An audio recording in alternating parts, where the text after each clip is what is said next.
Welcome everybody to the Day of Dance at St Hilda's College and the JDP. This is going to be an extraordinary day of events, of practice, of lectures, and we have many, many thanks to give to people who've helped us get this show on the road.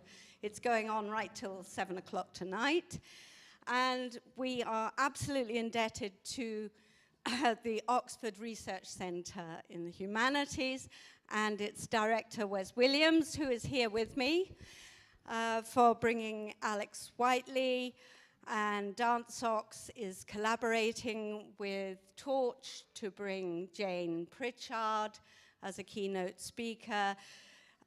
Deirdre Chapman will be doing a practice session here.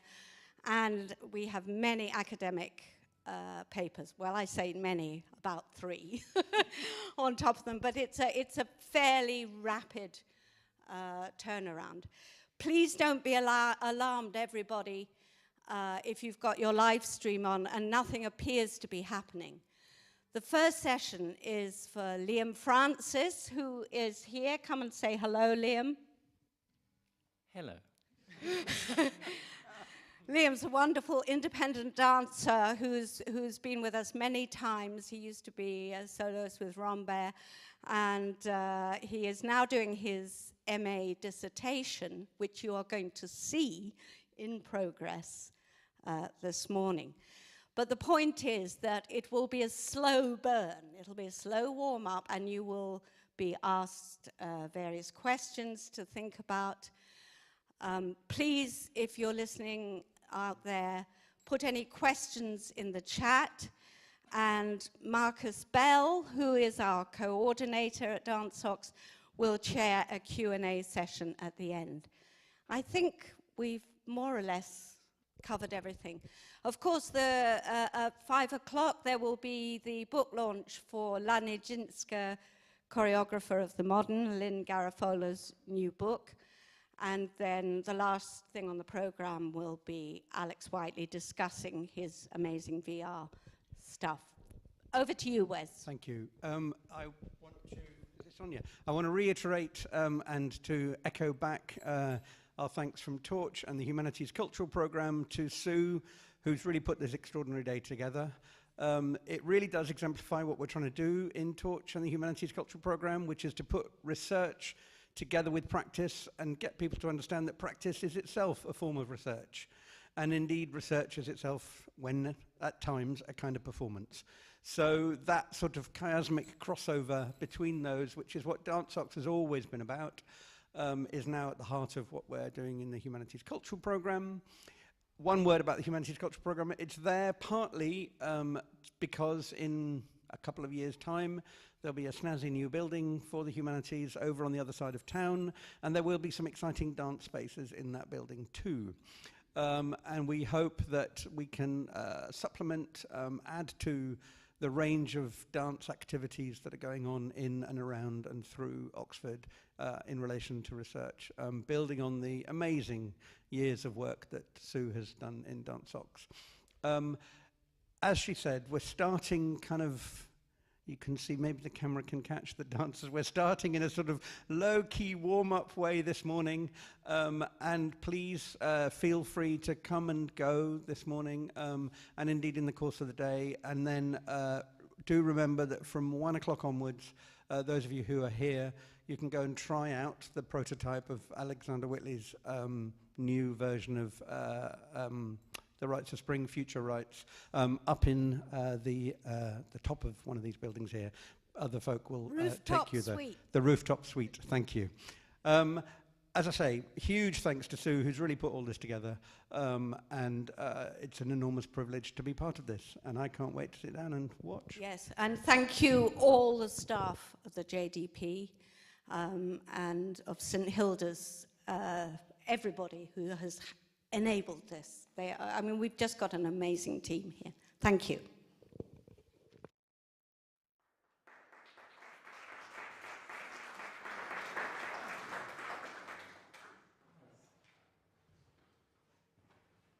Hi, everyone. So we're going to start just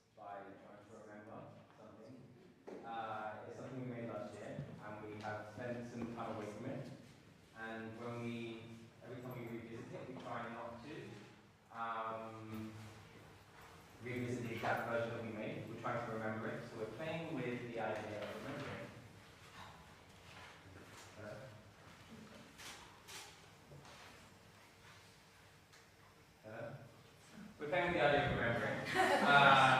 Yeah, so that's kind of what we're working with. So we're like together, both trying to remember something that we created back in 2020, and that's kind of our starting point for today. It's just the idea of trying to remember something we made a while ago, and see kind of what still sits in the body, what we can remember.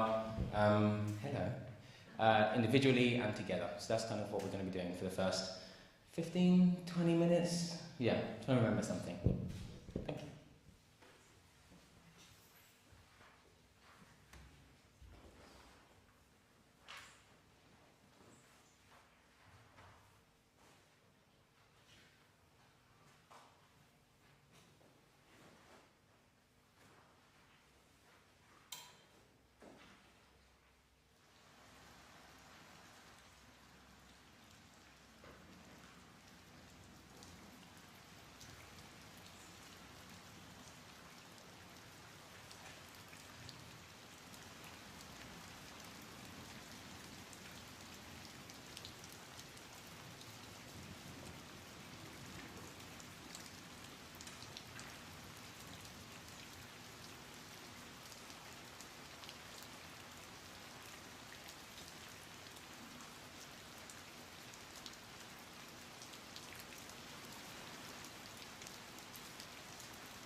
So that was us trying to remember something that we did a year ago.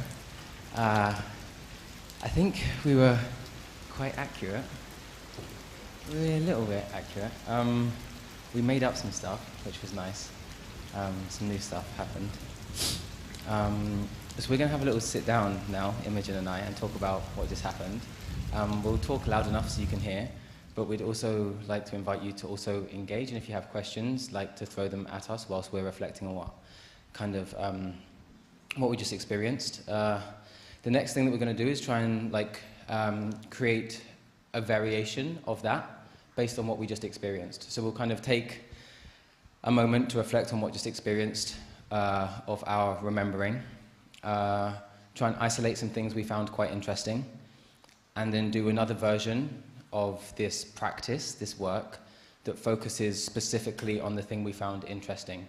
So it's kind of like a variation on what you just saw before. Yeah, so you might see something like this a fair few times, but it may feel extremely different for us. It may look very similar to you, but that's kind of going to be our practice. We're going to do a few different variations, and then we'll push on at the end to try and combine a few of them. Yeah, so I think should we have a little chat? Yeah? We'll pass some mics round. We'll talk loud enough so you can hear us, but also if you have any questions, feel free to chip in and ask, and you can be part of the discussion with us. Thank you.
Yes. If I was doing like a curriculum, I can tell you there are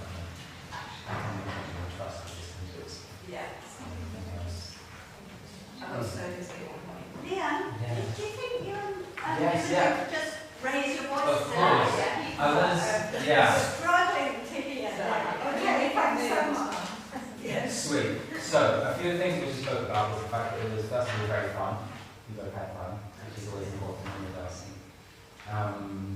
We realised that whilst we were trying to remember something, we also found new things that we hadn't originally put in the choreography, and it just felt very natural for it to happen. And we were very accepting of that kind of newness, of just, we previously it made sense for a movement to progress into another movement, but today it was like, there's like a slight segue, which was quite enjoyable. It felt like we were remembering perhaps a sensation rather than like a very specific set of like choreographic steps, like, we have to be here, we have to be here. It's like, I remember this sensation going in this direction, and it's like, this has now found a new physical form. So I guess that was interesting. We're talking about unison as well, and how it was quite nice at the beginning that we were like, let's try and remember together, and then kind of like found two separate speeds of remembering, and it felt quite nice. I still felt there was a unison, but there was almost like playing with the future and the past, and it was like, so we kind of, rather than being like we're constantly demonstrating the same present to everybody and ourselves, it was like, we understand that this thing exists, and I can demonstrate like the future slightly, and Imogen can maybe demonstrate a past where we're both in our present, and kind of showing you a little bit more of so the moment becomes a little bit wider, rather than just being like this constant moment we're both demonstrating to you at the same time. And I think we were saying that once we found that at the beginning, almost by accident, it kind of gave us permission to find it later on. If one of us got somewhere sooner, it was like, I don't need to rush and speed through my journey to kind of reach where you are. We can both just recognise that we've got slightly different tempos, and we can both be considerate of one another and find our unison again. Yeah. We're also talking a little bit last night, about it, but like moments when, because I think when we originally did this, it was the flow of it, which the progression every time would be the same amount. So it would always increase by this much and this much. Whereas this time I think it was really, like, there were parts where, I don't know about you, but I felt that I was finding smaller increments in each thing, so I would take more time on it, and then there were other times, which is maybe why the unison went out of unison. And then afterwards, other moments where I would just speed through with the increments, like I would find it a bit faster, and then that was fun. And obviously just so rigidly doing that progression. Yeah, this was nice and good as well. We mentioned focus as well, I realised that we were kind of doing this in moments, this like focusing on the body and using my periphery to kind of like know where Imogen was and to stay in unison. And there were some nice moments where I realised, I can trust this thing, it kind of knows what it's doing, I can just look at Imogen. And by looking at Imogen, not only is this thing a little bit on autopilot, doing its own thing, and using like its own brain, but it's being informed by what I'm seeing in Imogen. So it's not just like, my body doing this thing, I look at Imogen and suddenly I'm like, Imogen has this nice little twist that my body's not doing, I can kind of add that in, and that becomes enjoyable. Which imagines how enjoyable the slippery floor is.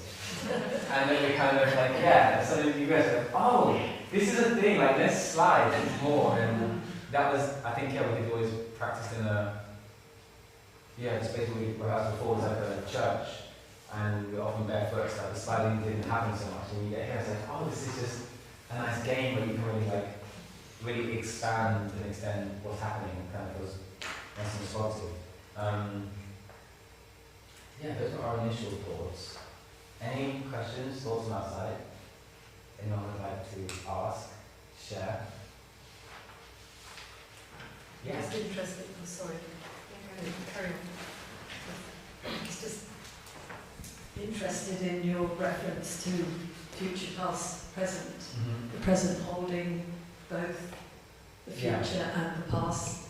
So it's anticipation and memory, which I think is lovely. And I was just thinking about working through with that, and because this is as much is engaging in the dialogue between thinking and doing, and allowing both to kind of impact on each other, that it'd be really worth you kind of find, not necessarily Bergson in the raw, but finding something around Bergson who talked about that. Was it in Creative Revolution, I think? Something like that. So he's definitely the man who, back in the early 20th century, came up with this recognition that memory and the present contains both the past and the future in that moment, which in a way is what you're saying and what you were doing, without kind of really, having done that bit of theory, but there it is, which is what I find interesting, that kind of theory is coming through in what you're doing. Yeah, it felt nice. Yeah, to experience that. I feel like I definitely wasn't consciously demonstrating it, but there was something nice of knowing, I'm demonstrating that there is, I'm demonstrating to whoever's watching that there's a bit of a future ahead of where I'm imaging it, and then it becomes also enjoyable when we're both kind of together and demonstrating the future together, and one of us goes ahead and demonstrates it, and then you're catching up, and it feels like there are these different, maybe like in different moments in time, like you catch up, and one fast forwards and rewinds and maybe slows down, and time stretches slightly. Exactly. It's not nice to be inside of. And I don't think you were thinking it, but actually It definitely wasn't. it was. But that's the thing, because it kind of, your body articulates things that have been thought. It's like thinking has to. Thinking in action, with action, which is lovely, and that's that dialogic engagement. So then the thing would be, for me, would be to, then you go and have a little look at something, written about Bergson usually, because at this stage it's easier, and then you begin to think, so I haven't imposed Bergson on this, it just kind of snuck in. So that's that engagement with the two modes of thought. Yeah, a little question? Yes, I was wondering if you could expand a little bit on flow state, which you talk about in your handout. And I was also wondering whether rhythm was something that really comes into that experience. Yeah, so initially the solo that I made in 2020 was about flow state. I was kind of obsessed with it. And trying to work out if I could make a solo that definitely would elicit flow state in a performer. And I didn't succeed, unfortunately. But there's something about trying to occupy the body and the mind and kind of create something that allows you to continually push your skill sets, that kind of the edge of your the edge of your capability.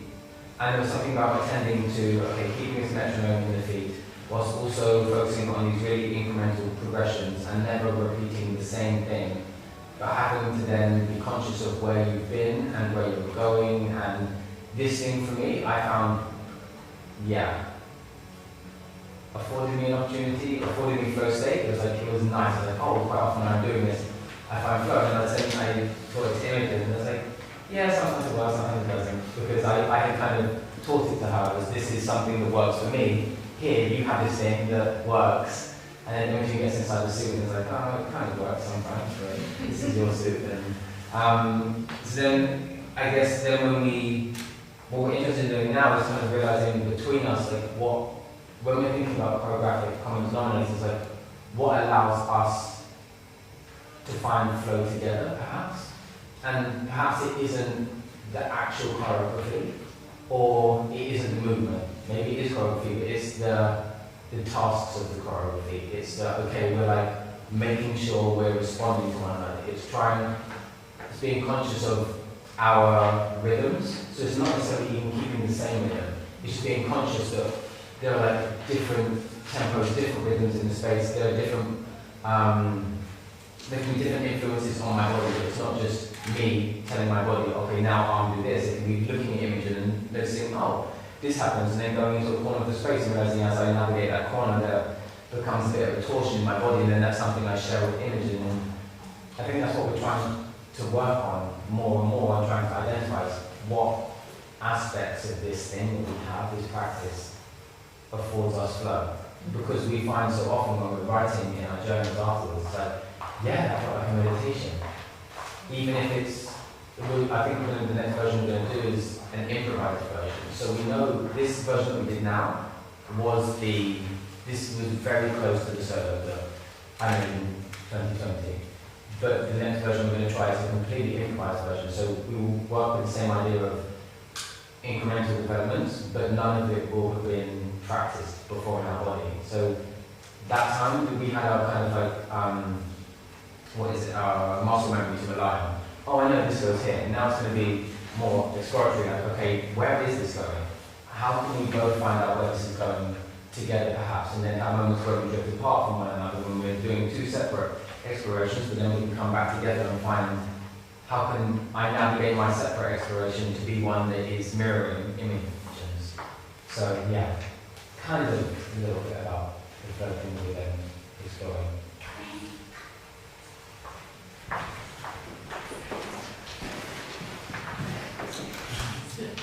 Okay, yeah.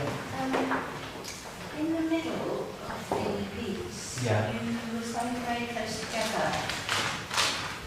Hello, thank you very much, it was lovely. In the middle, where you were sort of very close together and you were doing quite small movements and you were very much connected, it really made me think about folk dancing, traditional dancing in a whole range of different cultures.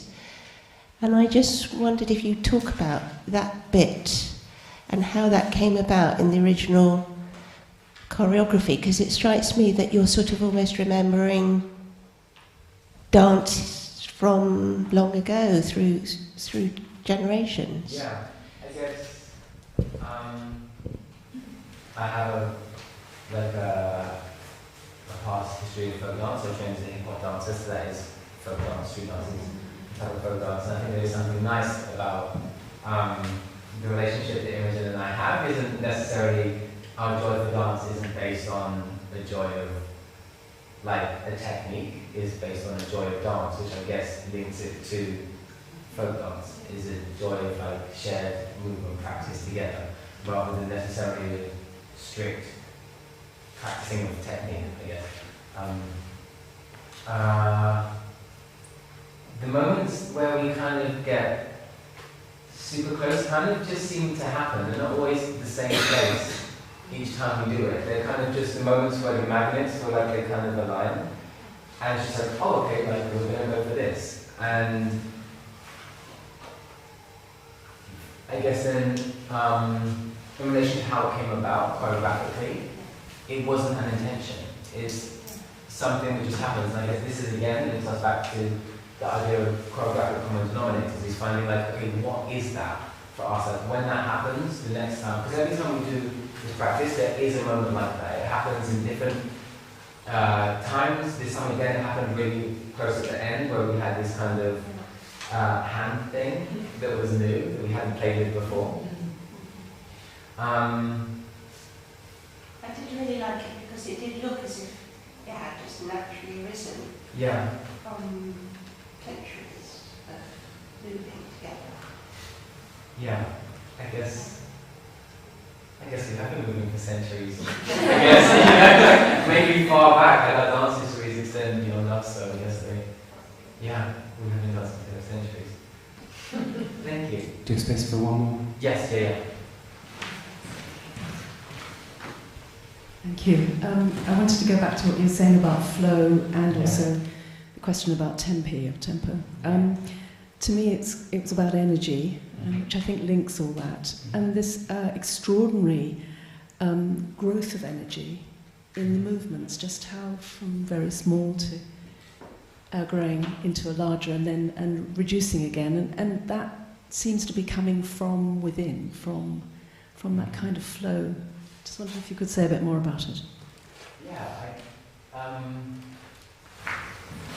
The shrinking and the kind of sweating of energy, I think we noticed quite early on. We used this a bit as a mechanism to transition smoothly.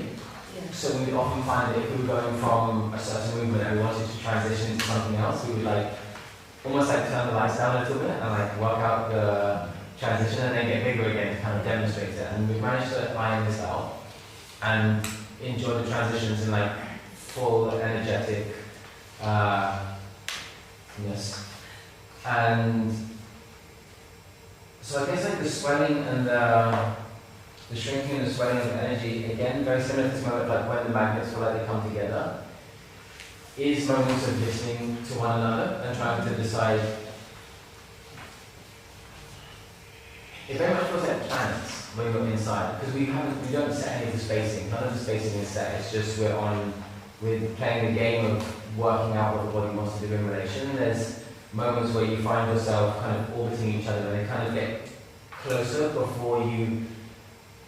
I personally feel inside that once we've established a really thorough exploration of something together, then it kind of spins off again out, and these particles then find a new orbit and they can come back in and engage with one another and then spit out again.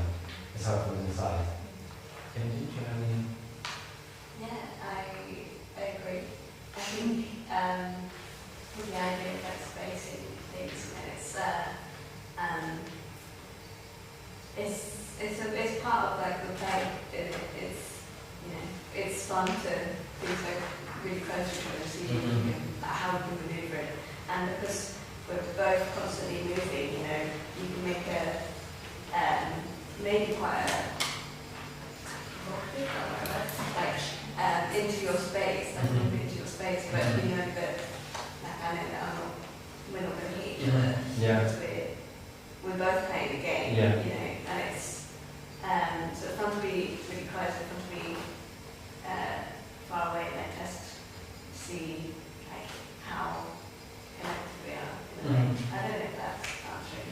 I think this is also, on what you're saying, links back to flow. I think because when we were thinking about the incrementational development of things, when you get closer to one another, you realize there's another world you can play in. The increments can be spatial. I can play with invading someone else's space, and that can be a development rather than just my own development in my body. I can start playing with, okay, so I have this movement, but then I can shift into Imogen's space, and that is a development. And then by Imogen shifting into my space and myself shifting into Imogen's space, that's something new that we have to consider, and kind of takes that level of heightened awareness even higher. There's more for us to deal with. We're having to mentally attend to more things, not just my body in space, but someone else's body crossing through my space, which again, for me, feels like it kind of leads you or drags you more into that flow state of there's becoming more that I have to be aware of and navigate. Yeah, so then knocking anyone's teeth out. Or my own teeth. Yeah. Should we have another go? Yeah. Just that's one thing that attaches that. So in a sense, you've got this sensation of remembering, which I suppose is almost like feedback from the body to the body. Yeah. So what you're talking about spatially, would you say that you're having feedback from space? Yes. Yeah. I think. So that's what you are. There's a sensation of feedback from space as well as from your own ecosystem. Yeah, because when we're in close proximity to each other, there is this idea of you're wanting to invade space, you're wanting to offer space, you're wanting to reposition yourself in relation to someone else, and then there's and then there's the calling. When you're in this, you feel the calling from the rest of the space. It's hey, what you feel like it's hey, what about us? Then there's that pull again from something else that you're attending to, which is again this remembering of space. You remember the really intimate space, and then there's you move out to a more macro level. It's I can remember all of this space, and I can remember and investigate the micro space between us. Nice. Do you have another go and try and improvise the whole thing? Yeah.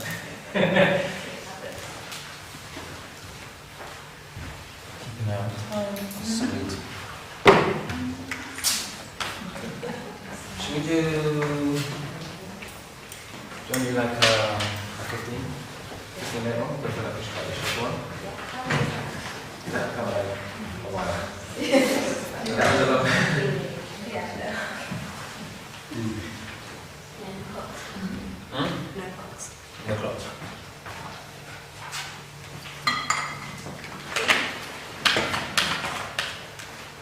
Should I set a timer? Yeah. Yeah, you can do it that way. 5 hours.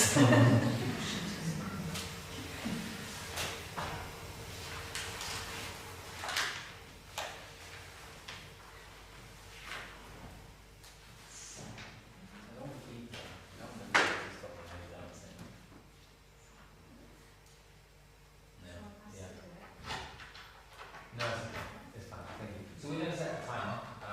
We're going to try like 15 minutes. The same thing, but we're going to like improvise with our pathways. So we shouldn't visit anything we've visited before. Yeah. You never know. I guess, yeah, improvising is just regurgitating all the information anyway. And trying to find something new. So, yeah, let's give it a while. 15 minutes, yeah? Yeah, cool. Cool.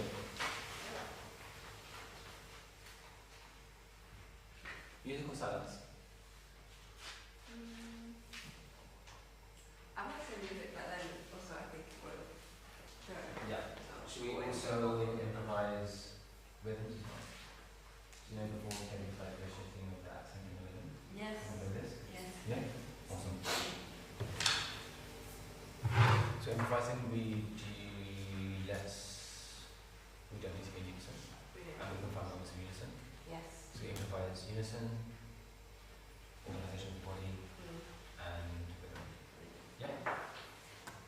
Like within present within 3s still. Yeah, but we can. The rhythm 1, 3, 4. Like any sort of rhythm. That's Let's go on 3 first, on 3s. and then we can play on. Yeah. Play on the version of 3. So yeah. Cool.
That's hard, no?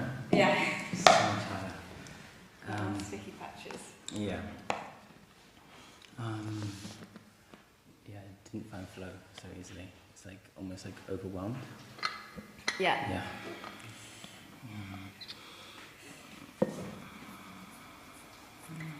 Yeah, it felt like whenever I wanted to try something and you're either on a different rhythm or you're in your own, doing your own journey, it sort of felt like I was tricking you in a way. Like, it didn't feel so playful. It still, like, I couldn't separate completely in the space because like, we've established this as a shared space. So everything I was doing, even though I was doing my own trajectory, was still in relation to you. So it always felt like I was either reacting from you or tricking you in a way, or following, or being with when in those moments of unison and those moments of togetherness. Yeah, I think it challenges, for me, like, in regards to that, like, it challenged my idea of what, like, relating to you means. Like, the relating to you doesn't mean, yeah, I felt like internally relating to you felt like, oh, like doing the same thing or like complimenting you. But it was like relating can be like contrasting and like juxtaposing what it is you're doing and being like a bit of a like antagonist. Like it can be like that conflict and like that, yeah, which didn't feel as like satisfying. Like it didn't feel so complimentary as before. But it is still a mode of relating to one another, is that I can like oppose what you're doing. Yeah. And although that doesn't feel so nice, yeah, it's still a choice, and it's still an experience. It's like a bit discordant. Yeah. Like it's still valid, but 100%. doesn't quite sit right. Yeah. It's very, Cunningham Cage sort of relationship. Yeah. It's like, what else? I found that, like, interestingly, when I was on a different footing to you, sometimes just by looking at you, my feet would, like, work their way out to be the same as yours. Yeah. And when I was consciously trying to think of, like, opposing your footwork, or, like, trying to organize my feet so I would do the same thing as you, I felt like I was going to fall over. And then as soon as I was just like watching you, I would like then look at my feet and be like, well done. Like, they like sorted themselves out to somehow. Yeah. I had the same thing, but when we're on different rhythms, and I suddenly clocked your rhythm, my feet just went straight onto that rhythm. And in my head, I had a metronome going, and then as soon as I like. Was this one with the clap? I can't remember when it was. It might have been the clap. Because that felt very odd. That I was, yeah. Yeah, there was like loads going on there. A lot of polyrhythms. It was good. Yeah. What else? It's nice, but the idea of like incremental shifts, like it feels a little bit more jarring, you know? Like it felt, some of the shifts were like going from like third to fifth. Like it's like, rather than like a really smooth transition. I found it easy with my arms for some reason, like being able to be somewhere and being able to work out like, oh, like if I blend yours and mine, it looks like this, and then I just go from like blue to purple to red, and we're doing the same thing. But sometimes with my feet, it'd be like, I'd be in orange and somehow just suddenly switch to green. It was like, oh God, like I don't know what happened there. Yeah, and I feel like I missed out a few gears. Yeah. I guess that comes with like the practicing of the first version. Like we've done it a lot. It's like the knowing, and like you're saying, like being able, the more we do it, the more you get to invest in like the spaces between things, like the liminal space, to work out, okay, like what happens here, like what happens in between this transition and this transition, and then you find out that it's this, but then what happens between this, and you can kind of go deeper and deeper. And I guess doing this for the first time, it's like pillars feel like they're quite far apart because we haven't explored that kind of middle ground. Yeah. But completely. It's also interesting to try and work out what you're thinking, like at the end with this one. Yeah. I was like, okay, what game is she playing? Like, what's the game? And it's nice because there's obviously a game. Like, it feels like there's very, very clearly a game going on. But it's like maybe agreeing on what the game is, and communally, or informing the game, rather than being like, this is what the game is, and you're gonna play the game. It's like, oh, so I guess that's one rule. Okay, this is another rule, and then we kind of structure a game that way, which was really enjoyable. I feel like I looked at you a lot more as well. Yeah. In this one, I was like, save me. Yeah, my body's betraying me. Yeah. Yeah. Something about the gaze again. I just need a sec.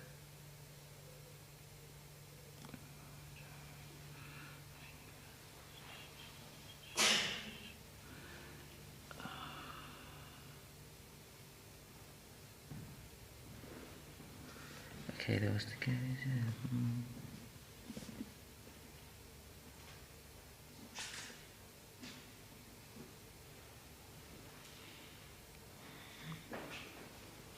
It felt really satisfying when we like synced up for the unisons. Yeah, really satisfying. Yeah, it's like you're on your own mission in a sense. Like you catch the same like slipstream. It's like, oh, this is lovely. And then also the splintering off was felt really nice as well. Like to be able to come together like a little respite. Yeah. And then go away. Yeah. Because I was just thinking, I think those moments, because it was all improvised, and like there was no like real with the last one was quite set in a way. So there's freedom and like sort of stability in that, like there's play within that. Whereas with this one, it's so like there was, like when we started, I had no idea where it was going to go at all, as you did too. But like just that extra layer of not knowing, like adds like a layer of like confusion, or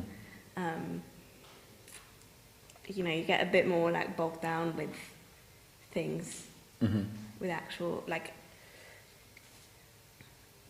I don't know how I'm trying to say this, but yeah, basically the unisons were like took me out of that, or like took me out of, I don't know, trying to do something like not cool, but like propose something different that would oppose you, or you know, it was like, oh well, we're both agreeing on this, and so because I think when you were proposing the clap, let's say, you know, I had other ideas and I didn't know where you were going with that, and so like trying to work out what I'm doing as well as what you're doing, and then how they both relate to each other just adds a layer of stress. Yeah, but I think this is the thing that I found out as well, like when I didn't find flow so easily, and there's like when there's too much stimulus or too much to consider, like you tip over into like that, it's like stress, anxiety, slightly overwhelmed place, rather than being in like that flow state that I find quite easily when we're doing the solo together. It's like as soon as we start changing a lot of things, because I felt like we changed a lot, it's like I also found that when we found the slipstreams of the unison, it felt really indulgent, and I wanted to stay there for a long time. And I was like, this isn't the game. This isn't like, the thing is to keep moving. Like we keep moving. And I felt like, when I got there, I was like, I want to stay here. And I realized that I had stayed there for like too long in regards to like, have I developed anything apart from a sense of joy? Like, is that valid in dance? It could be. Yeah. It's your MO. Yeah, I think it was valid. It was definitely like, there we go. I was developing joy. Yeah, there we go. Nice. That's worth something. Yeah. Any quick thoughts, questions before we? Yeah. first, just because it's all... Just a quick question about the soundscape. For the first one, you had the watery and organic soundscape, but no soundscape for the second. So, what was the impact of that on how you felt about it? I guess I felt more responsible for creating something. Yeah, I became a lot more conscious of my breath. That was breathing quite heavily.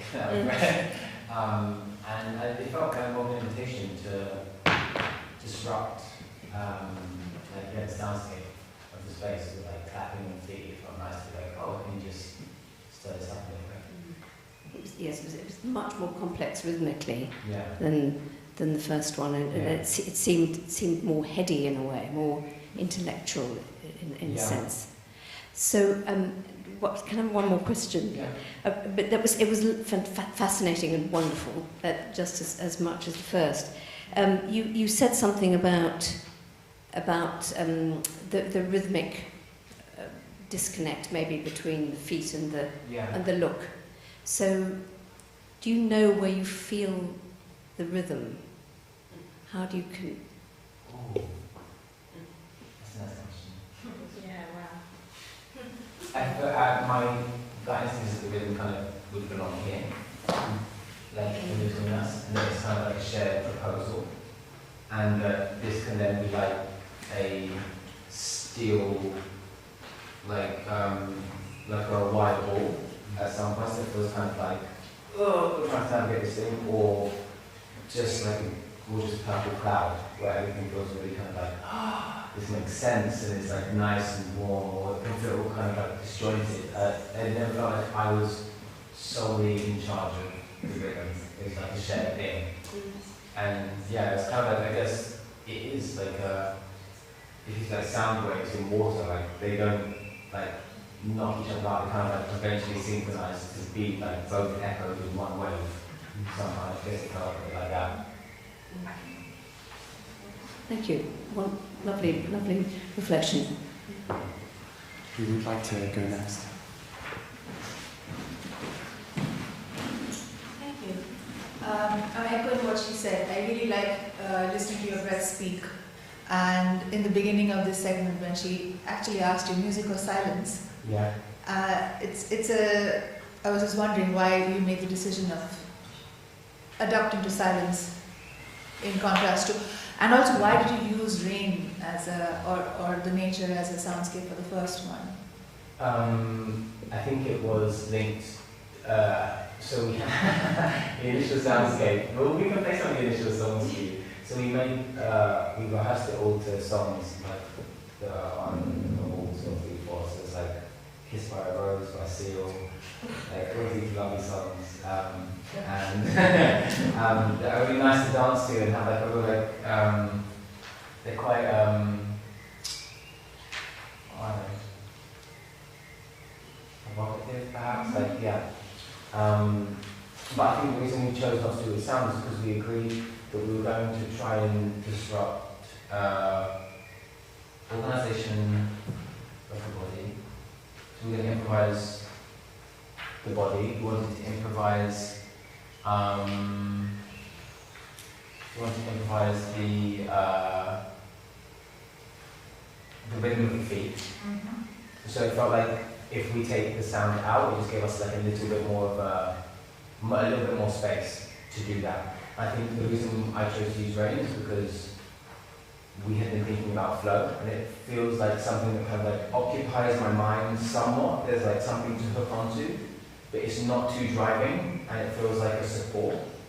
And it's really calming as well. So it feels like I am in like a place where I'm like supported in doing the really complicated work of trying to, collaborate with religion. One thing about the music is, what we found previously is that when we'll be dancing on the rhythm to the song, and then the song will stop, and then another song will come on, and then the rhythm changes.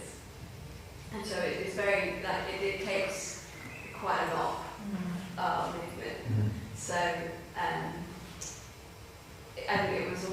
thing of like, oh, can we adapt to the music, and it, well, for me, I felt that like it compromised it a bit because it was this outside force that was nice in the moment, but actually wasn't really contributing to the practice of it. So it's nothing to dance to, but I think it's also a try. I think it's also like kind of related to we were speaking before about like, the pause of the space, and so I performed this solo a few weeks ago. I performed it as a solo to like an audience, like a front-on audience, and there was this like massive pull. It felt like a magnet to attach to my torso, and like dragging me back around and look at people. And it's like I wanted to turn away, and like I was saying to Rachel and every sort of, I actually one point went into the wing to try and like make sort of like get yourself together. At one point you don't have to face the audience, like you can make something else.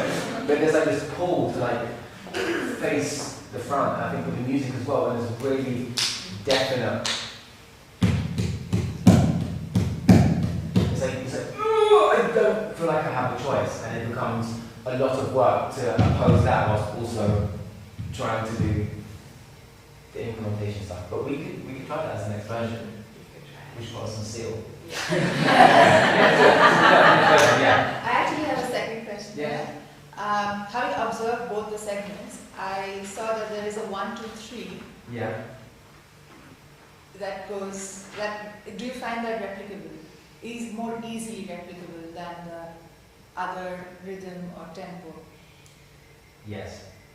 Yes. I feel like we noticed this a long time ago. The first time we did it. There's just something instinctive, then you mentioned it, like something really instinctive just about the waltz and the accent on the 1. And trying to break down with the accent on like the 2 or the 3, it takes like a lot of focus in the legs to like accent another part of the music. It's like, oh, yeah, because like you're constantly like driving uphill in too high a gear. Yeah.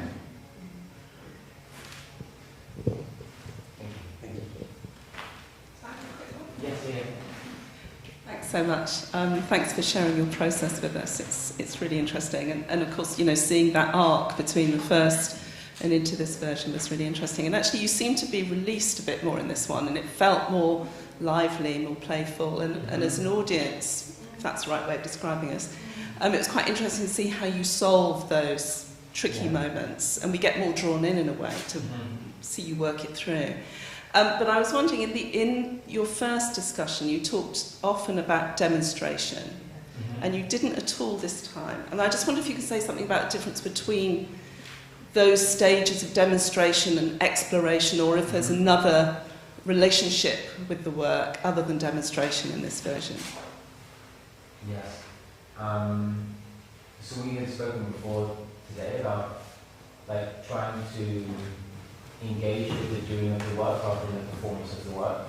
I think that was more evident in the second version. Like the first version, we're trying to remember, and we're kind of almost remembering for ourselves, but also for people who are here, for like, this is like the first time we're sharing it, and that felt, whilst I felt very involved with this, organising our relationship, the second time around, it was like, there was no kind of thought, not really to offend anyone, towards anybody else apart from myself and Imogen, and trying to work out, like, okay, I really can't work. There was no, like, I had no space mentally to kind of think about, well, what does this look like, or have we covered the space properly, or, it was, so I think, we were talking about trying to engage with the work rather than the performance of the work, without ignoring the audience. So I feel like we've done like both. We've engaged with the work now, and we've engaged with the performance of the work. But I feel like at the moment, I don't feel yet like I have, successfully engaged with the performance or the engaging with the work, whilst not ignoring the audience. If that makes sense.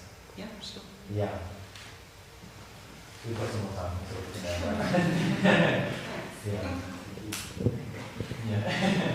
How are you both feeling? Do you want some more conversation or to think about the next one?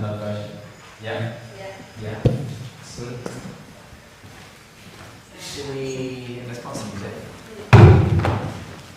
Yeah, let's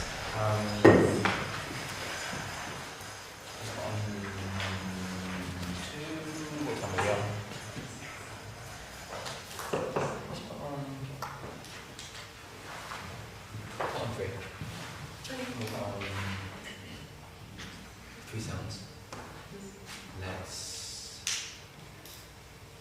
Should we do the, so you know when we were last doing it, we had that kind of version when we did, like, we were drifting in and out of, we know the sequence, we can run into the sequence, allow it to blossom and go somewhere new, and then we try and come back to something. Yes, exactly, yeah. Try this. Yeah. Yeah, so starting. Yeah. Yes. Yeah. Probably going to maybe like 10 minutes, I think, we've got to do tracks. Yeah. Yeah? Cool.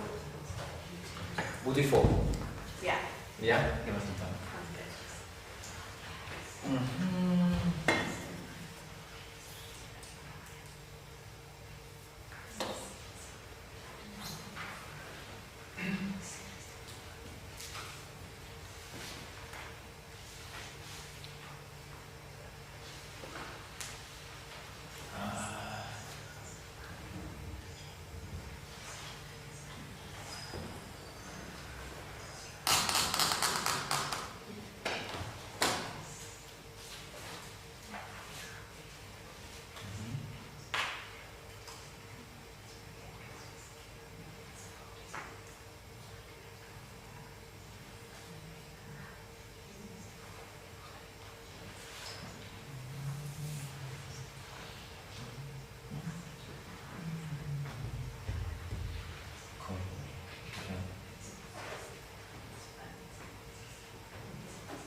Oh, that's annoying.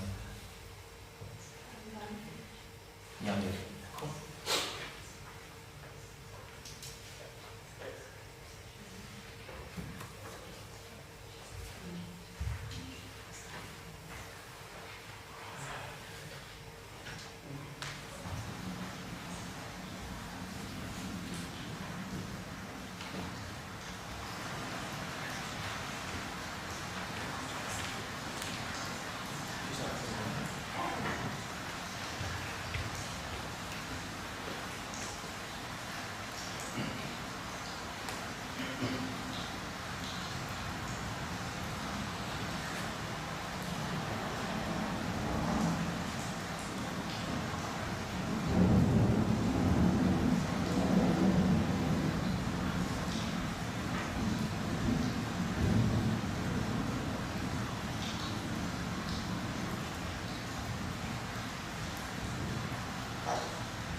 accept it that soon you'll be drenched to the bone. If your time to you is worth saving, then you better start swimming or you'll sink like a stone, for the times they are a-changing.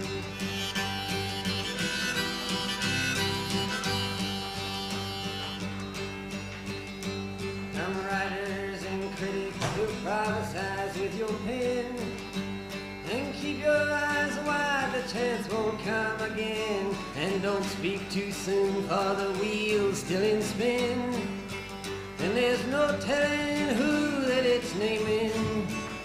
'Cause the loser now will be later to win, for the times they are a-changing.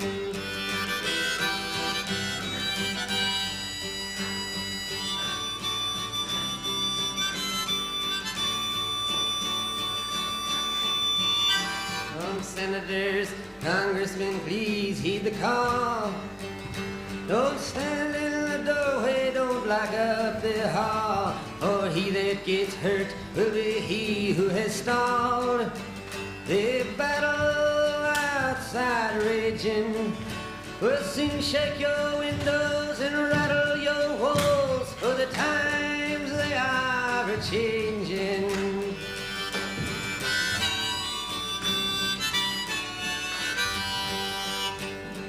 Mothers and fathers throughout the land, and don't criticize what you can't understand. Your sons and your daughters are beyond your command. Your old road is rapidly aging. Please get out a new one if you can't lend your hand, for the times they are a-changing.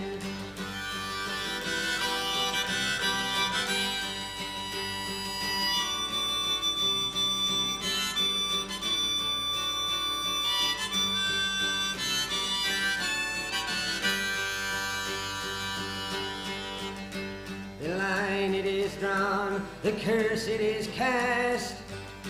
The slow one now will later be fast, as the present now will later be past. The order is rapidly fading, and the first one now will later be last, for the times they are a-changing.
Won't you tell me is that healthy, baby? But did you know that when it snows, my eyes become a large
tell me is that healthy, baby?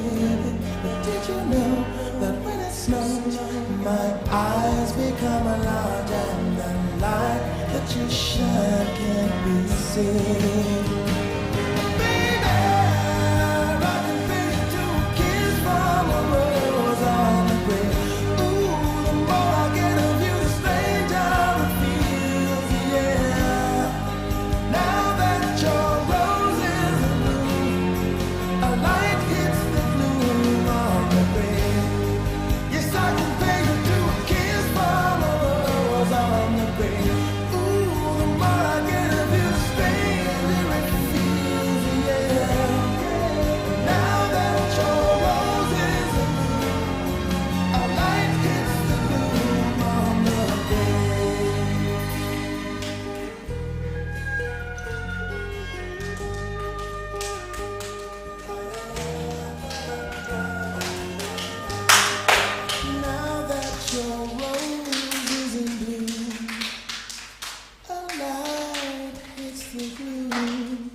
This one?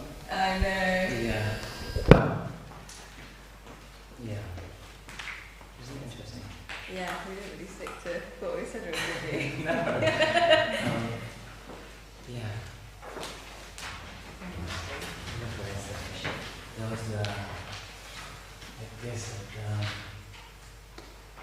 so interesting. Like obviously this one to seal happened like the first time we ever did it, and it obviously sat like just so nicely, and it's such like an enjoyable feeling that even if we were like nowhere near it, yeah, we found our way somehow like there. our bodies like was like, yeah, again it's like that pull, isn't it? You feel the pull of it, like the crescendo of the music and the rhythm, and it's like, oh, like let's just do it. Like it feels so wrong. Just give into it. Yeah. Just gotta.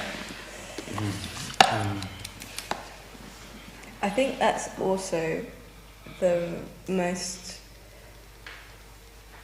like in this, like in the many like iterations of this, that's the most I've ignored the music, or not ignored it, but like chosen not to go on the rhythm, or like challenge the rhythm of it. I think especially on the first track, I was like, yeah, I don't do this. No. I was like, this is too fast. I don't do it. And then I felt the same. I felt like because we did the version first, where we had no music, we were playing with our own rhythms. Yeah. Then when you have music, it's like, oh, I don't have to be like a servant to like the music. So no, I can decide to be on it and then find my way off and put different accents in different places and choose how I hear the music, and if there's like a embodied music that I prefer to listen to that's more interesting than just what I'm receiving.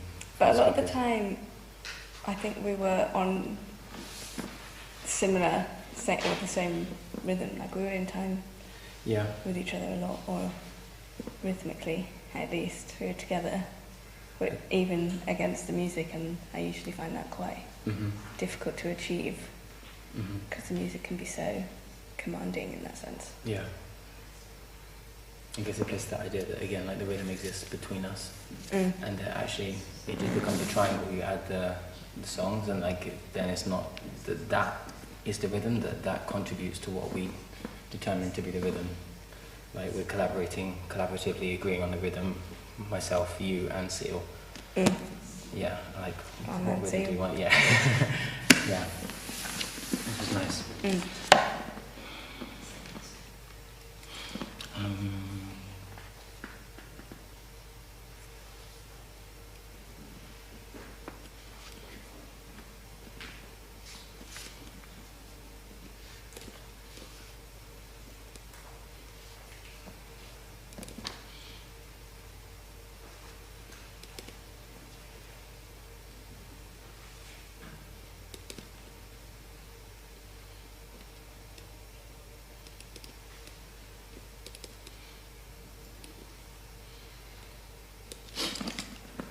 Yeah, the A structure, like it was there. I think we just find it's interesting, like if we're countering the music, I felt like once you decide to counter the music, it's easier to counter the music together, so then we don't break our unison. Yes. Because we've already broken one relationship, we've broken our relationship with music, and it's like, can we then again break our relationship? Do you know what I mean? And it felt like maybe more, I don't know, maybe just feels easier to break the relationship with music if we do it together rather than separately. Do you know what I mean? Yes. So you break one connection rather than like sever all ties to the space. I think what happened when we were breaking the rhythm last time, you know, it was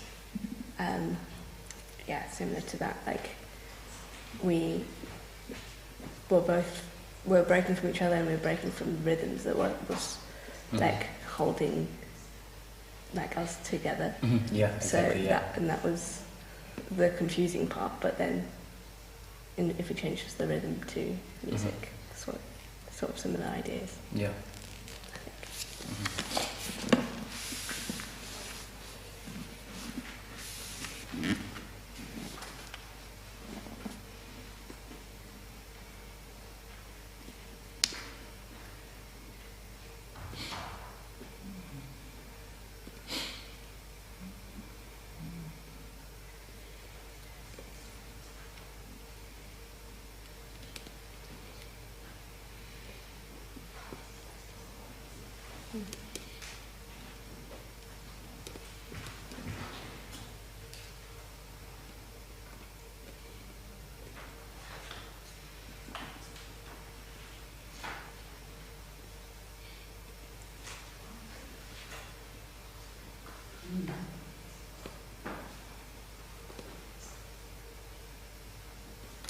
Sweet.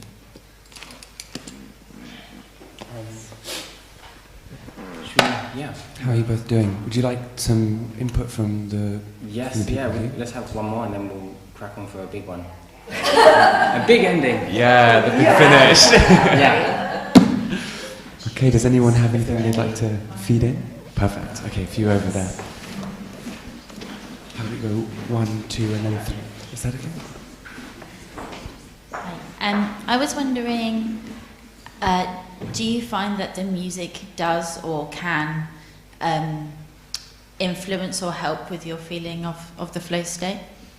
Yeah, we were saying there's like a very specific, this swinging thing, this happened like the first time that we ever put music to this. It was just happened that Seal was in our playlist and it all just synced up.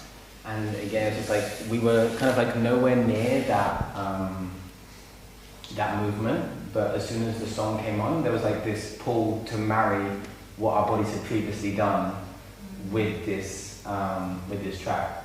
So I don't know whether it's a flow state or a memory that it's pulling on, but it leaves me feeling, I don't say less in control, but more like I'm just like riding something. I guess that can feel quite similar to flow perhaps, but I guess for me when I'm in flow, I'm not necessarily riding something, it's more driving something. Maybe not very clear differentiation between the two, but it's like, it's like memory, like this embodied memory perhaps pulling me towards something.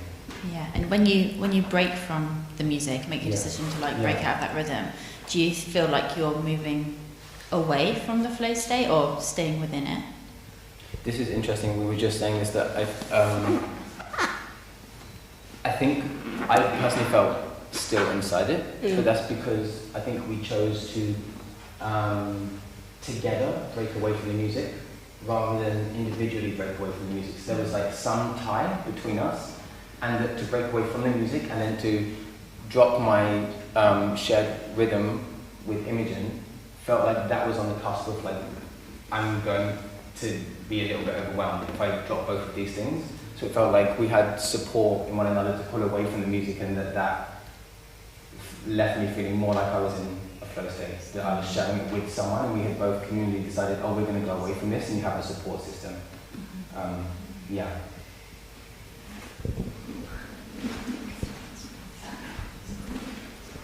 Thank you both so much. It's really generous to share this.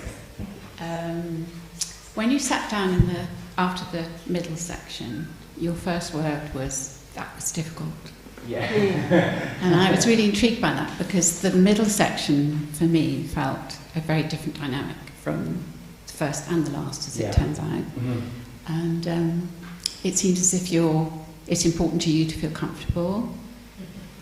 And I'm nervous of saying this because I don't want to sound critical, but when I sense you're less comfortable, it's more dynamic for me. Yeah.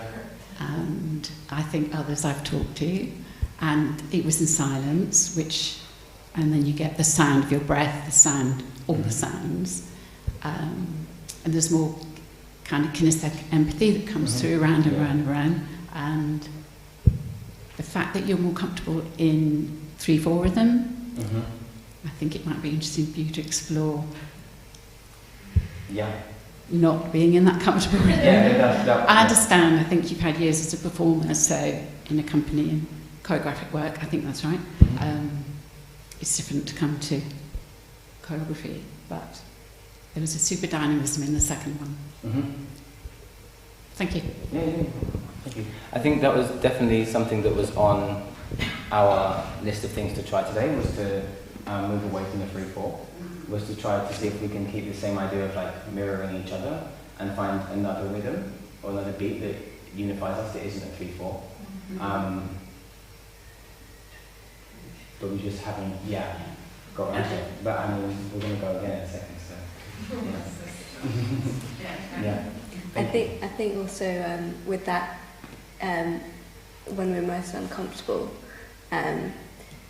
when it's comfortable, you know, it's easy to slip into this. Like it's easy. It's I don't want to say it's indulgent, but like there's a sense of ease that, you know, that everything just happens, and so it's very easy for us to like continue. Whereas when it's uncomfortable, it's a little bit jarring. So it's always like making decisions and making choices. You know, it's not as smooth sailing.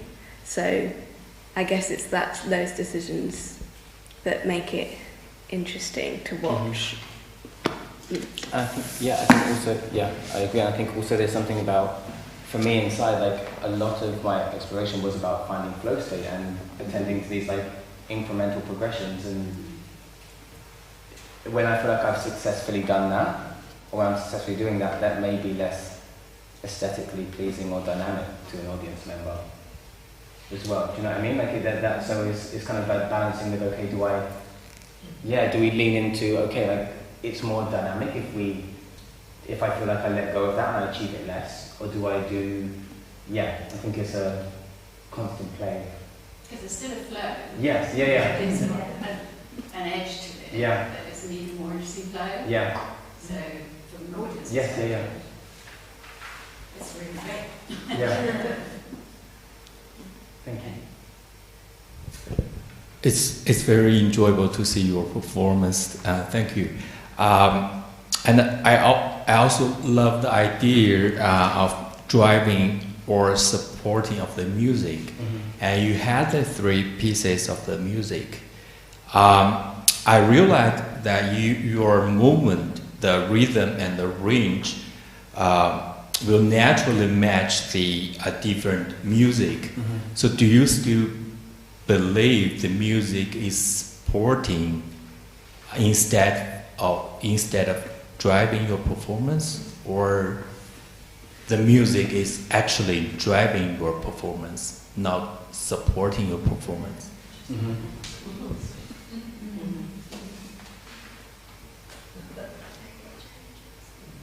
Yeah, I think it's interesting because I feel like when we do it with no music, sometimes we still find the same range. So that we find when we have the music. I mean, like for me physically in my body, I feel like I find the same range, the same expanse, the same sensations perhaps, or similar sensations. But it's like the music is like a definite, strong invitation to visit certain things. Yeah. Yeah. So I think it does have a driving force, and then I guess it's just up to us whether we, like we said, whether we agree or disagree to what that pull is from the music. Whether we decide we're going to go against it and try and find something, that conflicts it, or we give in to what we feel is the pull or the drive for the music. We might, just so we have some chance to do questions again at the end, if we crack on to our last version. Yeah, that sounds great. Yeah, and we can we'll hold these till after. Sweet. Should we try a relay? Should we try a relay for the first time? Yeah, why not? Yeah. In silence? Yes. Yeah. Yes. Let's try it in silence. Yeah? Mm. Who wants to start? Yeah. Yeah? Yeah. And rules for coming in anytime? Anytime. Yeah. Yeah. Yeah. And for me? Sure. Yeah.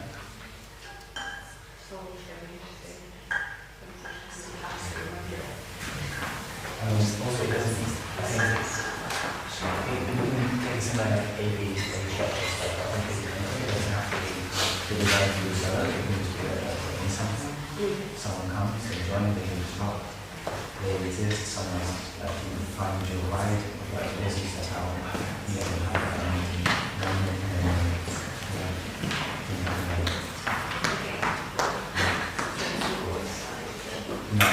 No, I don't think that's the standard developer. No, it can be. Let's just try to get it again. Yeah. Yeah. So, let's try it. Yeah.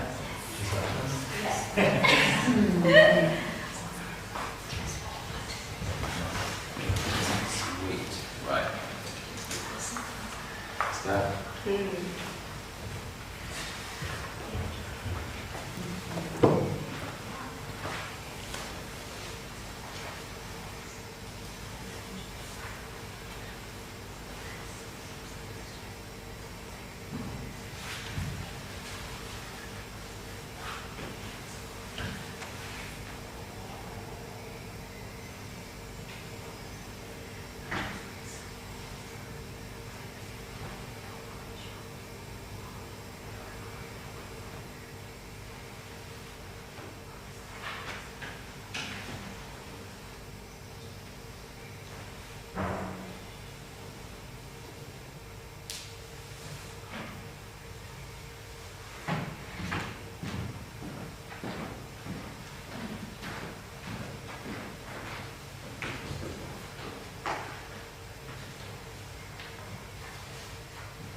Yeah. Okay, so we'll go straight to questions. We've got just under 15 minutes left of the session, and so I'll keep an eye on time. But I don't know if there's anyone who wants to start us off. Yeah, just over here.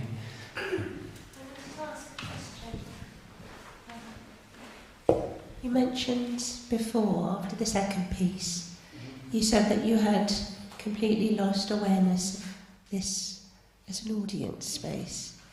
And I wondered if you could comment on the 4 different performances, how you felt in relation to us, partly because I felt different in relation to you. So, but first I wanted to know how you felt.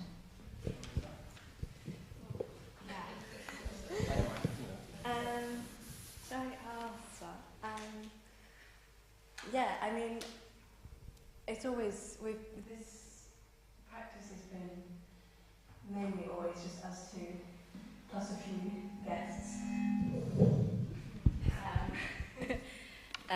But like never this many people watching. So it has always been quite an enclosed thing. So it's never really come into play when we've done this before. So it's very different, you know, it's, you're all very attentive and like you can feel like it says a lot, I think.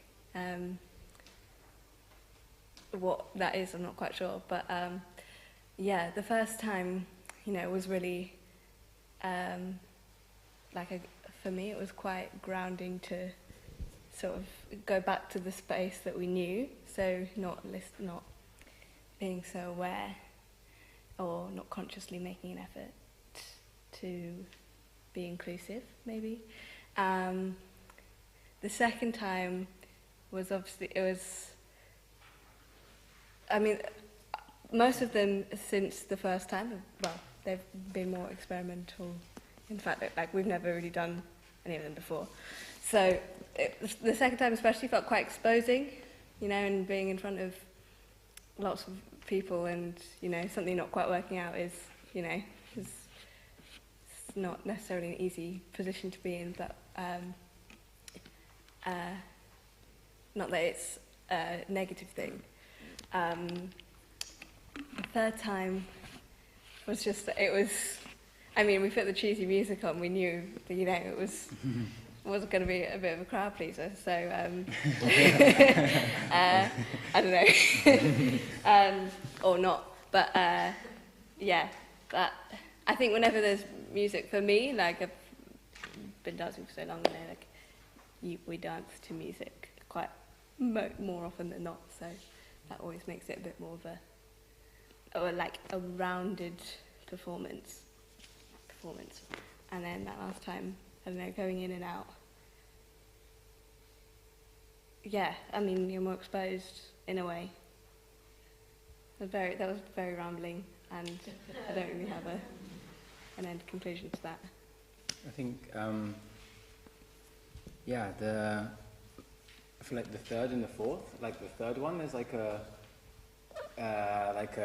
communal sharing of like everyone either knowing music or having like kind of like engages everyone a little bit. So there's this thing of like, oh, I'm aware that people either know these songs or they know this rhythm, and they're not trying to understand a rhythm that's like invisible between us. There's a very definite like metronome in the space that people can engage with as well. So that kind of gives the dancer, artist, audience relationship something like in common.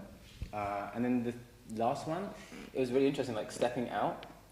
Oh my God, this is what everyone's watching. Oh my God, why have I done this? Yeah, and it's just interesting to like step back and be like, oh, this is what people are watching, and then trying to get back in and engage with it with Imogen was really nice. Yes, it felt, once you step out, you're aware of what other people perhaps are seeing, and for me, like, it was weird, because like, oh, that's what it looks like. It's very different to how it feels inside. So maybe we come back and we all just do it together. You know? Everyone just gets in and does it together. Really fun. Definitely. Thank you. Oh, thank you. Hi. Can you say something about dancing with each other? Dancing with each other? Say something about that. Movements aside. Yeah, it's interesting. So I have done this practice. I've shared it with a few other people, other dancers before. It's very special, actually doing it with Imogen. There's something similar, I think, about how we navigate space. There's something quite nice. It feels quite complementary, which is enjoyable. But come back to comfort. Yeah. Yeah.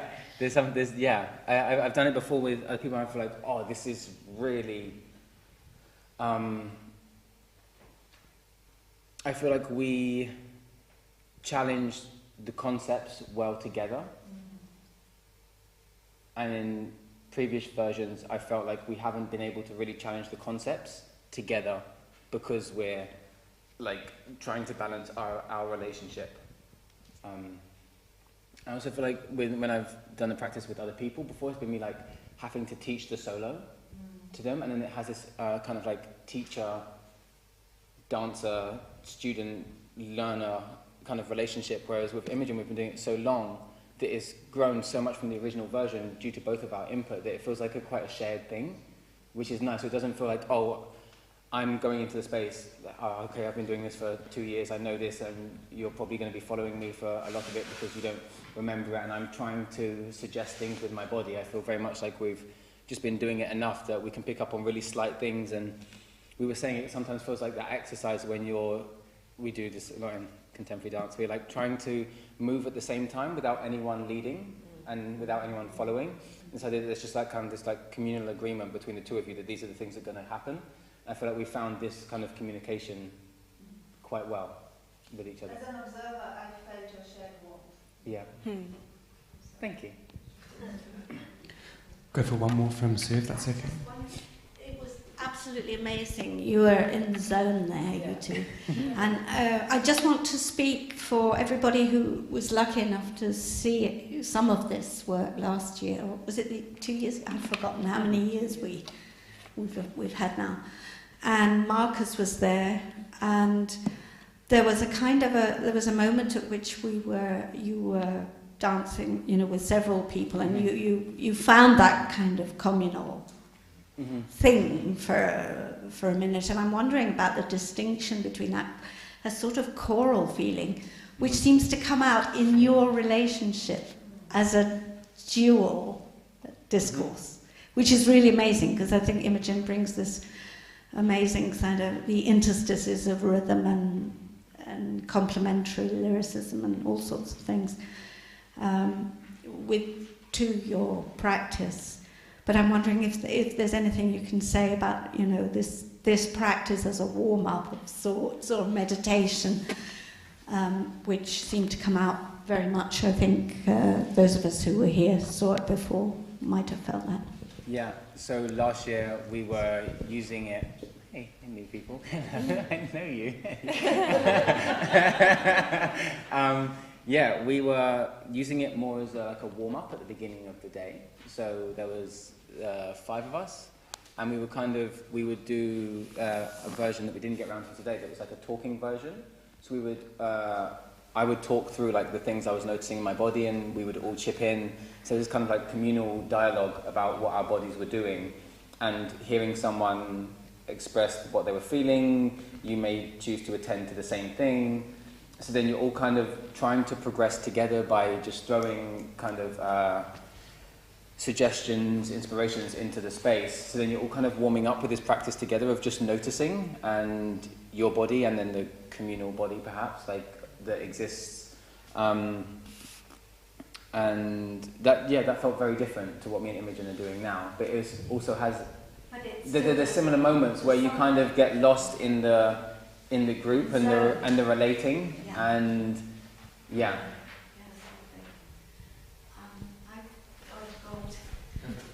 I fear we're on this horrible timetable, which is pernicious. Liam, Imogen, thank you. Can we give them a huge round of applause?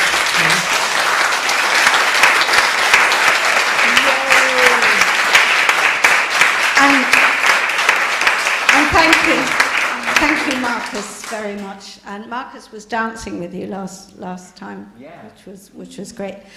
I've got one notice here. If anybody wants to try out Alex's VR thing over in the rooftop suite, it's starting at 1 o'clock in slots of 20 minutes each. There's a sign-up sheet outside. So if you could put your name down for a particular time, I think that would work very well. You'll miss a bit of some of the stuff that's going on here, but you can come back and join in. Unfortunately, Alex can only take one person at a time because there's only one set of headphones. I don't know if you're going to want to do that. Anyway, do have a look at the sign-up sheet, put your names down for a particular time. The program is around the place, is up on the wall, so you can see what's on. We have one change this afternoon. Hélène Neuve-Kringelbach unfortunately could not come today, but we have a valiant substitute, Fumi Aduelo, who is coming to talk to us also about a Senegalese dance technician. So that's all I've got to say, really. Lunch outside. Welcome dancers for Deirdre's session after lunch. But we'll take half an hour for lunch, and I would suggest you sort of keep talking to Liam and Imogen, and you take some lunch, take some water, coffee, whatever. Go outside, enjoy the sunshine, and Jane will be starting at 1:15.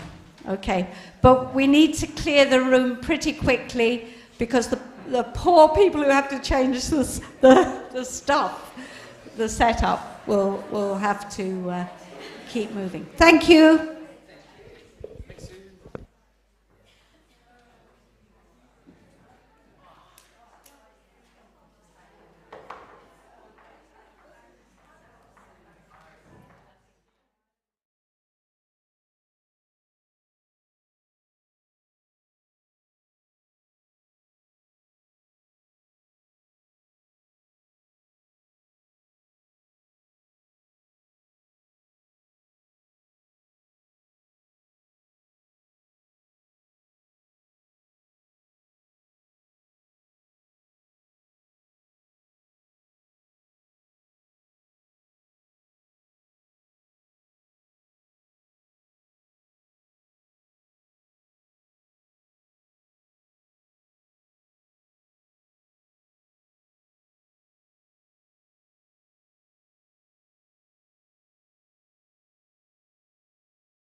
welcome to the afternoon session.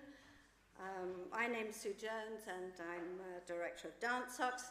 It's my great pleasure to welcome Jane Pritchard, who's a great friend of DANSOX and has come back many times. This session this afternoon is a continuation of DANSOX's collaboration with a Torch network, Britain and the Soviet Union Cultural Encounters, of which the first meeting was last Tuesday, and Gabriella Minden, who is sitting here, gave a wonderful talk on the reception of Lénos in England in 1926, and I'm sure she'll be able to reprise that a bit at the end.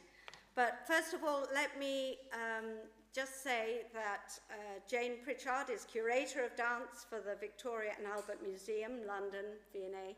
We are very, very lucky to have her.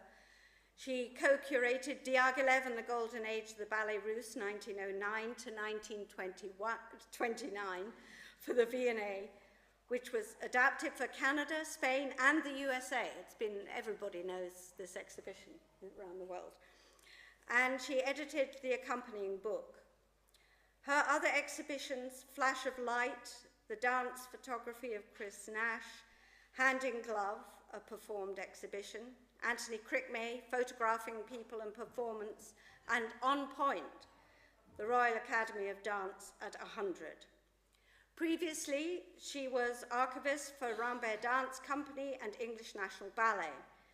She's made radio programs, curated seasons of dance films, and contributed to numerous publications, and was awarded an MBE in the 2014 New Year's Honours List. We welcome Jane, and following Jane's lecture, we will have a group doing a workshop on the choreography of Lénos, led by Deirdre Chapman, who I will introduce at that point. Thank you very much, Jane.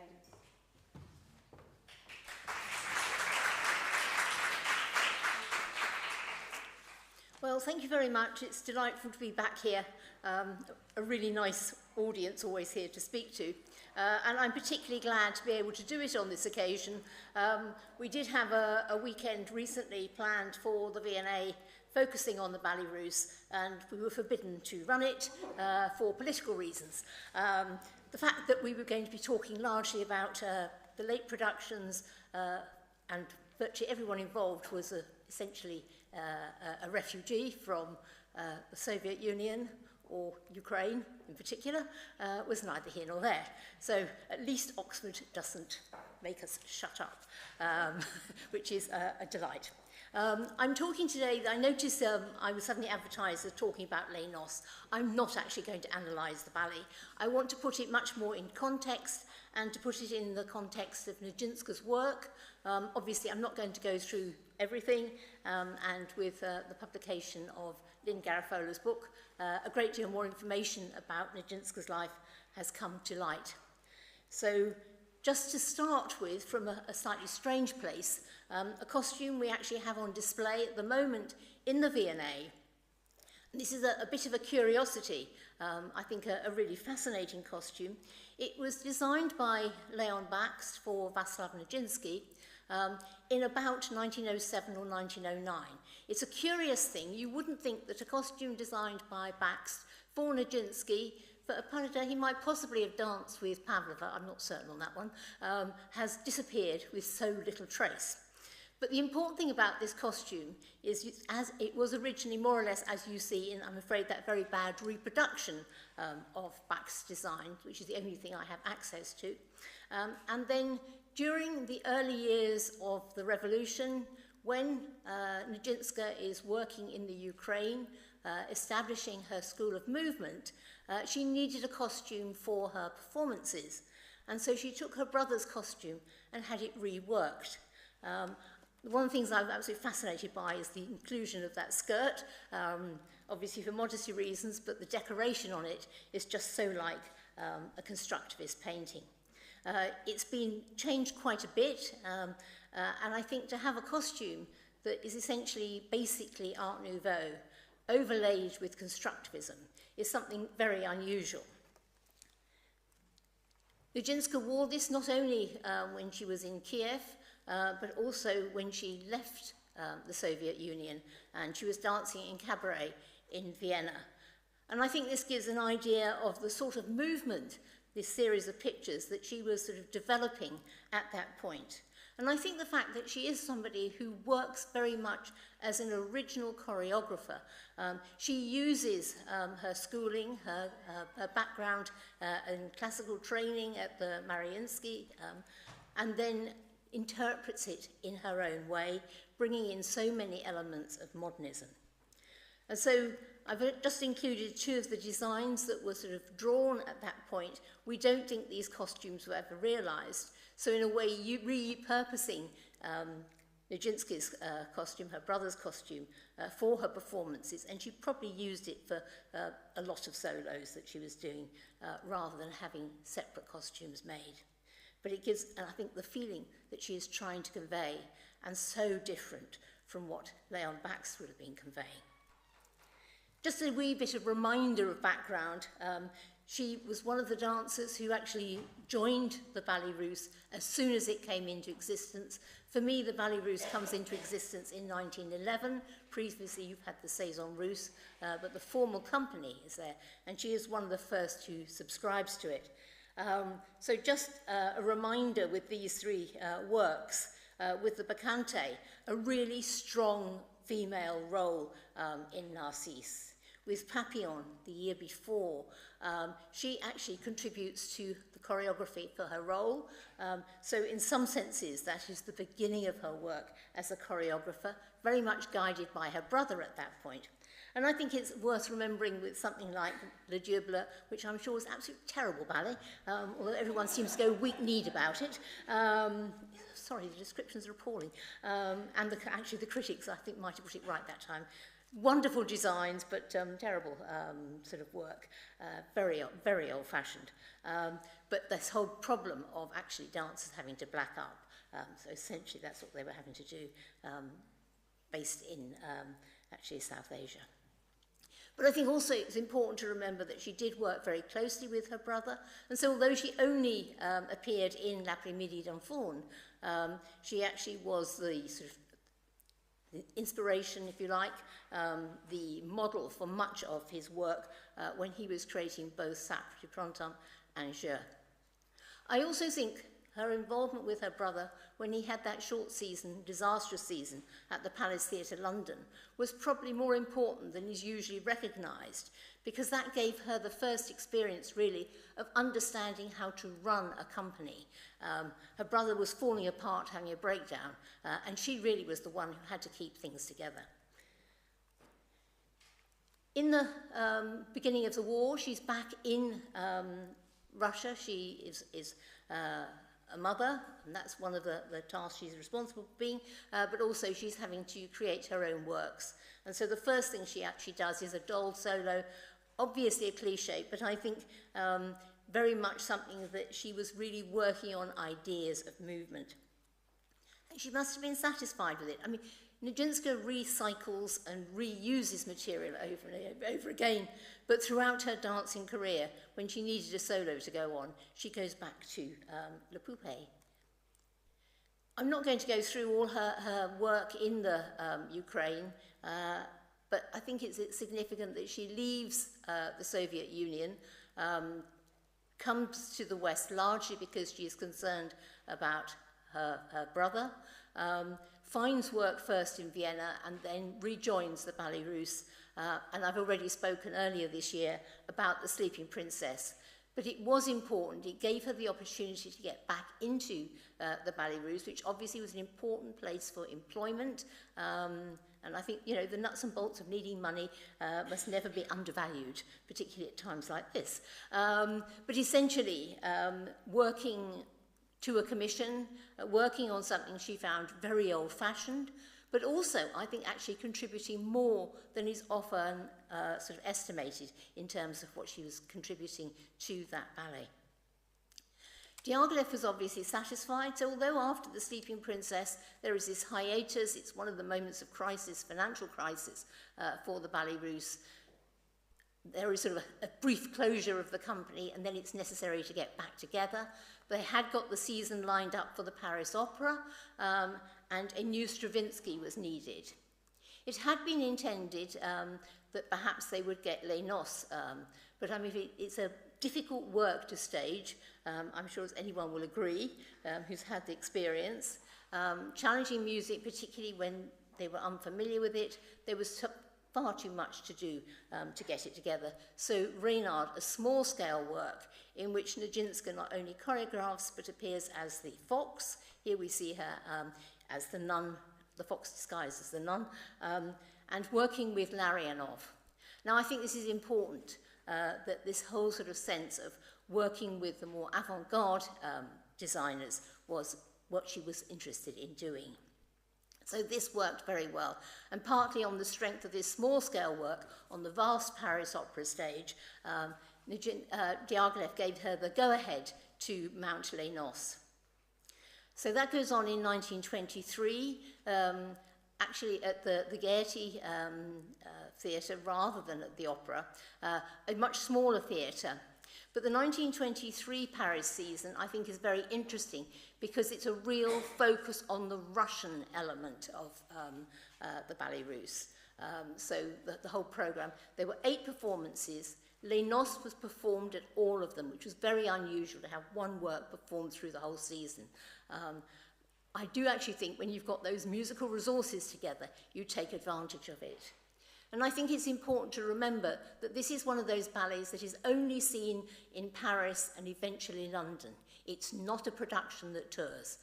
With the Ballet Russe, you have those that tour, the popular works, and then you have the more experimental works that are only seen in basically Paris, London, sometimes Berlin, occasionally Monte Carlo, and that's usually as previews, and then also very occasionally in Spain if the king wants to see a work.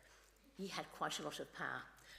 But we're coming back to Les Noces at the end. I want to just whiz through some of the work that she was doing. Les Biches are much more up-to-date sort of work, and I think there are these strands in the 1920s.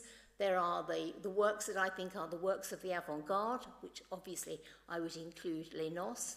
There are works that are really sort of up-to-date productions, very much about the society of the time, and Les Biches is very much one of those. There are works that sort of in a way look back sort of historically at earlier genres, and Les Fachots can be fitted in there.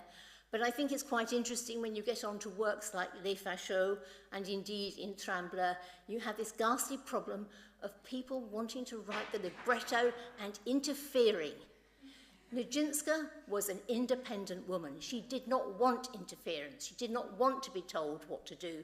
I think it's very interesting. I think George Balanchine, who really in ways succeeds her, is someone who was, oh fine, I'll get on and do it. I'll make it work and I will ignore these people. But I think Nijinsky really was somebody who was very, very much unwilling to have collaborators who she didn't feel comfortable with interfering. So the Trembleur, another very much more up-to-date. Here we have Jean Cocteau interfering at every opportunity.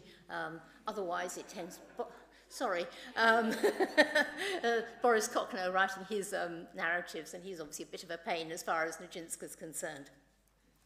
But I just want to sort of draw attention to the range of the more sort of avant-garde works that were being performed at the time. I think this is a strand that quite often gets overlooked because it's really from the beginning of the war through to 1929 that you will find these. Diaghilev at this time himself is cut off from Russia. He last visits Russia in 1914. Although he would have liked to visit later, he didn't risk it. He had family on both sides, the red and the white. And obviously also in terms of the company, there were lots of sort of question marks. So basically the cut-off from Russia is quite significant. But I think what is interesting is that already you've got Larionov and Goncharova who leave Russia really in 1915. Goncharova had designed Cocteau. They had returned to Russia, the war had broken out. Larionov was in the army. he was, sorry, it sounds awful to say, fortunately wounded very early on and sort of got out of the army as a result of that. But it obviously was fortunate. And they went to join Diaghilev in Uchi. And they are bringing in really the beginning of the avant-garde in terms of design. Obviously, with Nijinsky, we've already had some avant-garde movement. Yes, Stravinsky's music is very challenging, but I think when one's starting looking at the links to the Russian avant-garde, one really needs to look very much more at Prokofiev and the links that come through there. But anyway, certainly with Larionov, I think with works like Children's Tales, Conte Russe, and here we have the Baba Yaga section, it's really sort of coming in sort of very gently. What I think is also quite interesting is that these works that were being continued through, so works that have been choreographed during the war, quite a number of them, when Nijinsky joins the company again, she really sort of, I think, beefs them up and makes them much more relevant, really how they ought to have been. And there is a lot of this. We all know that with dance productions, it's not what happens on the first night. That's one element. But when they are performed over again, you have different people supervising different stagings. You will get changes coming in. And with the Ballet Russe, quite often, Diaghilev would actually instruct choreographers to add new sections or change sections in them. So there was a lot, it's a lot more fluid than the sort of sense of here is a work.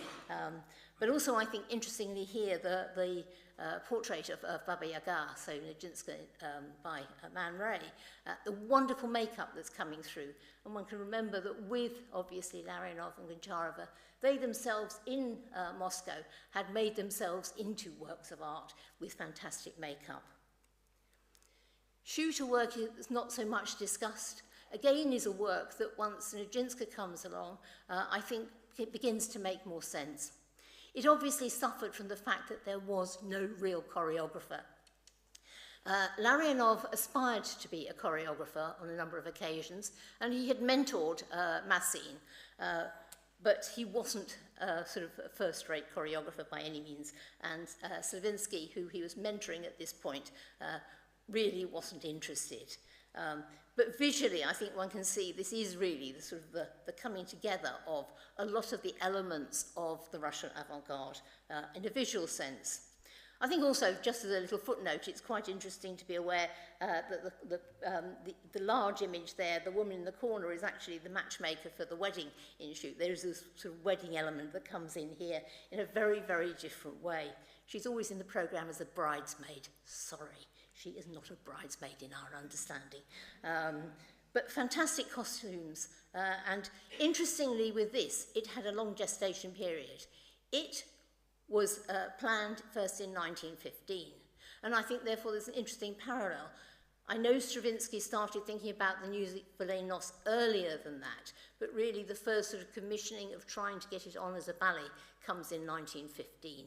So there are works during the war period that are going to have very long gestations in different ways. It's also a period when the company is doing far more workshopping.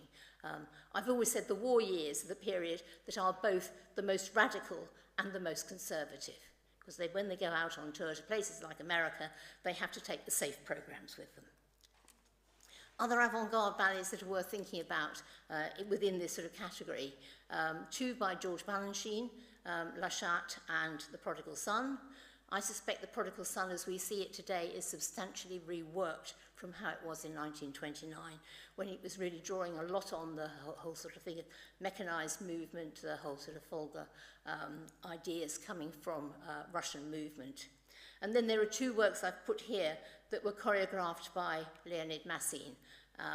Interestingly, as the choreographer who came from Moscow, which was actually much more of a center, I think, of the avant-garde in sort of Russia than St. Petersburg, he is the one who does not understand the avant-garde. And so both Pas d'Acier and Ode, I think, could have been much stronger if they'd had different choreographers. And then there's one other work for Nijinsky, Night on Bald Mountain. not again one that's talked about very much, and I won't have so much to say. I think my text on the slide here is wrong, because I think these probably are two versions of Exter's designs, rather than Goncharova, who did the originals. And I think it's sort of fascinating, because this, in Monte Carlo, in Monaco, they were having to, the Ballet Russe was also the opera ballet for the opera season. And again, an area that's not much discussed, and whoever was sort of on hand to choreograph was brought in to do it. Very useful exercises, opportunities as well, and I think that some of these things surprise. And with this work, which goes on and is reworked by Nijinská when she has her own company, the idea is that the dancers are totally asexual. They're completely anonymous, men and women dressed alike, or more or less alike. Actually, Nijinská's costume is a sort of mauve grey, and there's the headdress. You can see that completely sort of covers, just leaving the face, which is quite heavily made up, visible, and there's some of the groupings from the work. So I think one sort of got sort of sense, this is the sort of, she wasn't really interested in telling stories. She was interested in movement and what you could get from the movement. I'm mentioning the Théâtre Chorégraphique, or Nijinská's Russian ballet, goes under a number of different names. It's a company she sets up in 1925 as soon as she leaves Diaghilev. She's also working, interestingly, on productions at the Paris Opera. But this tour of Britain, as you can see, goes to the most extraordinary range of places. Now, I'm not being rude if anybody's come from Penzance or New Quay and places like that, but even Pavlova doesn't make it that far. Basically, it's seaside and watering places that they go around. 2 or 3 performances, and as you can see, the style of transport is not health and safety compliant. But a range of works, they were all short pieces, but I think they were continuing ideas that Nijinská was interested in. So with touring, it's different means of locomotion, again collaborating with Francis Poulenc, who she got on with very well. Le Guignol, music by Lana, so this is from the 19th century. It's a puppet production, but it's, I think, a very Soviet-style puppet production, and the makeup is wonderful, and that's all carefully worked out. All these productions actually were designed by Alexandra Exter. I haven't got time to go into all those, how the links all come together, but obviously a major designer who had just left the Soviet Union. Holy Etude, a work that is reworked through the rest of Nijinská's life. Again, sort of unisex in terms of the costuming. The only difference is that the men's pleats are actually, in their dresses, are slightly wider, and the colour of the capes are suspended from canes, so that when the dancers turned round, they would just be reds and magentas that came through. And you can get an idea of that from the design. The actual set was never realised, but the design is one we do actually have in the V&A. And on the road, drawing on Nijinská's passion for Japanese prints, but again, also very much sort of constructivist in the approach to the costumes. And finally, the slightly embarrassing ragtime. We actually did have these costumes on display in the jazz exhibition at 2 Temple Place. I was so worried we were going to be attacked for putting them on display, but apparently, according to the curator there, nobody got upset or commented. Obviously, we got the caption pitched right, and there's Exter's design alongside the costumes. Interestingly, that is Stravinsky music. It is only played in a few places. And I think this is one of the things, when you're touring to remoter places, you've got to have music that the musicians will already know or be quite easy to play. Stravinsky in the early 20th century was not what you started with. And I think this is interesting, because this is 1926. This is year just when Les Noces is being performed in London. It doesn't come to Britain until 1926. So after Nijinsky has taken her fairly avant-garde Russian-style productions around the remoter parts of Britain, does something of this nature really, does this work come to London? So you haven't even got that sense of sort of progression that comes through. But I think this is a sort of very revealing over people's attitudes to Stravinsky at the time. So just a little bit, I just love this picture of see, Cocteau did some good things. I'm not always going to be rude about him. I think it's wonderful, this picture of him, Stravinsky playing Sacre Printemps, the sort of sense of trying to get the spirit into a drawing. As I said, Stravinsky started working on this ballet even before The Rite of Spring. He saw the opportunities when the Rite of Spring was an artistic success in most senses. I mean, it's very different, artistic and commercial. But there is the interest that was roused, and so the sort of sense that he was going to use a huge orchestra.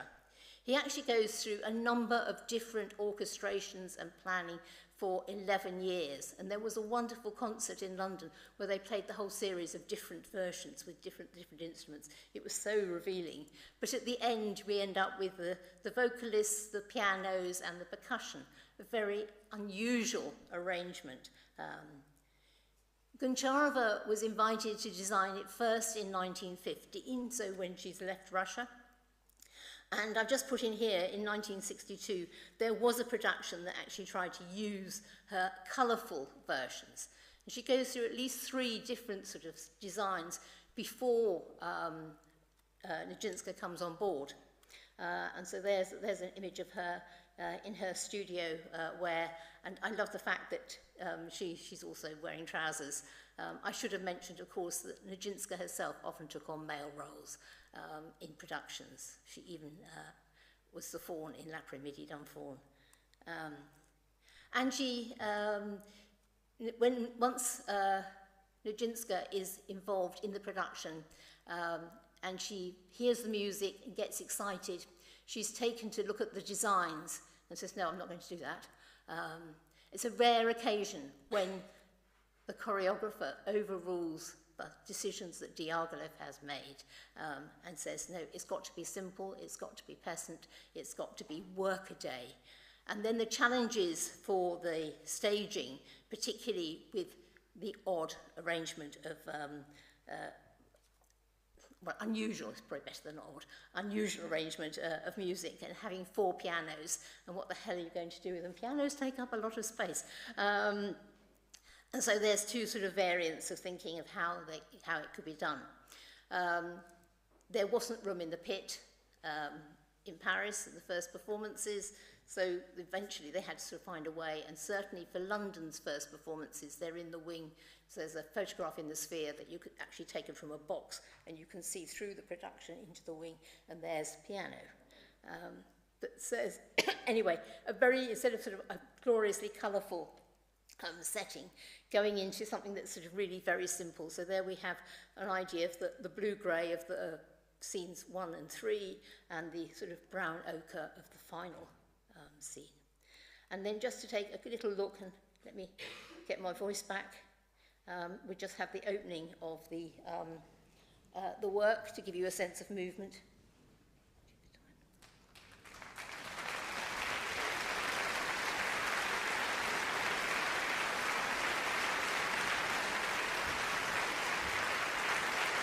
So this is the Royal Ballet. Fortunately, Frederick Ashton invited Nijinsky to stage it for the Royal Ballet, which really restored this work that had more or less gone out of fashion.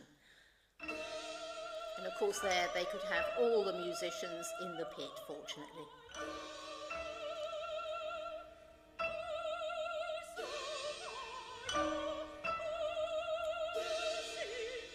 So Stravinsky had worked out the 4 scenes.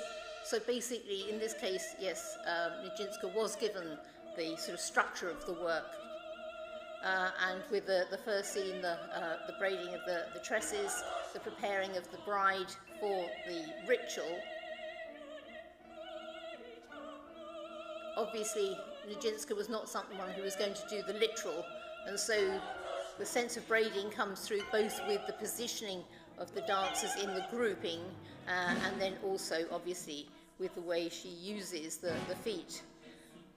Nijinsky uses point work, which of course hadn't been used a great deal in the ballet russe, but very much using it for specific purposes, elongating the legs, giving the stabbing sort of movement.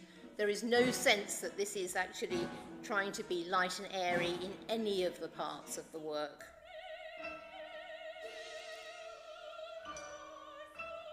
And I mean, basically, this is anonymous characters. You have the bride, the groom, and the parents, but other than that, nobody has any sort of title or name. So this is a sense of community rather than the individual. Levinson called it a Marxist ballet. He also was sort of referencing how sort of mechanical a lot of the movements were.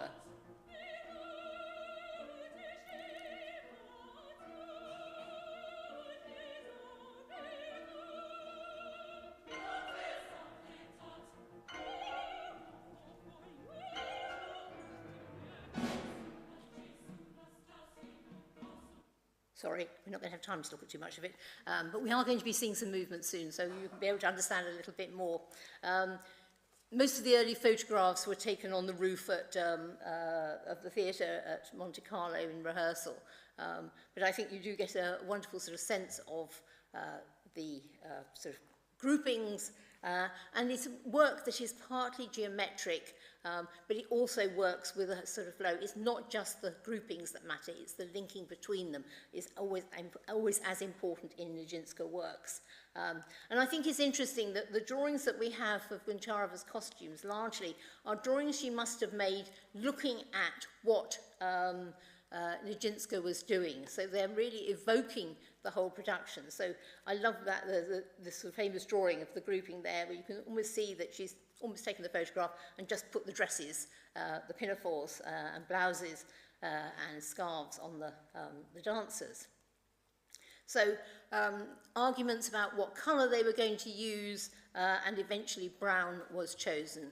Some of the early reviews say that they're black. It's really the lighting must have made them look black.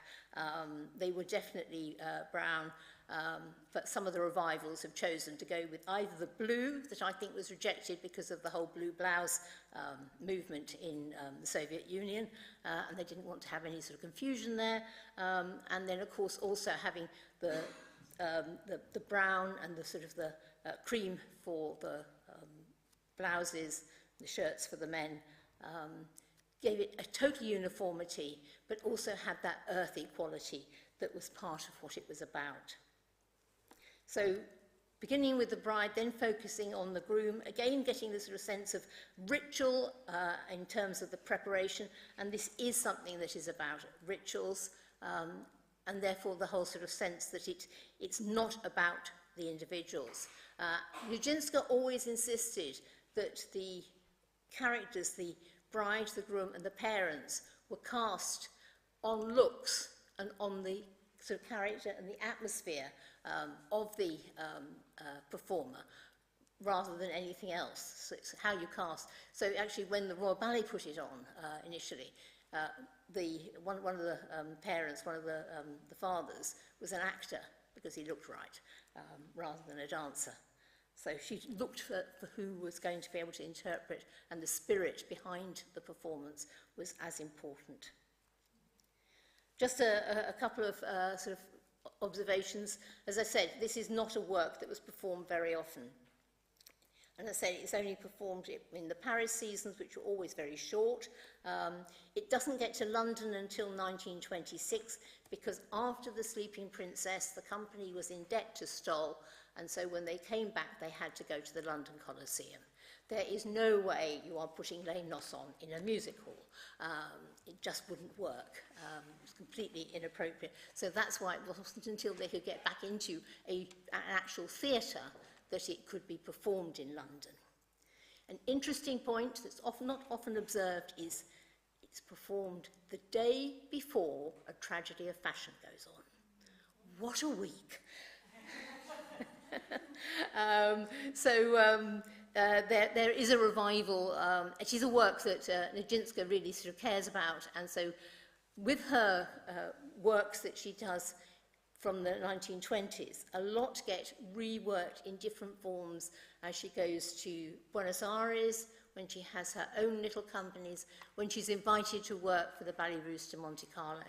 And then in 1966, when Frederick Ashton, partly prompted by Anton Dolan, invites her back to go to the Royal Ballet and mount, first of all, obviously before then, Biche and then Les Noces. And so after that, that really becomes the sort of anchor point. I think it's fascinating. Every time Nijinsky puts a work on, she redoes her notation and her notes. I'm afraid I can't read Russian, so I can't make sense of most of it. I can understand some of the pictures. They're all in the Library of Congress, if anyone's interested. So if you want to sort of really study this ballet, that's where you need to go. So there we are, just giving a sense of two works. And to finish, I'll just play one more little bit, which is the ending. Now, what do I have to do to go on here? Oops, oh no, I've gone wrong. Back.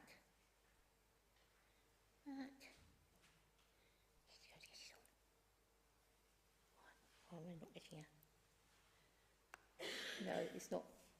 We've probably run out of time anyway, and we're going to get some movement, so it's probably better. Do you want... No, I saw it. Sorry, I thought. Sorry, I don't seem to. I did. Oh, I think. There we are. It says not. I'm not getting. It's not getting a little. I think it. Yes. There we are. That's it. Lovely. Do you want to play for now? No, that was it. So this is the very end of the work. So it's a large, full company work.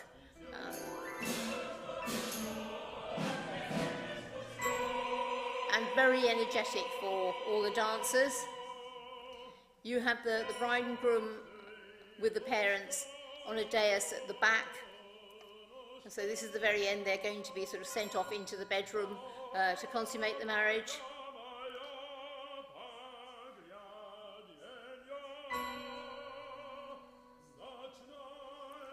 At the end of the work, it basically reflects the beginning in terms of the groupings that are put together.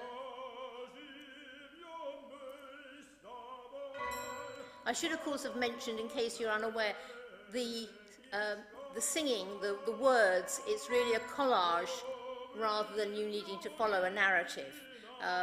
It's described often as being very Joycean.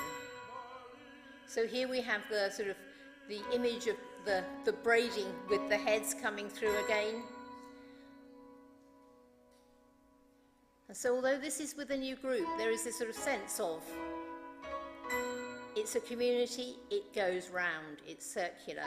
We are echoing the poses from the beginning. We have a new bride and a new groom. Life goes on. And I think it's so powerful at the end.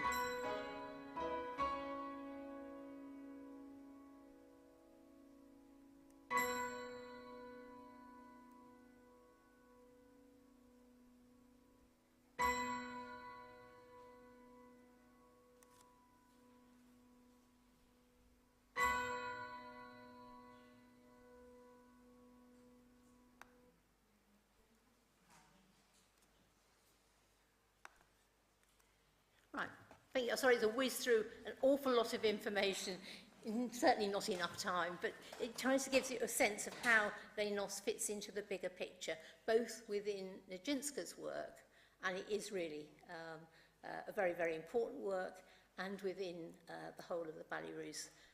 Now, of course, that you can have recorded music being used, it gets performed rather more often. If you need 4 first-class pianists, not to mention all those percussionists and vocalists for a dance performance, it's very expensive. Interestingly, Diaghilev loved it. it was probably the only occasion he let a choreographer really get on and lead the way, obviously with the composer, and he was entirely satisfied with what he saw. It's a masterpiece of 20th century theatre. Thank you.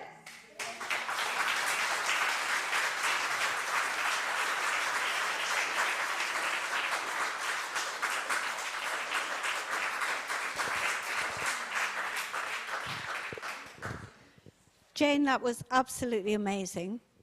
I don't know if I can be heard or not, but we've got time for like 2 questions, I think.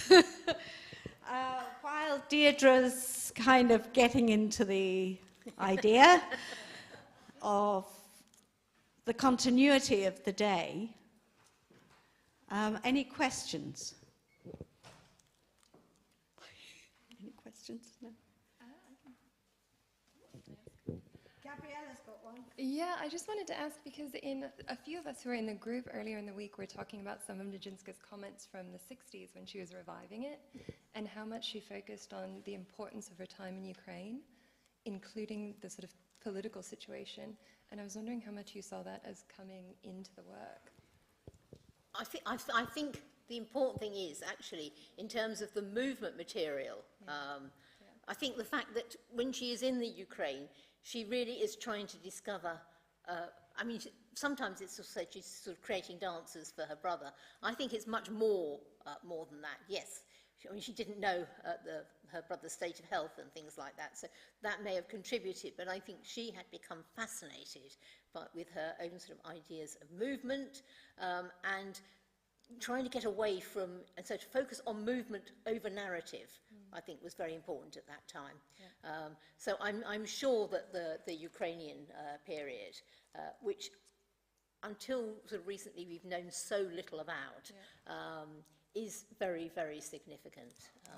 So the movement and the fact that she had this group of dancers who were willing to experiment, and that sort of sense of experimentation is what is being revealed.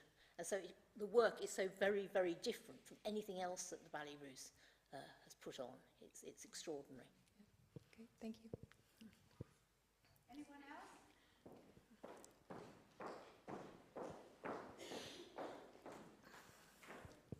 Really quick one. At the same workshop, somebody raised what were the words in the chorus, and you explained that it was just a collage of words rather than a sort of narrative. And I wondered whether it mattered how important it was for Nijinsky that it was choral. And isn't it extraordinary that it was?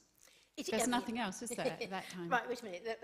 Okay, yes, the words, I mean, it was Stravinsky sort of selecting from they really sort of came from sort of folk songs and things like that. And he really was listening to the sound of them, not the... So there is a sense that the words link up to wedding rituals, but that's not what's being explained. Nijinsky ignores the words, absolutely. So yes, there are references to, in the first section, to the braids, things like that. Blonde braids. It's all that sort of thing. So, you know, if you look at the words, it is fascinating to actually see how they've been put together. And the odd thing is that when the Royal Ballet put it on first of all, they had it translated. And of course, you're then losing an element. Fortunately, they've gone back to understand the Russian sound is what matters, not the context. But also, when some of those first reviews were written, they're written in terms of the names in the songs. So as if the bride is Timofieva, for example. So they have names, but they're not in the programme. They're not referred to by Nijinsky. That's just imposing because they could understand the words. They've been clever. It's a distraction, really. In terms of the only choral one, no, it's not. 1928, in fact, there is a season in London, and a week is devoted to choral ballets. So works like Ode have a sung element. So there are actually quite a number, enough to get a whole programme together and sort of focus on it and celebrate that. Obviously, Pulcinella has songs in it. So yes, there are others, but not quite the same sort of through line, sung line in that sense. Is there one more question? One last?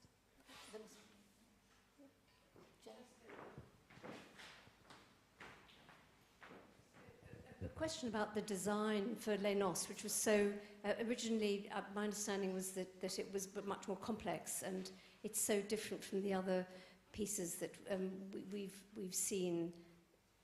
Yes, this I mean afternoon. the original. I think in shorthand, one could sort of say the original was going to be much more like Coq d'Or. It was going to be that colourful Russian, and in fact, Goncharova does different versions that link up to different areas of Russia. I must say that, you know, as a designer, Goncharova was one of those people. If there was a piece of paper near her, she was putting something on it. So she must have loved working through, but it was that long sort of gestation, and then it's turned out. And I just think it's fun that somebody did have a go at doing it. It was new choreography with the elaborate sets, but I just put that in to give an idea of what might have been intended in her mind.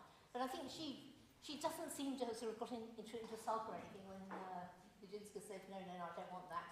I think she was interested in trying different things, and so it was exciting for her to do something different. Great, and I think on that we'll move on. So thank you so much for an amazing talk, Jane.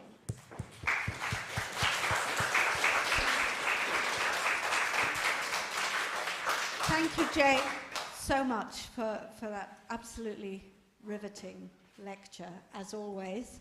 And the continuity here is, we can begin to feel the continuity in the avant-garde. But just before Gabriella introduces Deirdre, I just want to make a plea for dance departments in the UK, because it's come to my notice recently that the Roehampton dance department has been slashed unbearably. And we're very, very lucky to have with us today Professor Anne David, who's representing Roehampton. I'm appalled, absolutely appalled. What is going to happen to research on dance? Because as you can see from what we've seen of Liam this morning, what's happening over in the other building with future rights, and what is happening in terms of scholarship, we need to keep dance scholarship alive in practice and in theory. Okay, thank you very much indeed.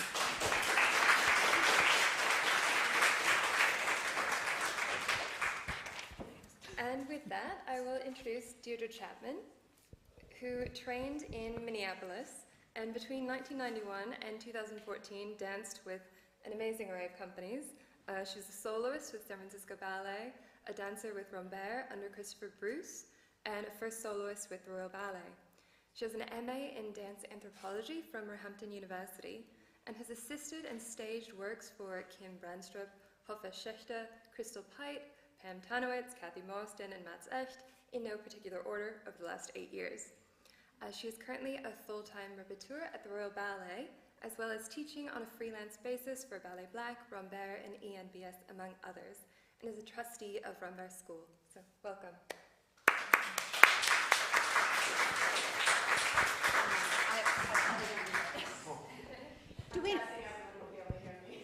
Do you want some more light? Maybe a little bit more. A little bit more light for the dancers, so they don't trip over one another. Many, many thanks to the dancers for coming in at the last minute here, from Thomas Page dancers and from Rambert School third years. Yeah, it's amazing. And Segalen from Oxford. So, Okay. Firstly, I'm going to say I'm not a massive expert on Les Noces. I've had the privilege of dancing at the Royal Ballet. I've also danced at Niche. We're going to do an excerpt from the fourth section, which is the wedding celebration section. Partially because I didn't know how many people I was going to have. And it's also, it'll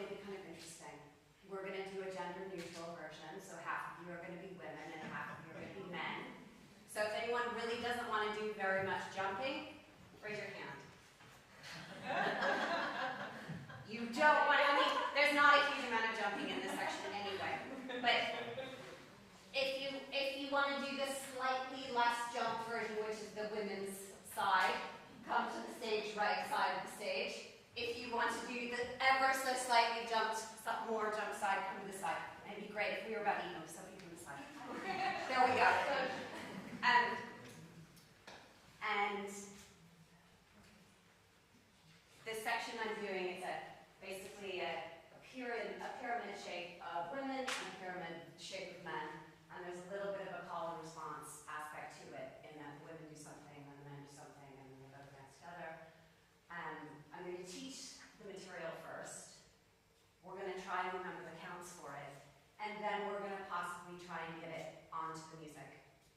Remembering the counts, remembering the steps is the easy part. Actually putting it on the music is going to be the more difficult aspect of it. In terms of choreographic themes, there's a few aspects that are very important in that the hands are almost always little open fists. So don't let your pinkies escape, but your thumb should be kind of over the top of your 3 outside fingers. Yeah? So we're almost always with that shape. There's a rounded aspect to the corps de bras, like this, for an awful lot of it. And let's go from there. Yes? So if you're on this side of the stage, you're going to start, and you're in a parallel fourth. It's quite a 2D in that your profile and the hands should be parallel floor. Your head is slightly tilted, so your face is facing our audience as opposed to the floor. Yes? And don't sink into the hip. So exactly. So we're straight up over that supporting leg with head over. First thing you four are going to do is you're going to go up for a 6, 2, 2, 3, 4, 5, 6. The ladies are actually on point. We're doing the flat shoe version. Yeah?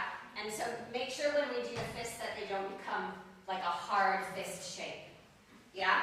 So we're going to go da-da. First thing you go is towards center. I'm going to mirror you. Ba-da-da. Up. And over. And they should be so that the bottom hand is about just below the elbow. Yeah. Don't make the wrists too broken. Yeah, it should be a soft curve from the wrist to the top of the hand, as opposed to a really bent alignment. So 1, 2, 3, 4, 5, 6. 1, 2, 3, 4, 5, 6. Now there's a dig step. You should learn this. You don't do the exact same step, but almost.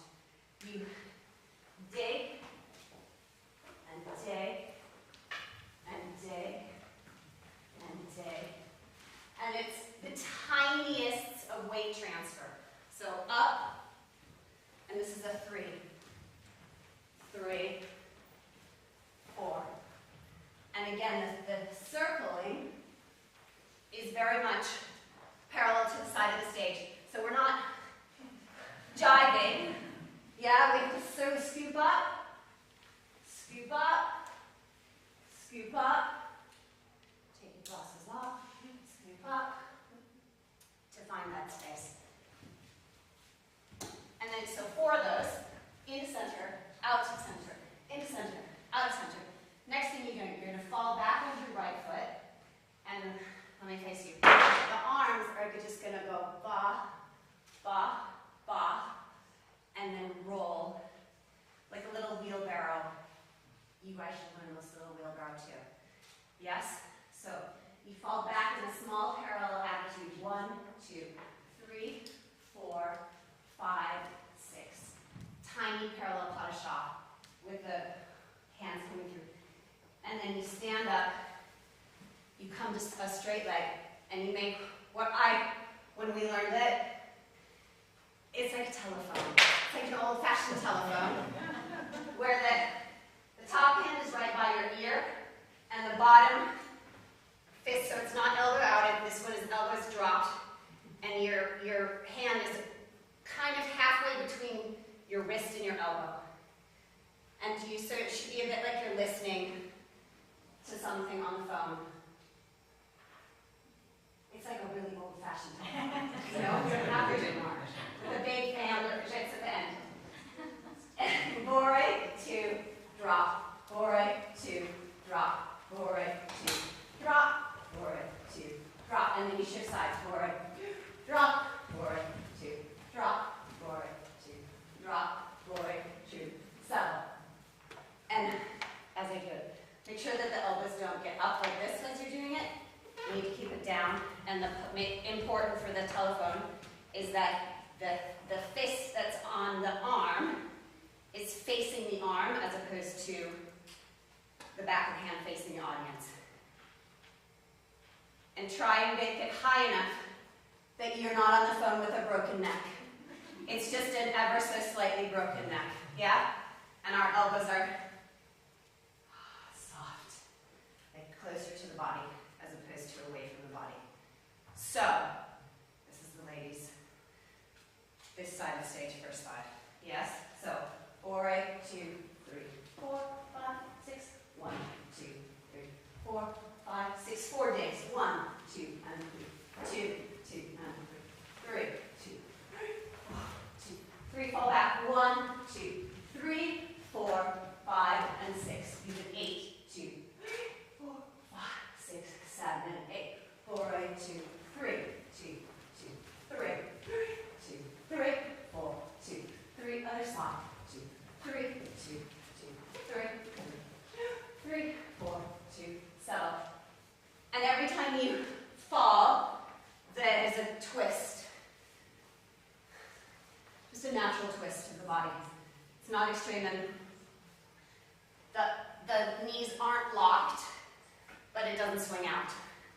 So it just naturally falls. Questions? Ask anything. You guys, questions on you guys? You guys, while they do this bit, are standing like this. So the right hand is like this, and the left hand is across your chest, still with the same kind of fisty hand, without the broken wrist. Yeah. And I'm going to do your stuff in a minute. So the tops, it's a up. It's like the balance. 1, 2, and 3. 1, 2, and 3. But I don't want to say balance because then it becomes a massive balance. So when you fall back, it's literally like a parallel attitude front, and then 2. The first one has a longer value. So it's 1, 2, 3, 4, 5, 6. Your focus on that should be ever so slightly up, and make sure we don't overdo. So the elbow, draw, circle down. And it shouldn't be 75 of these, it should be only 2. And think of your right arm. Right arm comes, think of the right arm coming down and under. Just now, into your telephone. And the transition to get into here, you have 4 of the days. So in, out, fall back. That's just immediate. It's just that little bit here. You're going to finish the balance egg. You're going to basically bum,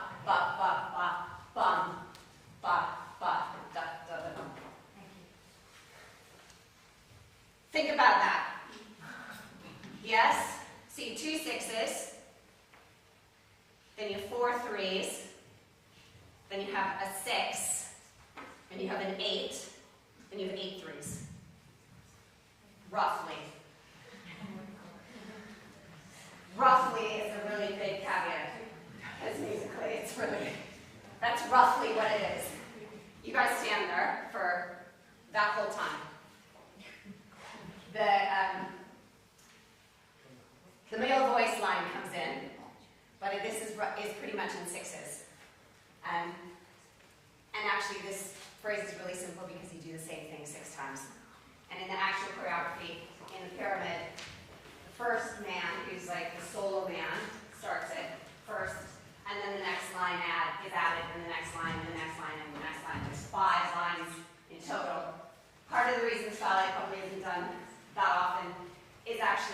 very large cast.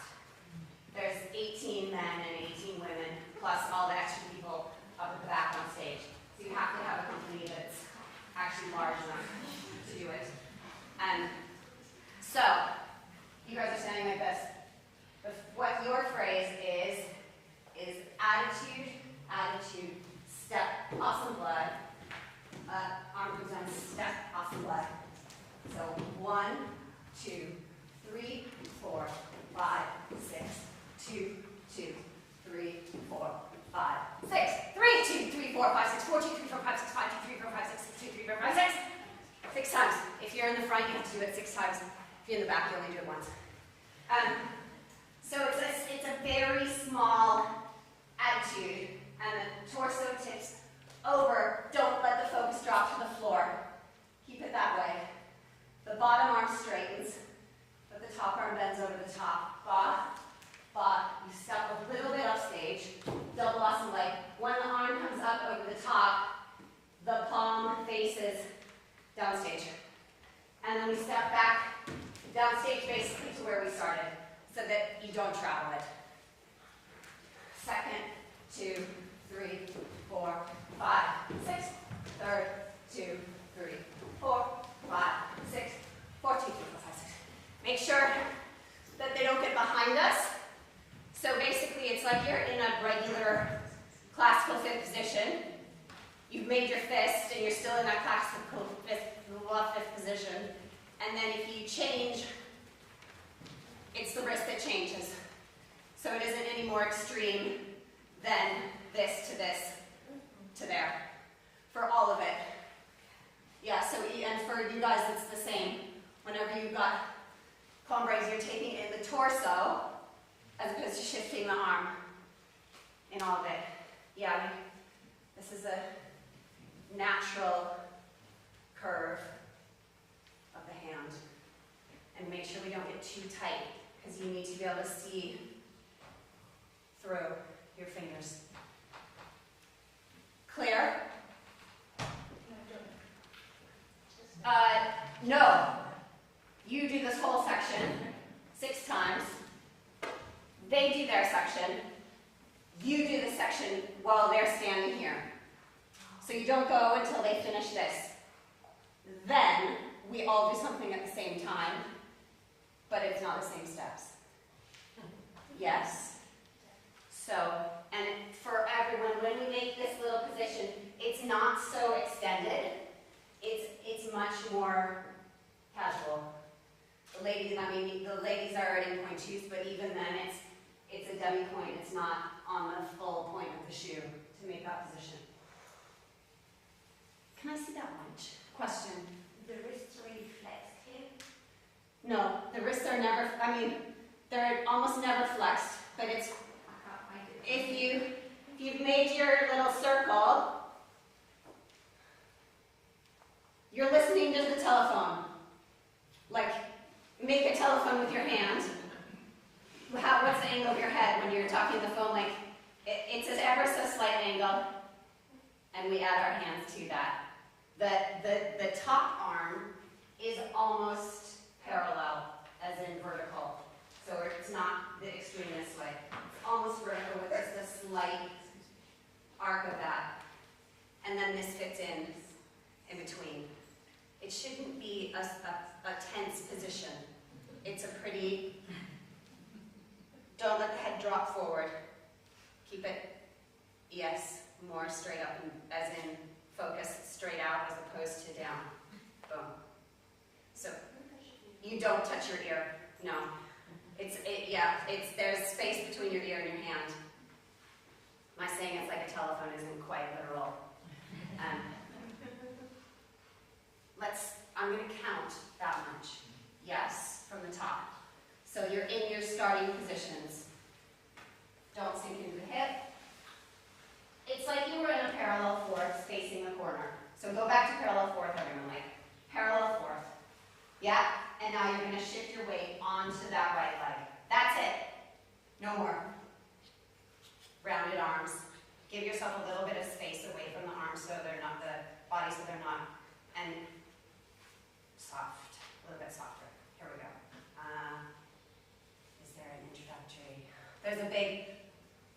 sings, the soul man goes, da-da-da-da-da-da-da. And then the music changes, and you guys go.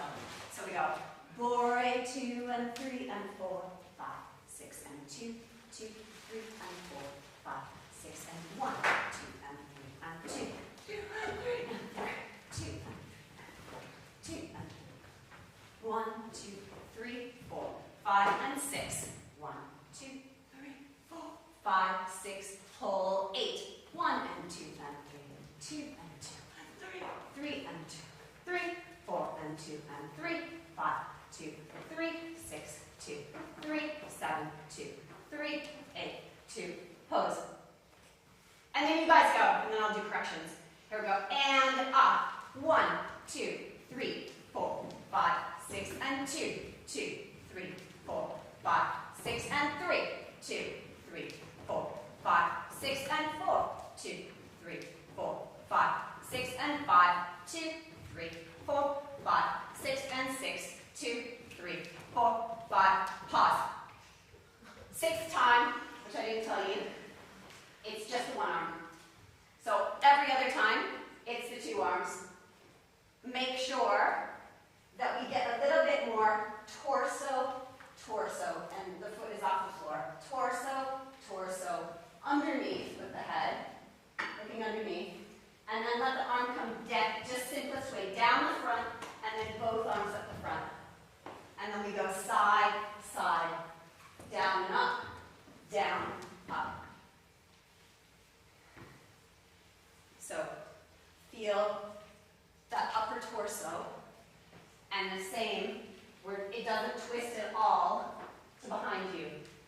So you're in this position, it's really side to side to make that happen. And yes, think of it like you were pulling threads from the ceiling without, you never overextend the elbow. So it's always a little bit soft, and then you're going to draw it up. On the lilt step, this is be for you guys too, because you do it later. Don't keep it, it's not a shunt. So it comes up a little bit. It's not a jump, as in this massive, huge jump, but it does have a lilt to it, like up, like a swing. Up, up, up, up, up, up, up, up, up, up. Yes, better. And then for this side, to a flat foot. But no, put the heel down. Ah! Much harder. Just simple. Simple. Yeah.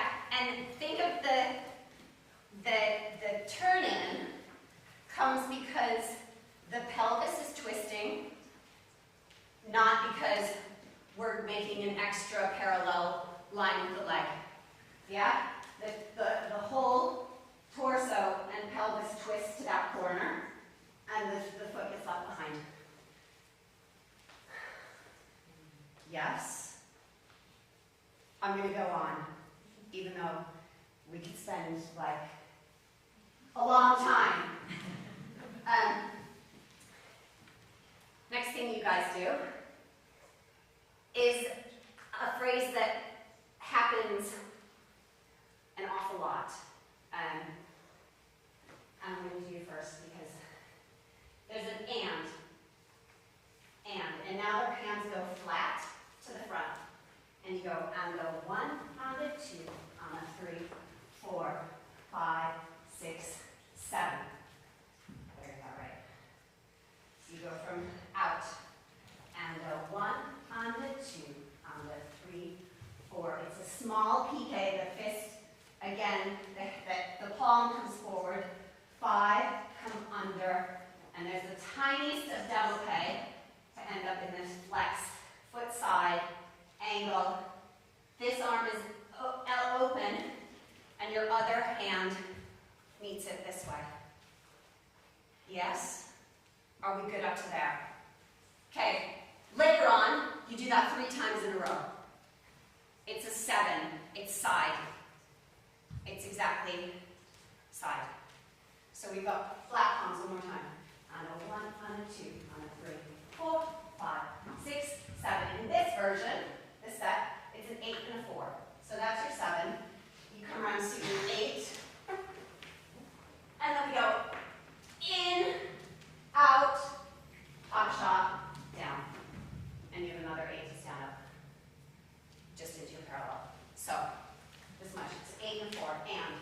1, 2, 3, 4, 5, 6, 7, 8, 1, 2, 3, 4.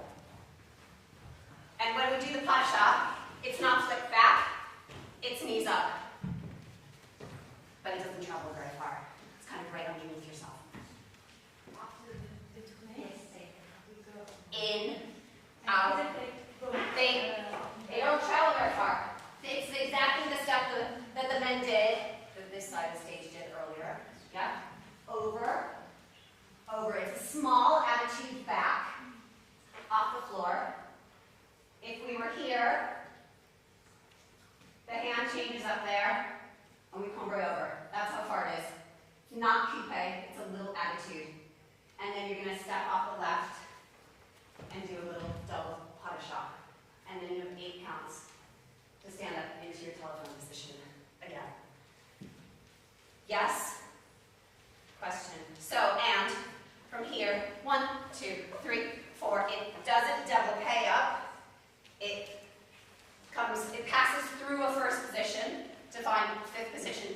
Not so twisted that the wrist, the palm of the hand faces the ceiling. Just enough so that the palm of the hand is facing front. Like you're looking underneath it. Yes? What does the left hand do? It's just in its little fist, kind of down by your side. Yeah, good question. And from there, you basically come back underneath yourself to find this position. And the tendency will be to want to go like that. Try and keep that way. Are we good? Think about that for a second. I'm back over here. You guys have just finished, you've done your assemblage. Immediately, you go, this is a phrase again that will happen later. You go, bore, ignore, bore, 2, 3, 4, 5, 6, it's pointed. Step. I might have to check. It's that version. So you go 4, 2, 3, 4, 5, 6, 7, 8. 1, 2. Let me check my notes. Otherwise, I'll do it wrong.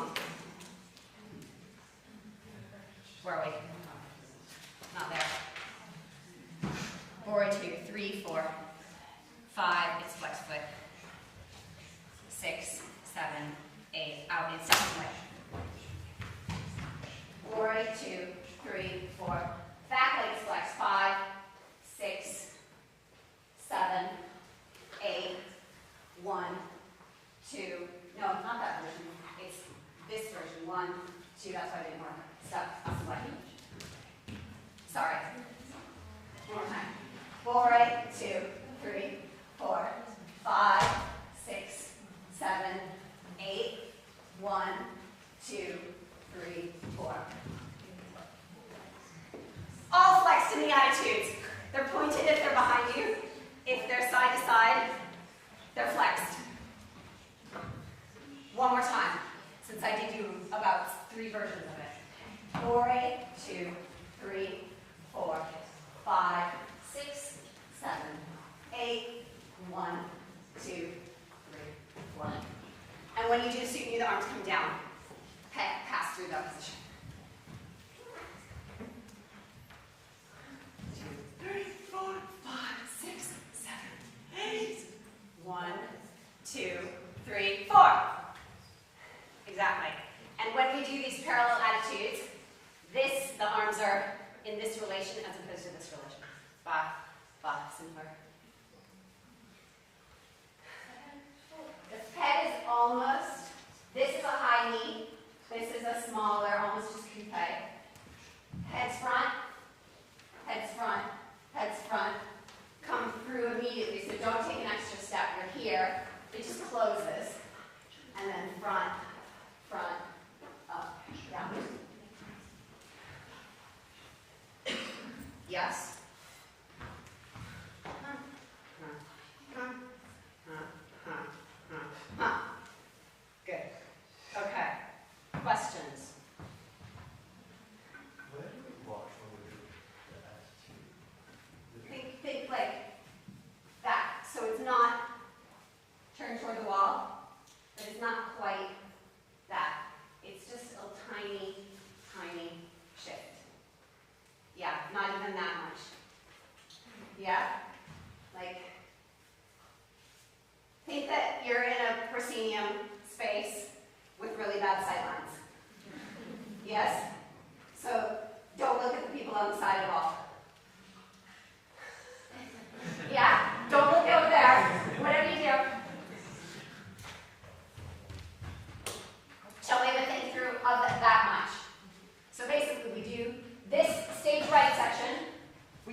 and then you both do your next bit all together. Should I count? That's the step all together. Actually, let's just try the step all together. I will give you 6 in, because they are doing a 6, and then it happens. And you have to go and. 1, 2, 3, 4, 5, 6, and 1, and 2, and 3, 4, 5, 6, 7, 8, 1, 2, 3, 4. You only get 1 count for the simu. 1 count for the simu. Yes? Let's do the same thing one more time.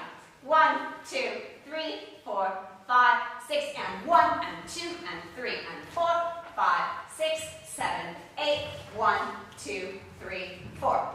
Okay. You guys, we have to be 1. So it's not 1 and. We get and a 1, and a 2, and a 3, 4, 5, 6, 7, 8, and 1, 2, 3, 4. That's about how fast it is. Yes? So your and is a pickup. And it's out on the 1. Let's do that one more time. Yes? 1, 2, 3, 4, 5, 6, and a 1, and 2, and 3, and 4, and 5, 6, 7, 8, and 1, 2, 3, 4. Just wait till you hear the music. Okay. We're getting there. Can I? Let's do from the beginning. With counts. Not with music. Yes? And hopefully I'll count it correctly. Which is always a possibility might happen. So, how about I give you 5, 6, 7, 8 in, just so that there's something to catch it. 5, 6, 7, 8, and 1, 2, 3, and 4, 5, 6, and 2, 2, 3, and 4, 5, 6, and 1, 2, and 3, and 2, 2, and 3, and 3, 2, and 3, and 4, 2, and 3, and 1, 2, 3, 4, 5, 6, 1, 2, 3, 4, 5, 6, 7, 8, and 1, 2, 3, 2, 2, 3, 3, 2, 3, 4, 2, 3, in, 3, 2, 2, 3, ready, 3, 2, 3, 4, 2, settle, 1, 2, 3, 4, 5, 6, 2, 2, 3, 4, 5, 6, and 3, 2, 3, 4, 5, 6, and 4, 2, 3, 4, 5, 6, and 5, 2, 3, 4, 5, 6, last 6, 2, 3, 4, 5, 6, and a 1, 2, 3, 4, 5, 6, 7, 8, and 1, 2, 3, 4.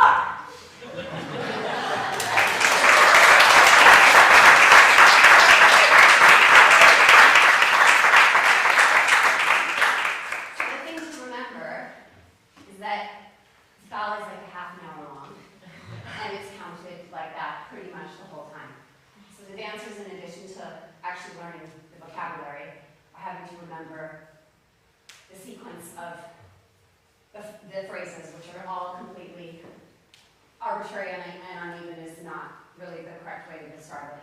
But some of it is probably, some of it would obviously be counted as Stravinsky wrote it, and some of it will be counted as if and heard. In terms of, it's easier to count it like this because that's what the vocalist is doing, and so that's what you listen to, as opposed to what the bar actually might say on the score.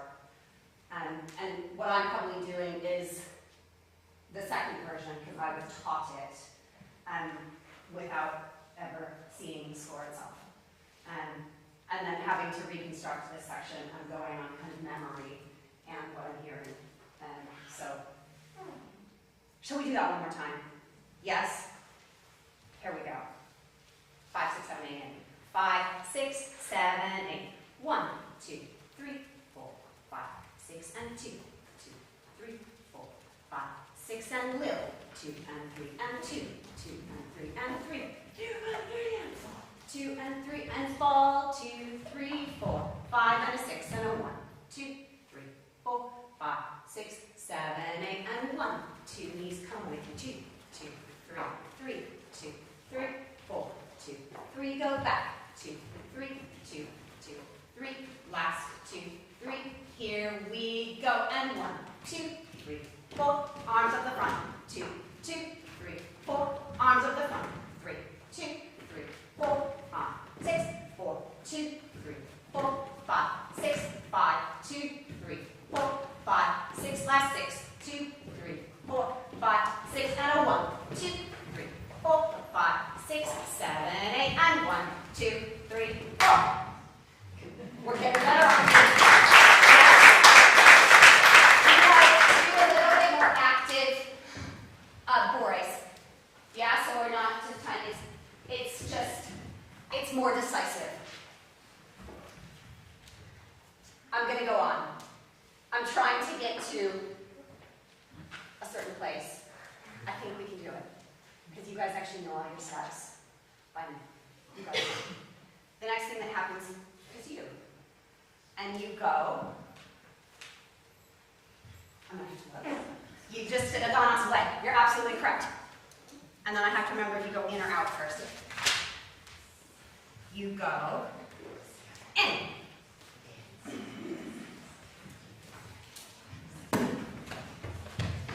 What else? What? 15. I have 15 minutes left. Maybe do this bit. We can try. Why don't you try? We'll try. Okay. There's only like one more phrase. Oh yeah. We'll see.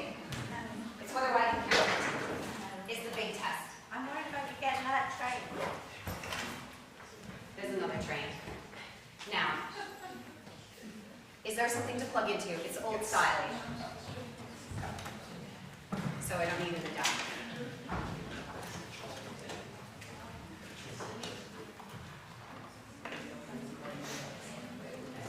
Or is it Bluetooth? Or does it work for that?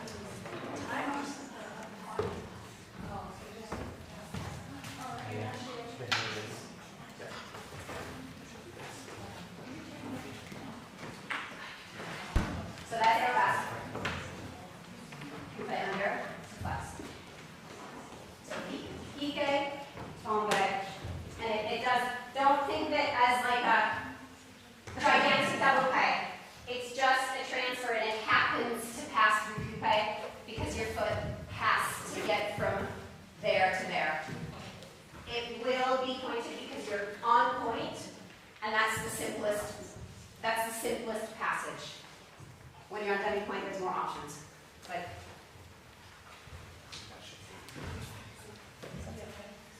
let's try. See if you can hear it.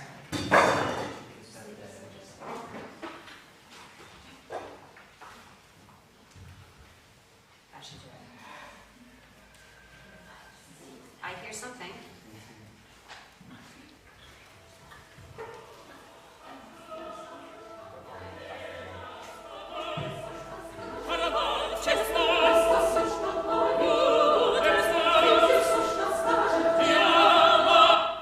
We can hear it. I'm going to go back so that we can catch the nice voice. Okay. We're going to try and listen to this. And I'm going to try and get it right.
that you hear to do that.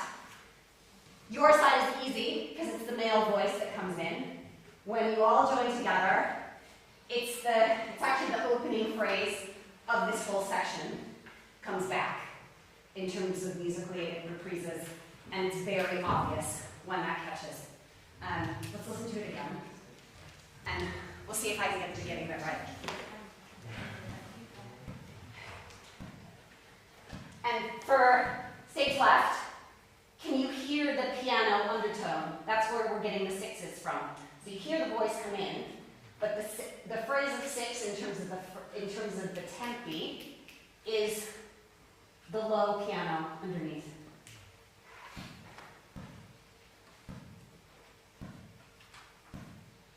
Oops, too far.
Sorry, I need my glasses to see the tiny numbers on my phone. Otherwise, it's impossible.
Okay, Deirdre.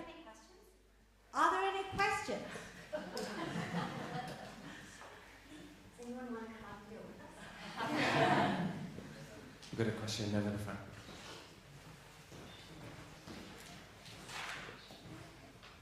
Sorry, I just wanted to ask who taught you the ballet and did you perform it many times? I performed it many times. The iteration that Jane showed on the screen up there was the previous revival that the Royal Ballet did. So I did the revival that production that I danced with. I wasn't in the company now. I danced basically in this section of the piece. There's a solo woman and a solo man that kind of do a little bit more, and in the final pose, the solo woman becomes the top of the pyramid, and the solo man is the height, because of course the actual bride and groom have walked off. So I played the solo woman in this section, which in terms of the ballet meant that I didn't do any of the other sections in the ballet. So I didn't do any of the braiding and the opening, which is a much smaller group of women. And I obviously didn't do the second section, which is all about the groom and the bride, his men. Yeah, so I did a fair number of shows of it. And I was taught it by, I think when he learned it, probably Christopher Saunders restaged it. It hasn't been done in a few years, but, and correct me if I'm wrong, but probably when it was originally done in the company, it would have been notated in bench. And so there's a score available also in the Royal Ballet Archive that would be used for any restagings that are done in the company in terms of like a kind of Bible reference, which it places the phrases against the musical score. So there is relatively little variation in what happens in the piece. Yeah, so my question was, when you were taught the position, what was the meaning of the fist? Thank you. So when you were taught the positions, what was the meaning of the fist, and then how important is the accuracy of how you position, like the angle of your arm, etc., because everyone's obviously going to interpret it a little differently. The meaning of it, I was never taught. I was given the position, yes, and so in terms of my learning of the piece,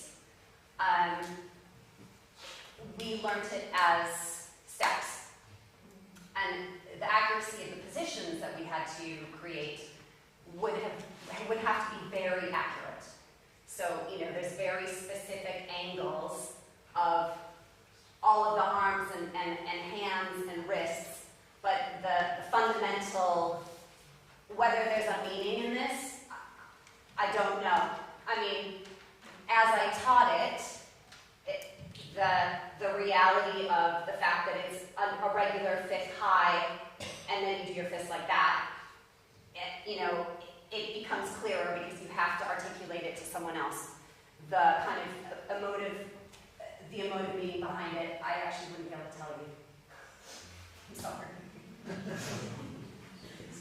Thanks so much. They might kill me for saying this, but both Jennifer and Susie learned it at the Royal Ballet. I don't know if they danced the same. They danced with the... I just learned, I never Susie looked at sound. Jenny danced with my great sound. I don't think I ever got to do it on stage.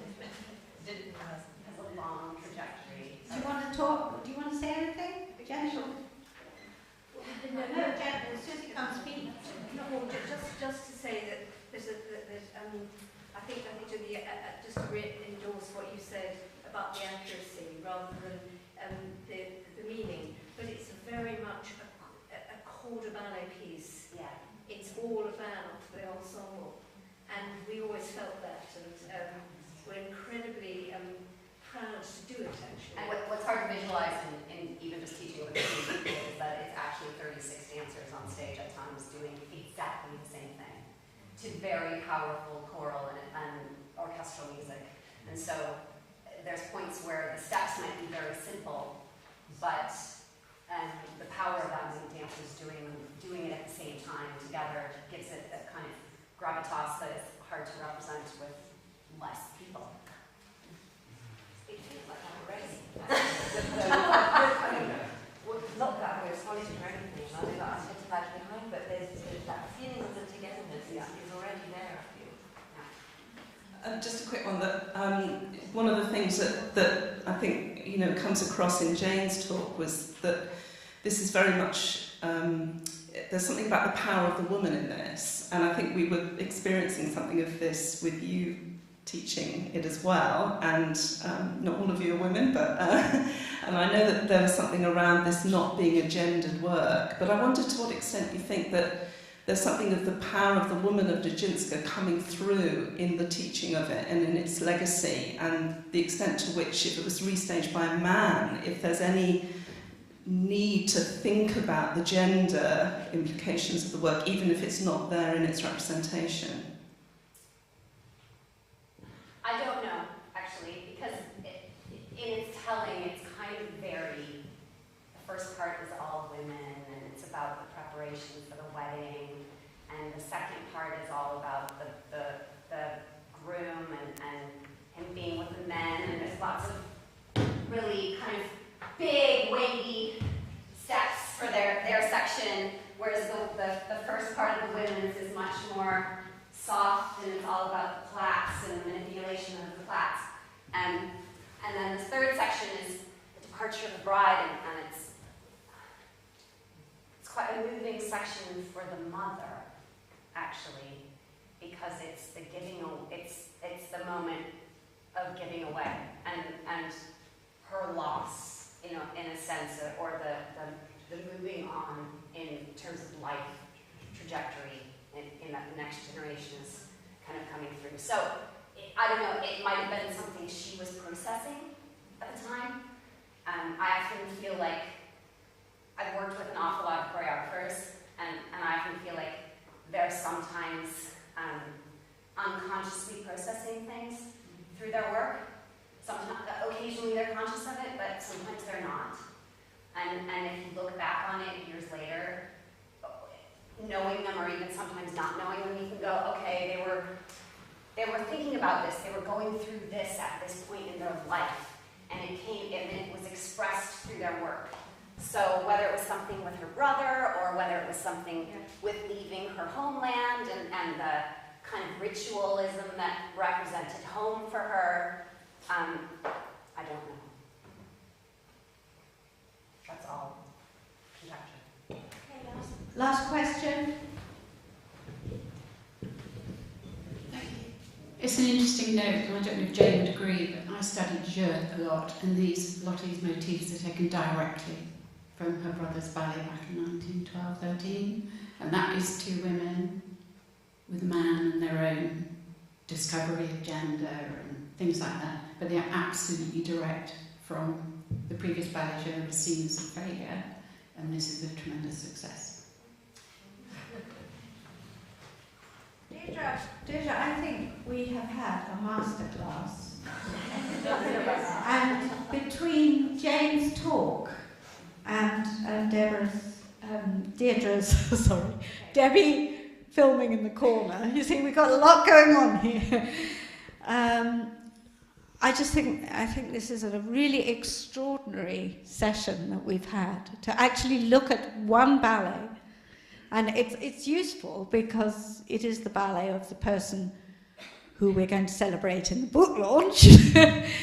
So with Lynn's new book coming out, I think it's very timely that we're kind of connecting with our dance history, but it also connects with the first session we had this morning. I felt that the emphasis on community, on feeling the next person, of being one somehow. There's something that is possible in dance and with the right choreographers that we can access here for all of us going forward. Deirdre, thank you very much. Dancers, you were fabulous.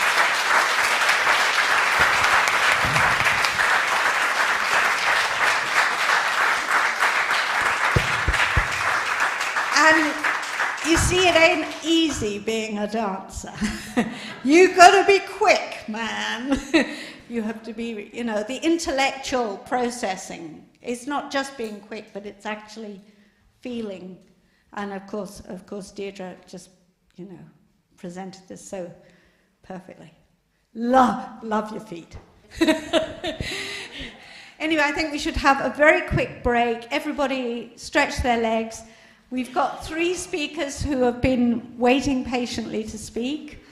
Come back in, what do you think, 5? 10? 10 minutes. Okay. And then we have to race through to be ready. 5. Okay, thank you so much. Have some tea.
panel that is questioning what constitutes dance avant-garde across the 20th and 21st centuries.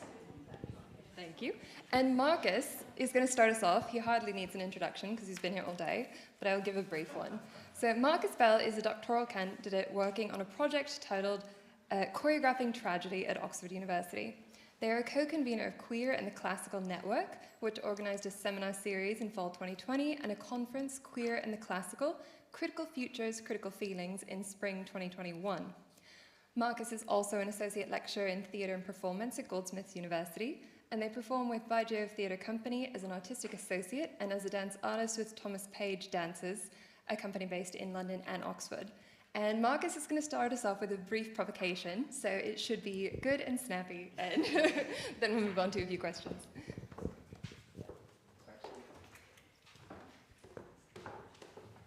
Hello. Perfect. Hi, everyone. Thank you so much for joining us today. I have kind of two hats on in that I've also been helping kind of facilitate and organize with Sue. And so I basically wanted just to take a moment as we shift into the panel discussions to think maybe about some of the questions and core concepts that come up when we think about Rite of Spring. So I cheerily have titled this brief provocation, The Rite of Spring, Wildness, the Ancient Past, and the End of the World. This piece taps into kind of a few of my core concerns in my research, which is ways that dancers stage and engage with and choreograph the past, and in this kind of particular instance, a mythical ancient past, and how that relates to a vision of the future or possible futures that might emerge in the choreography. So I want to touch on this question by thinking with Jack Halberstam's 2022 book, Wild Things and the Disorganization of Desire. And in the book, Jack says in the conclusion that our world is not the promise that the wildness held out to us and that was courted and inhabited by queer thinkers in the early years of the 20th century. The world that we inhabit is a disaster of our own making and one that will take a complete revolution to reverse. And Halberstam is particularly interested in thinking here as with wildness as a concept and a category, one that is often created and mobilized by colonial discourses for thinking about that space outside of the city, outside of the land that is being captured or owned or taken over by colonial forces. But Jack wants to think also how in those acts of destruction, wildness leaves traces of itself, leaves the potential for disorganization of the colonial moment within that process. And so Halberstam thinks with Stravinsky's Rite of Spring as one of those moments which presents an opportunity for undoing the colonial structure, undoing the way that the world is currently set up. And why I'm interested in it as well is because it circulates or revolves around a historical discovery that happened at the end of the 19th century, which is the discovery of Minoa, of Mycenae in ancient Greece. We see here for the drawings for the costumes by Roerich, the kind of garment of a ritual, an ancient pagan ritual, and how these echo particularly those Minoan frescoes which were discovered there. And I just bring this up briefly to say that the piece is in this way interested in investigating a kind of an ancient world, a world before even the classical world, some kind of deep antiquity, but also presenting this ritual of sacrifice, this idea of kind of dance to the death, which eventually gets caught up in the languages of sacrifice throughout the First World War. So as we've been thinking today about repetition, return, practice, ideas of community and communion, I think maybe the Rite of Spring is asking us particularly to think about how does that group organize itself, how is it gathered, what is it gathered for, and what exclusions or expulsions are made in order to facilitate that group coming together. I was going to talk a little bit more about Pina Bausch's Rite of Spring, but I think we'll hear from me about how that's traveled and traversed recently in the production at Sadler's. Maybe I want to just end then with this kind of idea of attention that is operative, I think, in the Rite of Spring. One where it sits within genealogies or histories of a kind of dance canon, where we might want to figure it within ballet and modern and contemporary and see how it sits and goes down that way. But at the same time, the piece at its premiere as described by one of the people who saw it, Jacques Rivière, was a piece of wreckage from the past, teeming and eaten through by a familiar and monstrous life. And it's that quality, that queer quality of disorganization, of unmaking, of strangeness, of difficulty, of the dancers literally moving away from the floor because, again, one of the reviewers said that she hated the floor, didn't want to be near it, that offers us a potential for unmaking, for undoing the same canon that might want to contain rights, including future rights. So I'll end in this kind of really brief provocation and run through with how Halberstam ends his kind of monograph on wildness, when he says that wildness is neither utopia nor dystopia. It is a force we live with and a way of being that we organize out of existence. If the wild has anything to tell us, it is this: unbuild the world we inhabit, unmake its relentless commitment to the same, ignore the calls for more, and agree to be with the wild, accept the wild, give ourselves to the wild, or float or drown in its embrace. And Halberstam is particularly thinking there with climate catastrophe and how that's been caused by processes of capitalist colonialism. So I maybe just want to leave that as some open threads before we move on to the next presentations. But thank you all.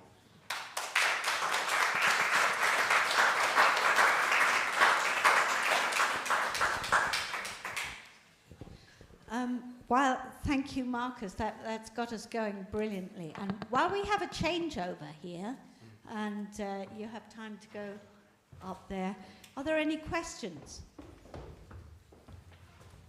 Anyone got any questions on that initial provocation? Yes. It's not really a question so much as an advert. I've had the privilege of seeing the Alex Whitley VR experience. I was a kind of prototype before the prototype. And actually a lot of what Marcus has just been talking about will be talked about later, I think, when Alex comes on to think about the wildness of dance in relation to what it is to turn a body into a plant or a thing that is also virtual in relation to inherited histories of land and so on. So I think there will be connections. Come back at 6 o'clock to hear more about them. Fantastic. I think there have been connections already. Okay, let's move on. Great. So next we have Meindert Peters, who is a postdoctoral research fellow at the Faculty of Medieval and Modern Languages and a junior research fellow at New College, both at Oxford. He holds a PhD from Oxford with a project on embodiment in German modernist literature and thought, which he is currently turning into a book. His new research project, which he rather modestly slips in at the end, will be funded by a Leverhulme Early Career Fellowship, which is amazing. Explores dance adaptations of modernist literature, and he is a former professional ballet dancer. So, welcome. Thank you for that lovely introduction. Hi, everyone. And thank you, Sue, first of all, for organizing this, and Torch, and DANSOX, and Marcus. It's a complicated rhythm that I won't try to dance to. I was very happy with Marcus's first ideas, because I titled my talk Undoing, which you mentioned also. And I think I'll be talking about Kafka's Metamorphosis, which is also a kind of expulsion, a story of expulsion from the family. I'll try to keep it brief. But what I'll be doing is talking about Paita's 2011 dance adaptation of Franz Kafka's short story, The Metamorphosis. So I'm doing a bit of a different thing than most talks today, in that I will talk about avant-garde literature through a contemporary dance adaptation. Nevertheless, I think it fits rather well. This paper ties into two projects, and I'll be doing some commercializing here as well. First, it ties into a project called Kafka Global at the Faculty of Modern Languages, run by Professors Caroline Duttlinger and Barry Murnane, which will explore and mark the centenary of Kafka's death in 2024 with a major exhibition at the Western Library, accompanied by an academic and cultural program. For those of you who are interested, next week we have an event with the editor of a new volume of Kafka's drawings. Although I won't be talking about Kafka's drawings, I think you can see that that he's very interested in the body in these drawings. So do come along next week, Friday, if you're interested in learning more about Kafka's drawings. And the second project that this talk ties into is, as said, my new project funded by a 3-year Leverhulme Early Career Fellowship entitled Dancing Modernist Literature. This project explores the ongoing relevance of modernist literature in the 21st century through adaptations to dance. Really, what I'm asking in this project is why, in the last 20 years, so many popular dance adaptations of modernist literature have popped up. And what can they tell us about modernist literature? So in the next 15 minutes or so, I want to have a look at what Arthur Piter's 2011 adaptation of Franz Kafka's 1915 short story, The Metamorphosis, might bring to the fore about movement in its source text. Piter's ballet is a ballet of about 1 hour and 20 minutes for the Royal Ballet, first performed in 2011, then again in 2013, when it was also taken to New York. And I think an interesting part of its history already is that it was freely available online during the pandemic, and it got this new meaning in the pandemic because it's the story of someone secluded to their room, right? Which we were all largely were in the pandemic. The music is composed and performed live by Frank Moon, and Edward Watson, who you see here, is the extraordinary dancer performing Gregor. Kafka's The Metamorphosis is the story of Gregor Samsa, who awakes one morning to find he has turned into some kind of vermin. It is a staple of scholarship on the Metamorphosis to start with its famous first sentence, and I'll do the same. In the translation of Edwin and Willem Muir, as Gregor Samsa awoke one morning from uneasy dreams, he found himself transformed in his bed into a gigantic insect. I've just taken the English translation that I happen to have. There's many of them, and monstrous vermin might be a better translation than gigantic insect. But what I want to point out here, as many have done before me, is that we immediately run into an issue of translation, as the first sentence famously uses 3 words with the prefix an, comparable to the same English prefix, that is, a negation of something else. That is, Kafka tells us what Gregor and his dream are not, and not what they are. Insect is a narrow translation, as I said, where perhaps vermin will do better. So what are the dream and Gregor not? The dream is not quiet or easy. The word gohoya means harmless or safe. So Gregor is not harmless and not safe. And Geziefer, rarely used nowadays in German without its negative prefix, is a term that has its roots in a word that describes animals that are suitable to be used as sacrifice. In other words, his dream is not quiet and he is not harmless, but as such, he is also not, or perhaps no longer, material to be sacrificed. And I think that's an interesting point, that even though it seems like a negative term, there's something positive about not being, at least from his own personal perspective, for not being suitable for being sacrificed. And it also ties nicely into the Rite of Spring. Adapting the story of Gregor turning into vermin into a ballet both does and does not make immediate sense, at least to me. The point of the story is that Gregor turns into something other than a human, that he has a different body. So how would we do that with a human body? But nevertheless, it is also a story of embodiment, and so it does make some sense to use dance. So how does Piter imagine the gigantic insects? Well, his choreography explores the limit of human capabilities, of flexibility and contortion. It is an experimentation with the most extreme positions a body or at least Edward Watson's body, can take. That is, it puts on display both what the human body can do and, ex negativo, what it usually does not. So let's have a look at the scene in which Gregor explores his new body. It's really just a minute, but just so you get an idea. Do we have sound?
So, while Edward Watson's incredible limberness does evoke an insect, I also think that Gregor here is choreographed as a certain kind of imaginary animal, but is not as an imaginary animal, but rather the animal is the extremes of the human body, putting this scene then next to Kafka's opening negative statements shows, I think, that both Paita's choreography and Kafka's writing explore the negative.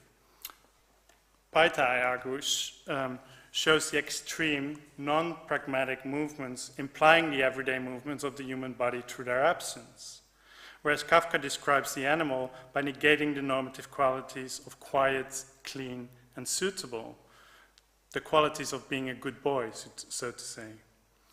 But Paita also puts on this display the everyday movements that these experimentations with the body in this scene go against. Paita's ballet does not start with Gregor as an animal, but with the repetitive movements of Gregor's everyday life before the transformation. We first see Gregor repeatedly waking up normally, catching his train, getting a coffee, etc. But he looks like a shell of a person. His eyes are blank, his motions robotic. He only lights up somewhat when he gives his sister a present. So that's the second scene I want to show you.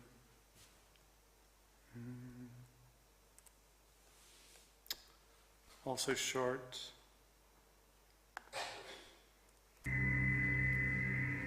So this is the first waking up.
hope you get the point.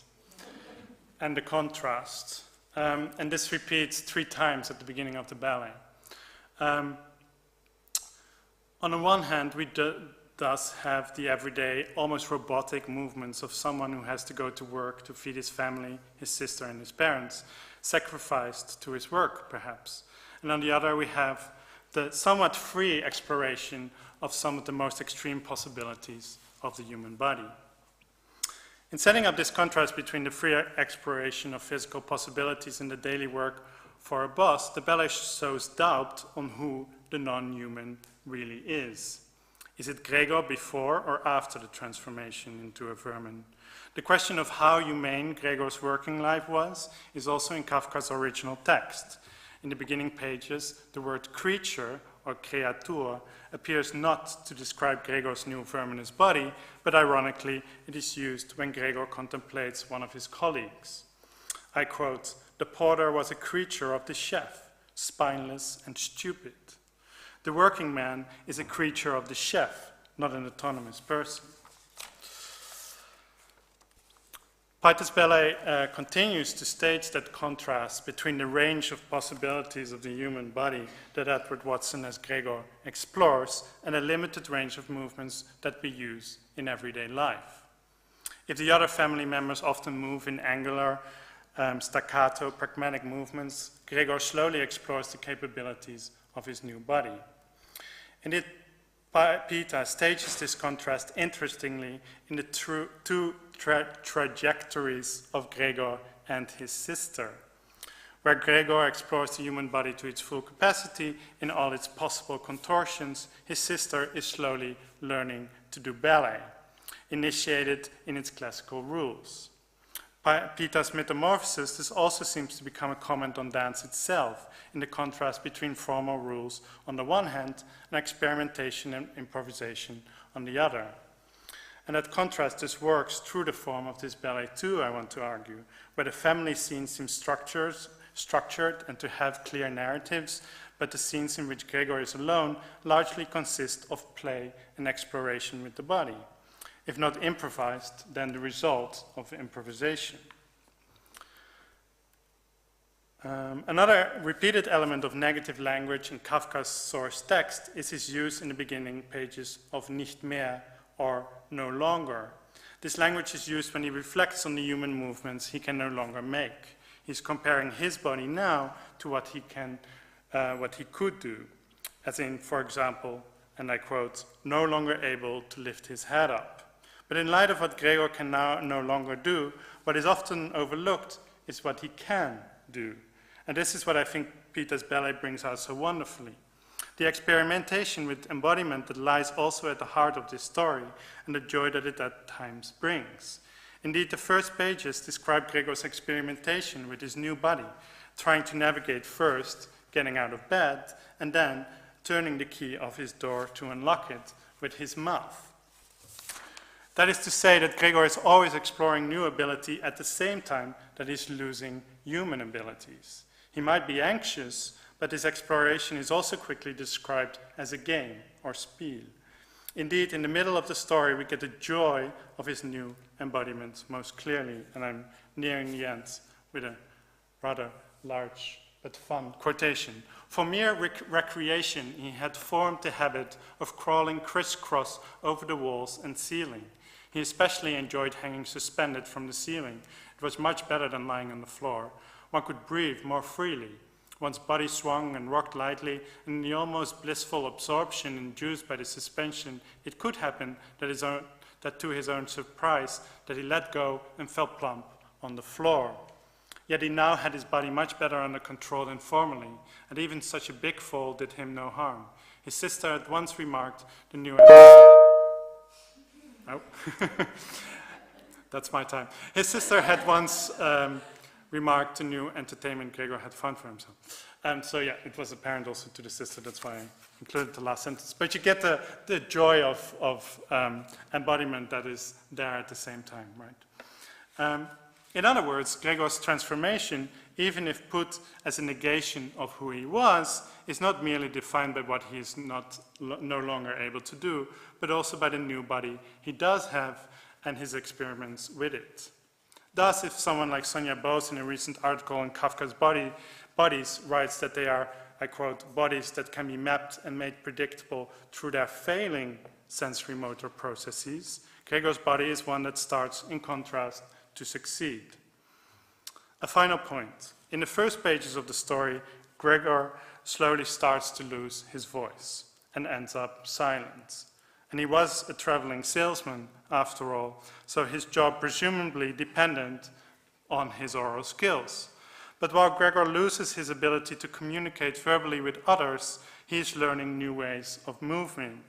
Thus, like the adaptation from Kafka's literary text to Paita's choreography, that is, from a linguistic medium into a medium of the body, Kafka's Gregor transforms from someone who relies heavily on speech into someone who loses his voice, but who gains a new attention to the possibilities of his body. That's it. Thank you.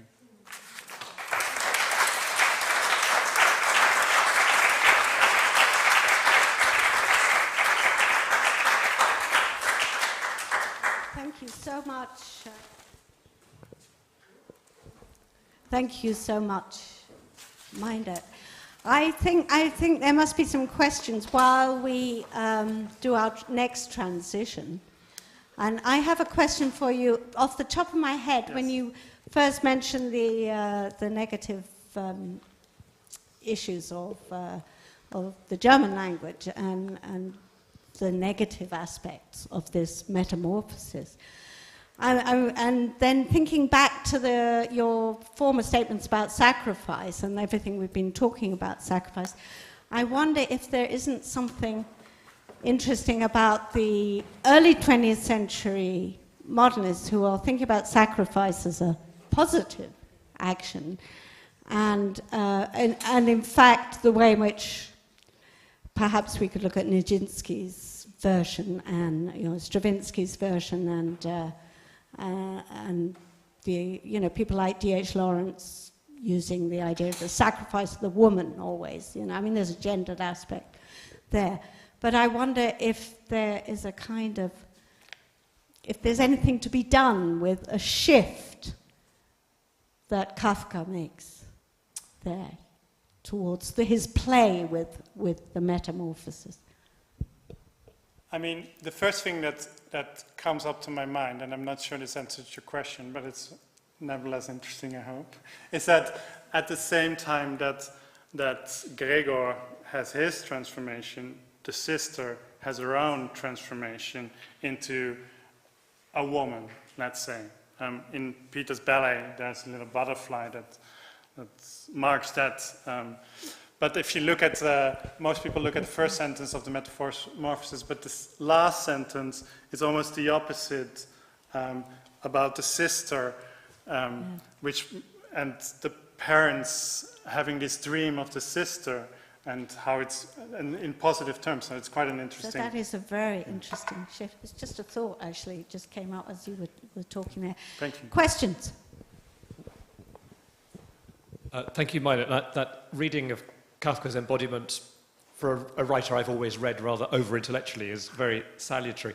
I wondered whether you can extend your observations to the musical score, because sometimes the music can be troped as disembodied or abstract, or has that romantic connotations of beyond. But listening to the extracts there, you have a use of instruments which very much makes it clear that those are physical objects.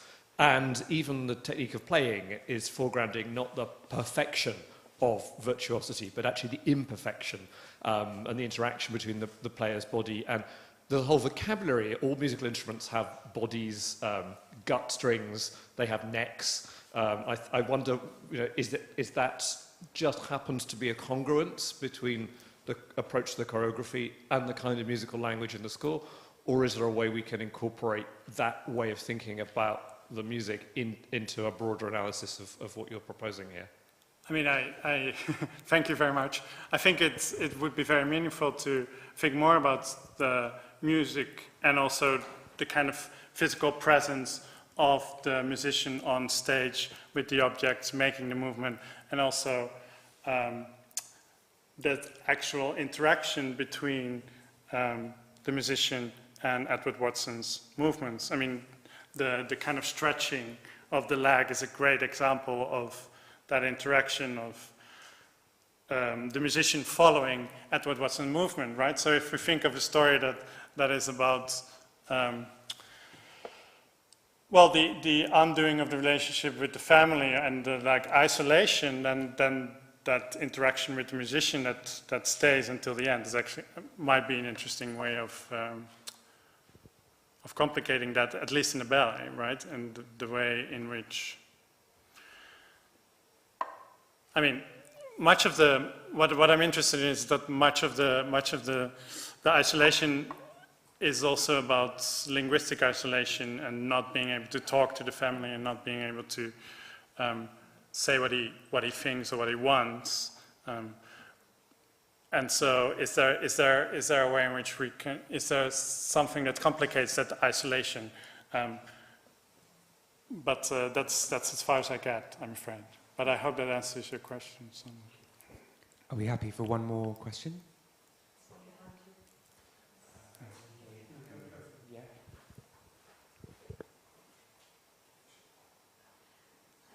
I'm intrigued by the association of the kind of the dancer not speaking and this character not speaking, or eventually not speaking. So are you interested in that aspect? I mean, something I hadn't thought about before, the relationship to metamorphosis.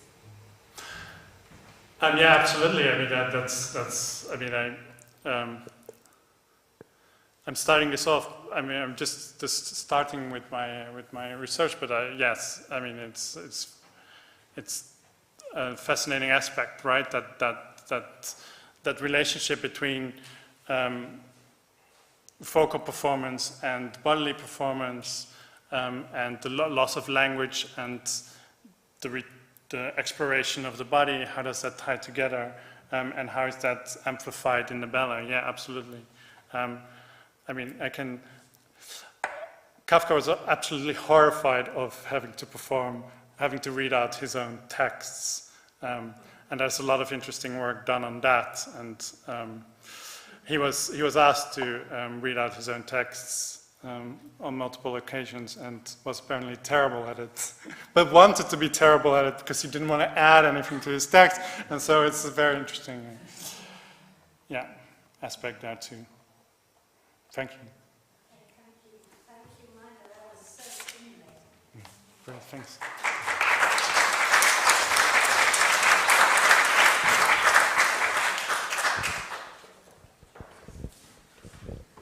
Okay, we'll have a quick break while we get set up for the next one. All good to go? Yes. Okay then. And so we now have Funmi Adewale, who's a performer, dramaturge, and academic, and her research interests include dance of the African diaspora as profession within the cultural industries. She holds an MA in post-colonial studies and a PhD in dance studies, and she's presently a senior lecturer in the dance department at De Montfort University in Leicester. And as Sue mentioned earlier, she has heroically stepped in to speak to us today, so thank you.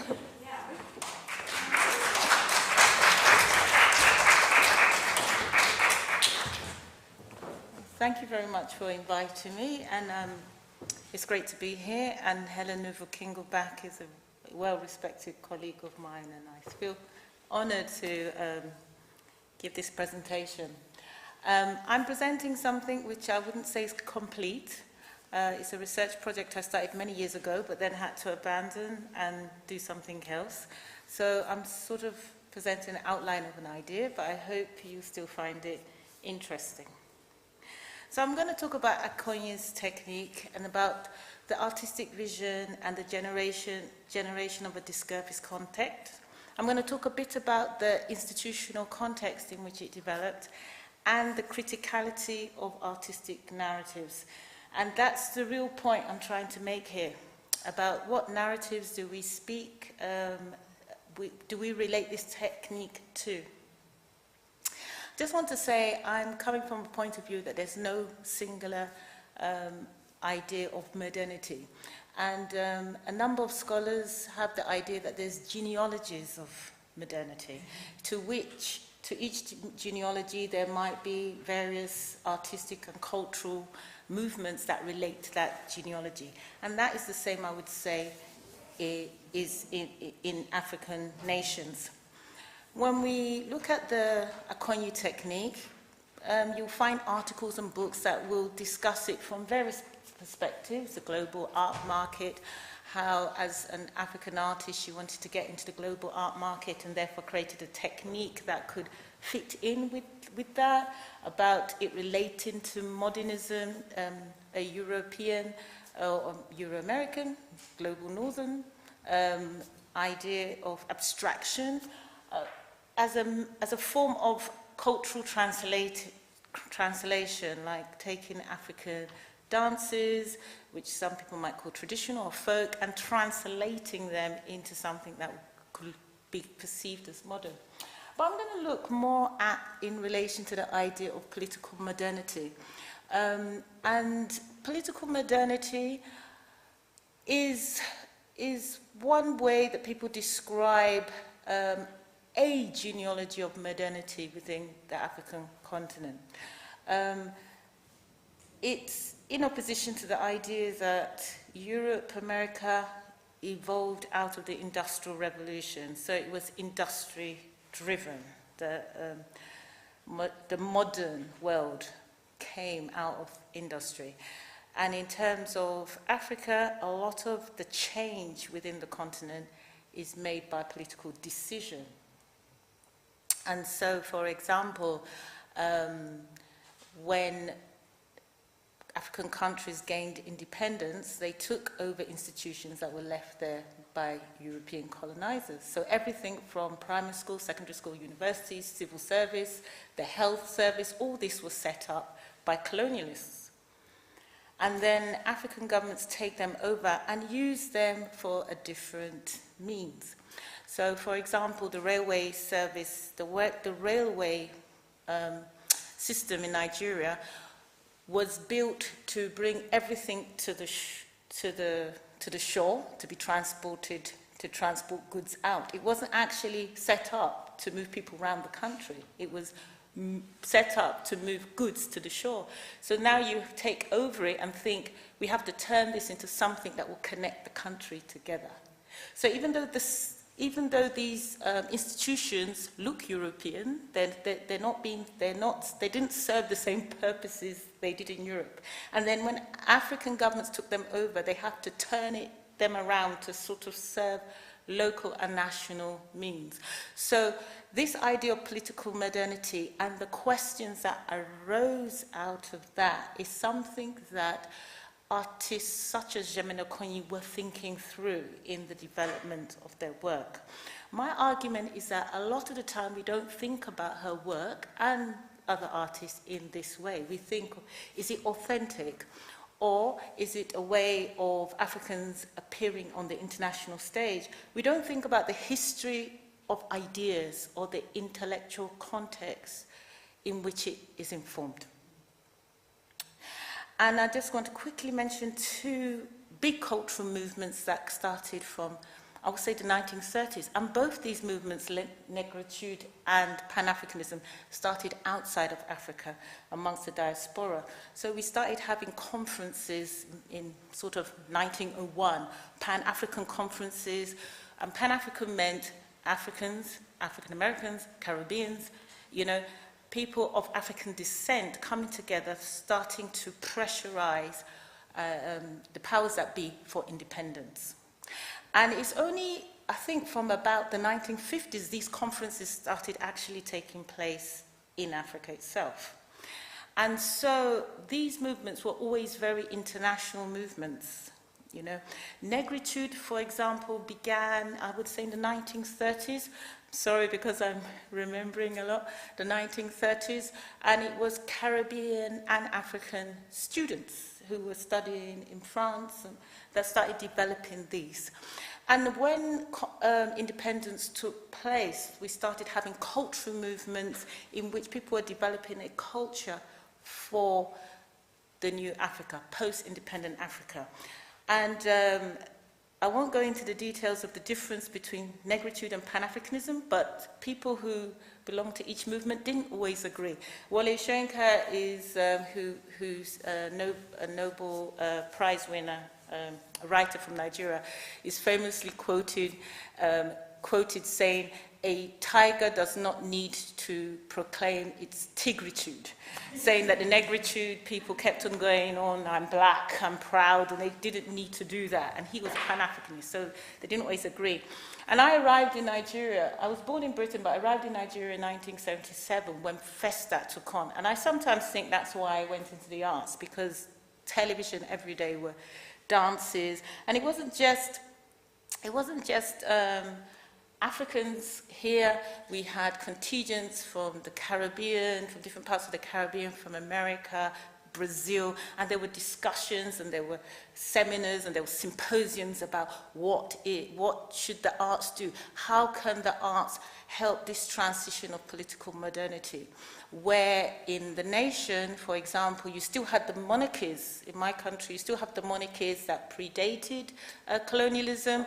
Then you have a federal system. I mean, we first had a parliamentary system, then a federal system. And all these are linked up and still in operation. So citizenship within Africa is a different concept to Europe, even though we're all working in this international thing. So we often think of dance, but this modern expression went through painting, it went through literature, it went through drama. So if we start thinking about modern African dance expressions, it was within a whole movement of different art forms, architecture, and we often think about it as a singular thing, but there were people thinking and exchanging ideas across all these art forms.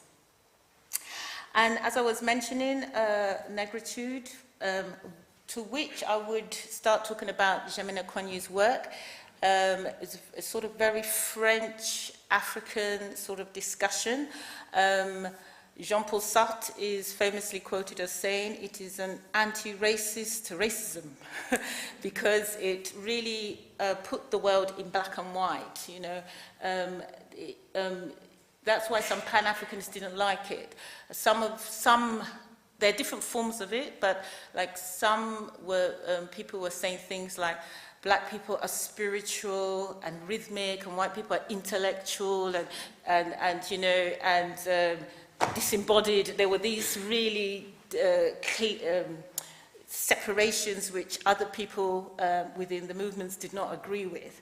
So, but it was about creating a consciousness and a pride around culture, and so that people could start thinking through, how do we do democracy in Africa? How do we take 250 ethnic groups and make them say, I'm Nigerian, rather than I'm Bachama, Igbo, Hausa, Gembu? How do we do this?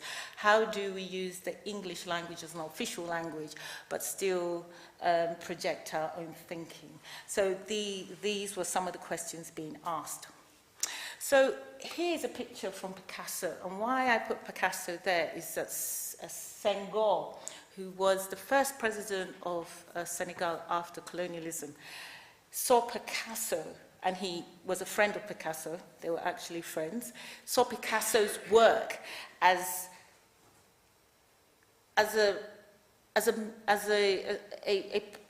showing a possibility of a way forward. Picasso was influenced by African sculpture, and he looked at Picasso and said there was a unity of, he saw in it a unity of Africa and Europe happening there. But the discourse that Senghor was taking Picasso into was a different discourse. It was into what is modern Africa. So for him, the choreographer that embodied that was Maurice Béjart. And there are photographs of Béjart in Senegal, and Leopold Senghor really also liked Béjart, and how he, in his ballet, had elements of different cultures, Asian culture, African cultures, appeared in his work. And he felt that these two artists offered a sort of format or template. And that's why some people really were critical of Senghor, because they felt he was bringing formats and templates rather than allowing people to develop sort of an artistic method forward. So how did dance feature in these genealogies of modernity? So here on the left, I have a picture of the Ghanaian dance troupe. And in the 50s onwards, a number of African countries, about 15, launched national dance companies. And if anyone remembers Ajido Pan-African Dance Ensemble here, that company basically was in the structure of what a national dance company would be, where you have a mythical African village in which you have dances, wedding dances, funeral dances, war dances, coming from different parts of the country. It could never happen, you know. You would not have a Yoruba dance being the wedding dance and a Hausa dance being the war dance in this African village. We would call it African dance, but we would also call it traditional dance. But when these companies were launched, they were called modern dance. And especially the Ghanaian was very clear that it was a modern dance movement which promoted traditional values. But it's very clear that it was modern. And the thinking behind it was also thinking about you could create a national company, bringing all the different ethnicities and groups of people together in one thing. And Okpoku, who was the first choreographer of the National Company of Ghana, wanted to create a body, an African dancing body that could dance every dance form. So there was also a way about training the dancer. And if you listen to the names of the dance companies, like the one from Guinea, the famous one from Guinea, the African Dance Company of Guinea. People knew, of course, Africa's a continent, Guinea is a country, but Africa was not, it was also a conceptual idea of a philosophy. So when he was saying, I'm creating a Ghanaian company which will have African dancers, at that time they were really thinking about Africa not just as a geographical space, but a philosophical idea about transcending. You could be of one culture, but transcend it. You could be of your village, of the city, of the nation, of the world, and thereby be in control of your destiny and your agency. Jamena Konyi as Senghor began when he came upon Jamena Konyi. She had come to France to study physical education. She was taking ballet classes, and in the ballet class she was told she didn't have the body for a ballerina. And then she said, I should start developing my own technique. So she started this in the 60s, and then when she moved back to France, someone brought her to the notice of Senghor, and Senghor just loved what she was doing because she started creating movements, motifs, which drew together different steps and rhythms, and she would call a motif, for example, the palm tree, you know, another one, the rain. So these were not traditional dance steps, but they were inspired by traditional dance steps.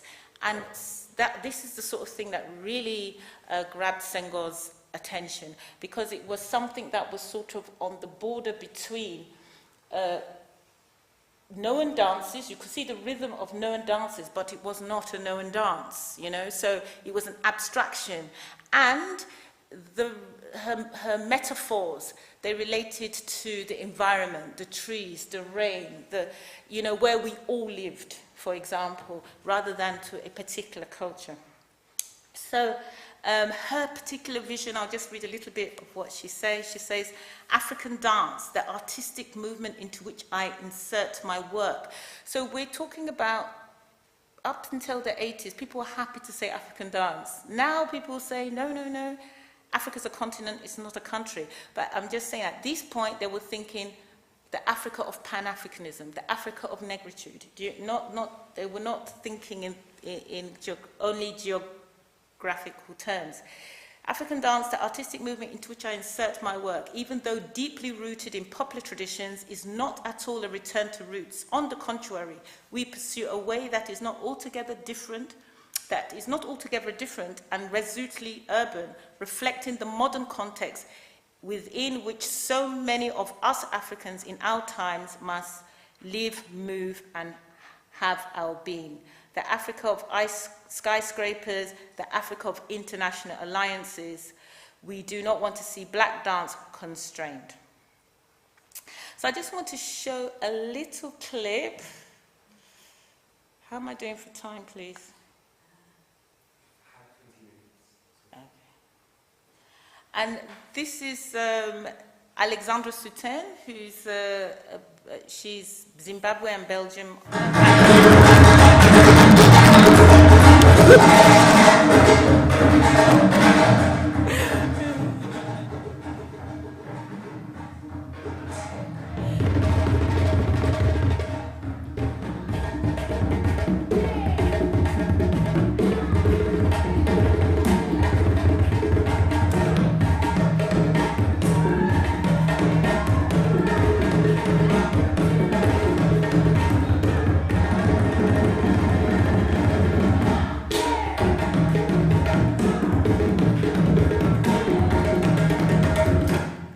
Okay, so that's a clip of Alexandra Soutane, who's trained in the technique, and a clip of her teaching it in Toronto.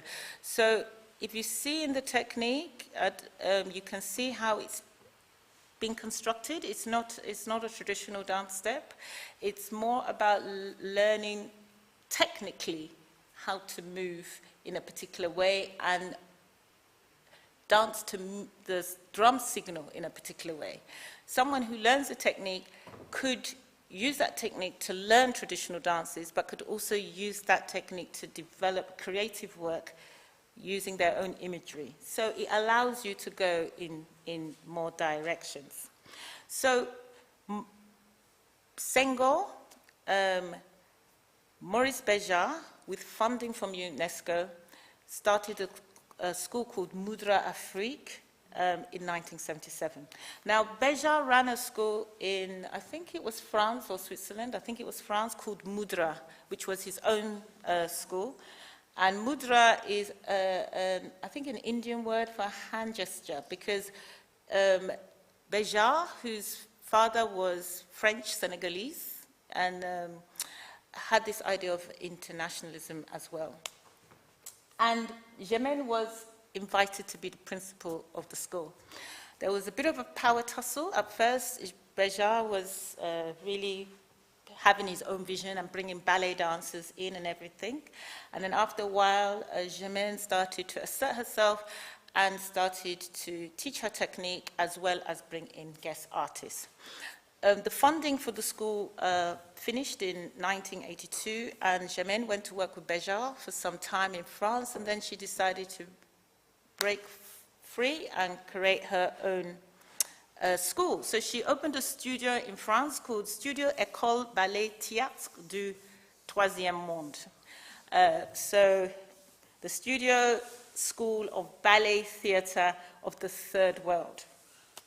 So you can, the reason why I'm talking about the places in which this technique started to be disseminated is to try and show how institutionally people were positioning the work and what they were, and also the different communities and different philosophies that was informing it. And during this time, Germaine wasn't teaching the whole technique. She was doing master classes and open classes in different parts of the world. And she would come, she would teach a master class, and she would give a talk about the technique.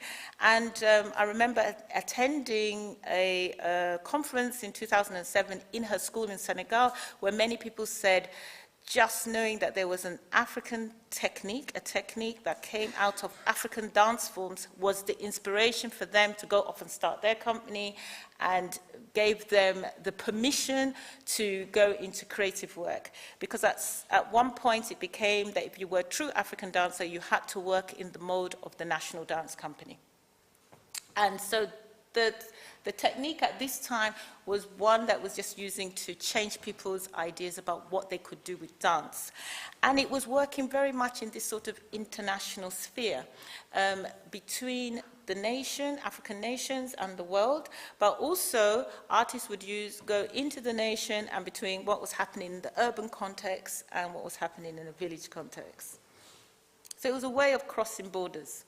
So Germaine did this was working from France up until the 90s, and then she and her German husband, Helmut, they decided to sell their studio in France and invest the money in setting up École de Sable, that is her school in a fishing village in Senegal.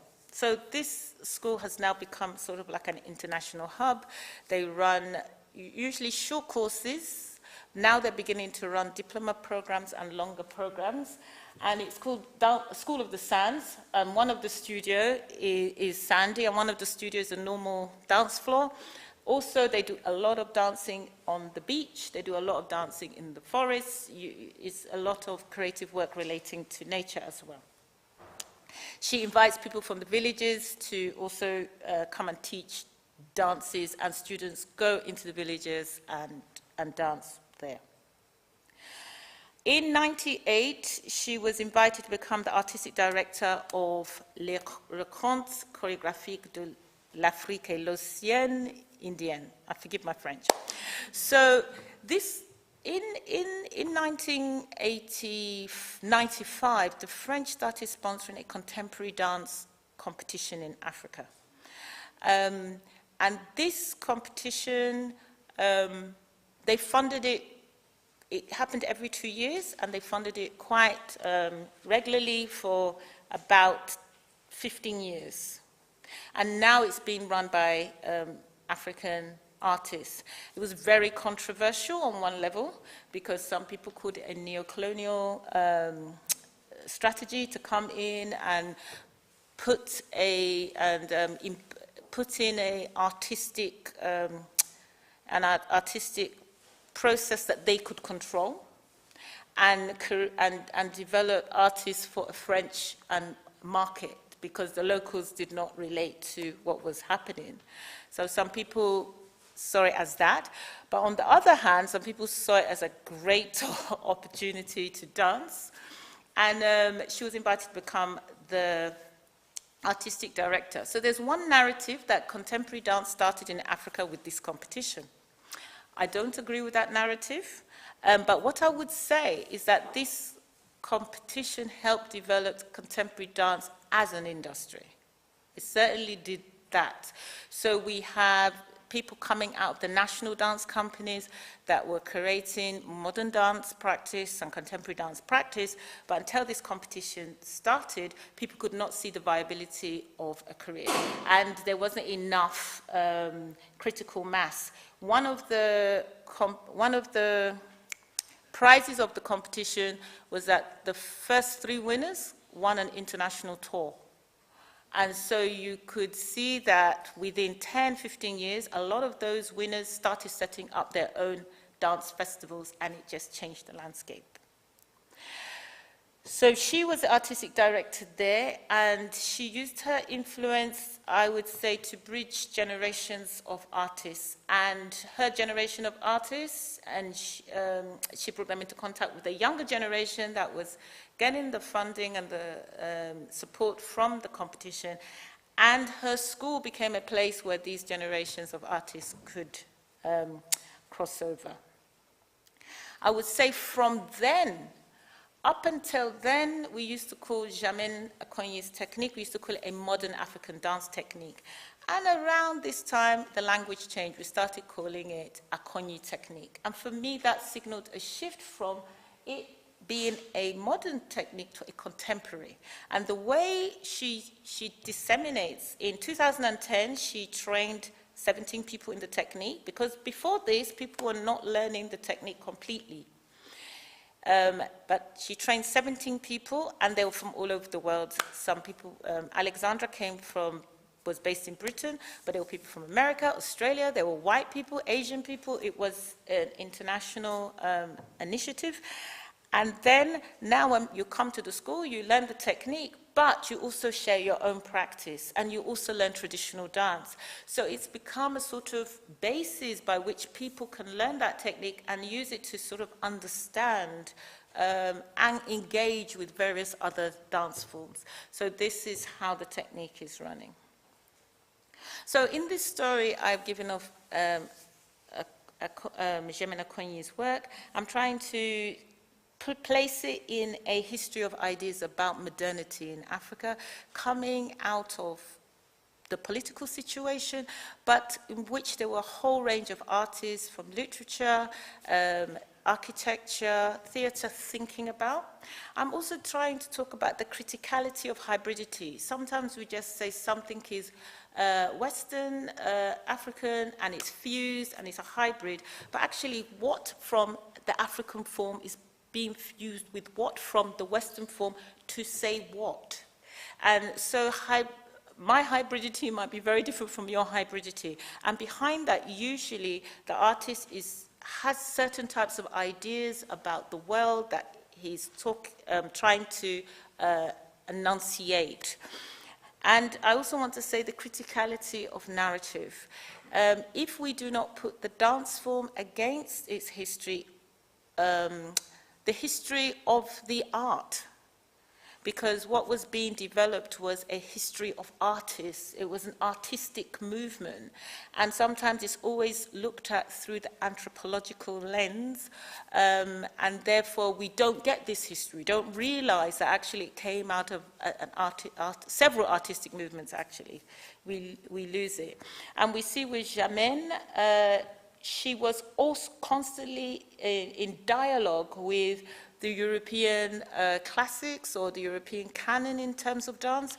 And as we speak, her company is in Sadler's Wells performing Rites of Spring. So the story continues. So I would say the idea of citizenship is maybe a better context than the idea of westernization to start looking at the work. Sometimes that's what it's called, a westernized form of African dance, but I would argue that it's more of a search for what is citizenship for the African in a global terrain. And just to end, I thought I'd show a little bit of Jamina Konyi's solo from 2018 called Somewhere at the Beginning, where she talks about her relationship with her father. Oops. That wasn't supposed to happen. Is this the way? No, I don't think I could. Let me try once more.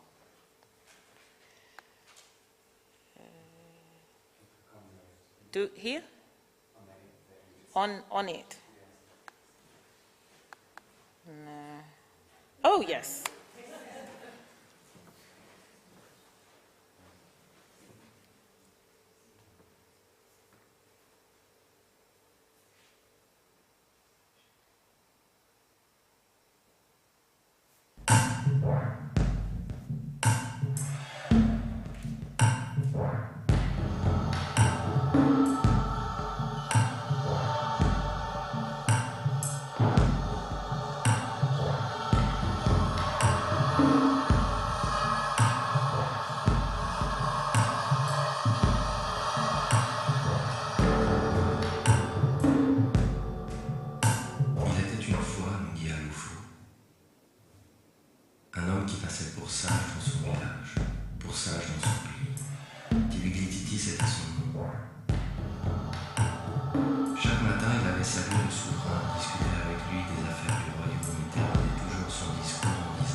Thank you very much.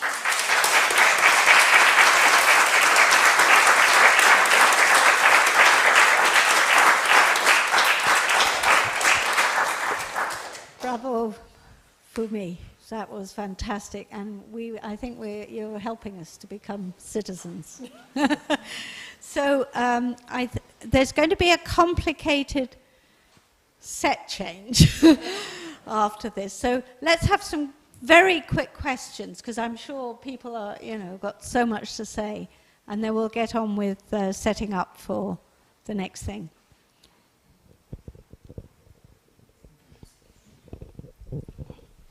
Thank you so much. I responded very much to what you said about the studio in Africa where they have sand on the, and I was wondering, because I had to think immediately of Pina Bausch's Sacre, which has the sand, and it's such a fantastic thing to have to. I mean, it changes the whole choreography. Just by the sheer effort of dancing on the earth.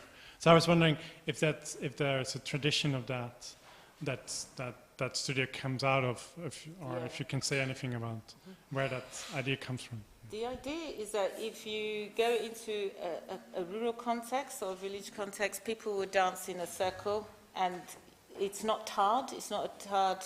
The environment is not tarred, so the environment is sandy. So people will dance in a circle. And then the Sabar dance, which is one of the most famous dances from Senegal, it involves kicking up the sand as you dance, So that idea of dancing on the sand, is how you would dance traditionally.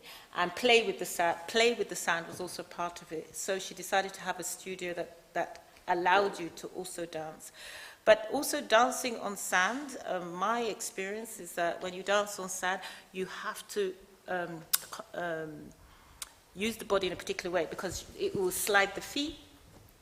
And when you look at African urban dances, which people dance in trainers and on tarmac, you find they don't have that mobility that you sort of see in the body is not there in the urban African dances, because it comes out of a different terrain.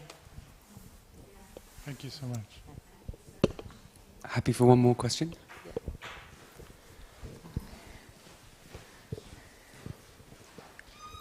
This is a slightly flippant question. Is there anywhere in London that teaches this technique, a cognitive technique? Can I learn this? I want to learn this dancing. I don't know. Usually it's still, Alexandra tends to be the only person around that teaches it, and the best way to get her is online. So she might come in and do some master classes. But she's now the co-artistic director of the school. She lives in 3 countries. So she co-runs the school in Senegal, and then she also comes and she's an independent artist in Europe. But if you look online, you might find when they do the course. Yeah, I think Sarah wanted to ask. Yeah, absolutely. Sorry, I know you want to wrap up, but thank you so much. I was interested in what you were talking about in terms of genealogies, and I just wondered if it sparked for me a question around canons as well. Yes. And whether or not you had a view in terms of how this work is disrupting canons in dance, particularly perhaps in this environment today. Okay. Well, thank you. I would say when I see what Germaine is doing in terms of canons, I sometimes look at it, and I think it's because my first degree is in literature. I look at it against what was really happening in the post-colonial movements, where you found people doing The Gods Are Not to Blame, which was actually a Nigerian version of Opidius Rex. And then you had people doing, Soyinka did Dance of the Forest, which was also, did Bacchus of Euripides, but it was also based on, it was an African play, an African version of a Greek version as a Greek. It was really, really play with those things, just like you were saying, the importance of playing with literature. And the disruption of the canon was to insert new stories into it, and to say that the terrain that the canon was using, those concepts also existed within other societies. So that maybe, you know, so the idea of freedom, I'm just picking something out of my hat. It's not a Western concept. There's ideas of freedom elsewhere. So by taking the story and reproducing it with a different aesthetic and a different language, you're also showing how the discourses cross over. And also, it's a way of inserting yourself into a narrative which is well known all over the world. I remember one of the first productions I performed in Britain was called Akogun, which was Macbeth translated into the Yoruba culture, to say, so that you could see all the same concepts and ideas exist in other nations, and therefore we enter a world story that has been set there. And this was how some people were playing with the canon. I don't know if it answers your thing totally, but yeah, thank you. Thank you very much.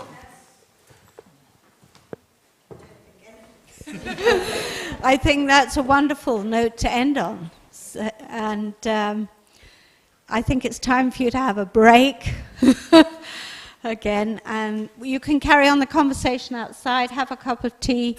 Lynn Garafola will, we hope, be on screen at 5 o'clock. And then after that, Alex will come in and wrap it all up together. Not having seen any of this, but we can tell him what happened today. But I think we're beginning to feel a new narrative happening here. So let's go have a break and let the guys.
everybody. Welcome to our session on Lynn Garafola's book launch, which we are very, very happy to be doing at the end of today. Well, it's not quite the end, but it'll be, it's our pleasure at DANSOX to welcome Lynn Garafola, the internationally renowned dance historian and critic, who's also Professor Emerita of Dance at Barnard College, Columbia, and the founder of the Columbia University Seminar Studies in Dance. To be doing at the end of today. Well, it's not quite the end, but it'll be, it's our pleasure at DANSOX. Excuse me, there's a lag between my talking to you.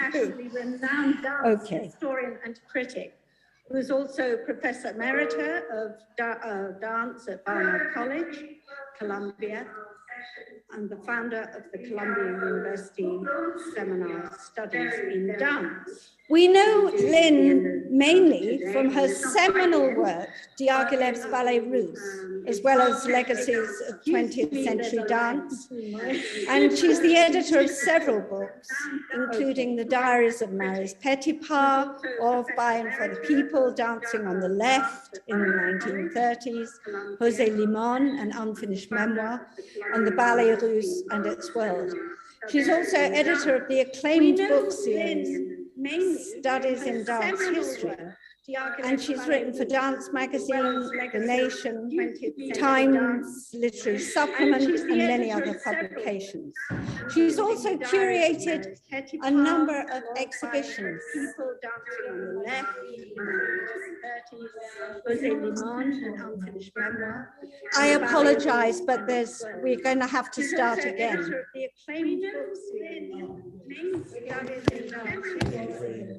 And she's written for Dance Magazine, The Nation, Times Literary Supplement, and many other publications. She's also curated. Maybe yeah. Maybe Sue, it might help. Maybe if you want to go to another room. Do you want to go to the room that I'm in? You see, we can still hear you talking.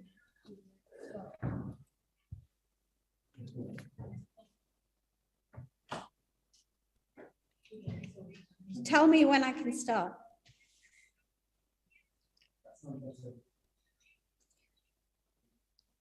Okay, take two. Can you hear me now?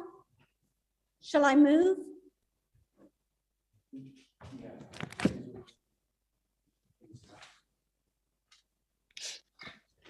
Right, I'm on the run. I will.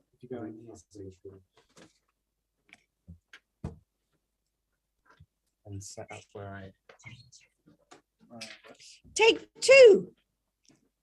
Lynn. Yes, I can hear you now. Okay. Right, we can start again.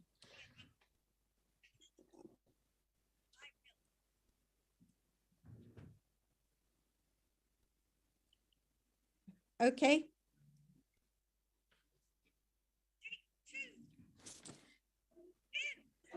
Yes, I hear.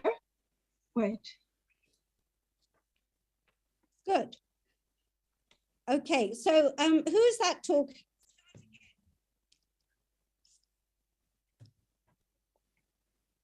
Okay.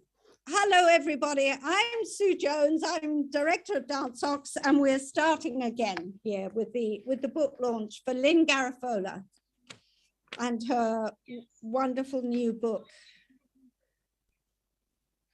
Lanijinska. You have the stream open.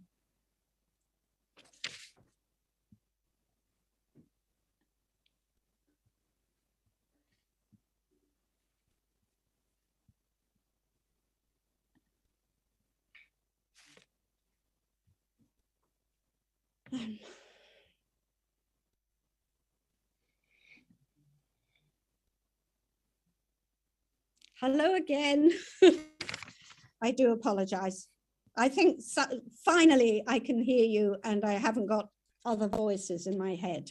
So let's get going. Our book launch today for Lynn Garafola's La Nijinská, Choreographer of the Modern. We have been waiting for this, and we are so excited to be launching it today for this Day of Dance in DANSOX. I'll just tell you a very brief few words about Lynn, because she's so well known to everybody. She's internationally renowned as a dance historian and critic. She's Professor Emerita of Dance at Barnard College, Columbia University, and the founder of the Columbia University Seminar Studies in Dance. Her great work, Diaghilev's Ballet Russe, as well as Legacies of the 20th Century Dance, is well known to all dance scholars and dance historians. She's written for many magazines, Dance Magazine, The Nation, Times Literary Supplement, and so on. And she's curated many exhibitions. Most recently, a wonderful exhibition at the New York Public Library is that on Arthur Mitchell. And I'm going to move on pretty quickly because I've got so much more to say about Lynn, but I want Lynn to do the talking and Judith. We are so lucky to have Judith Mackrell here to talk with us, to converse with us about the book, to launch this wonderful new book. And of course, we all know Judith as a celebrated dance critic who's written for The Independent and The Guardian, and her biography of the ballerina Lydia Lepokova, Bloomsbury ballerina, was shortlisted for the Costa Biography Award. But she's also a critically acclaimed writer of books in other fields, such as The Unfinished Palazzo, Life, Love, and Art in Venice, Flappers, 6 Women of a Dangerous Generation, and most recently, her riveting war work on women writers, such as Martha Gellhorn and Lee Miller in The Correspondence, 6 Women Writers on the Front Lines of World War II. I'm going to pass over to Judith now, because I'm sure she'll be talking about Lynn as we go along. And then Lynn has very kindly agreed to show us some slides and talk a little bit about the book, which I think will be a wonderful addition to the suite of talks we've had already today. Okay, thank you, Judith, over to you. Okay, thank you, Sue. And is this all, am I good, clear, audible? Very good. Good. Well, thank you so much, Sue, and everybody for inviting me here, because Lynn's book I've been waiting for years, actually. I think, like most of us here, my knowledge of Bronislawa Nijinská has really only been in, snapshots and fragments. I'd read her early memoir, which is, as Lynn herself says, frustratingly self-effacing in so many ways.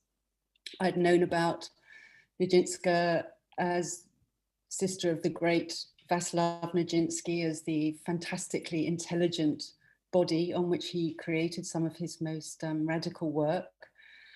I'd known her about Nijinská as, then the young choreographer with Diaghilev herself, creating extraordinary repertory for him in the 1920s, and then being rewarded by a comment which may or may not be apocryphal, I don't know, when he said, "Oh, what a choreographer Bronia would make if only she weren't a woman."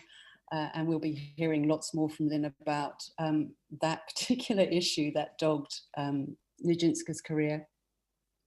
I'd read so much from other people's histories and biographies about Nijinská, as the Russian in exile, freelancing through all these international ballet companies in the 30s, 40s, and 50s.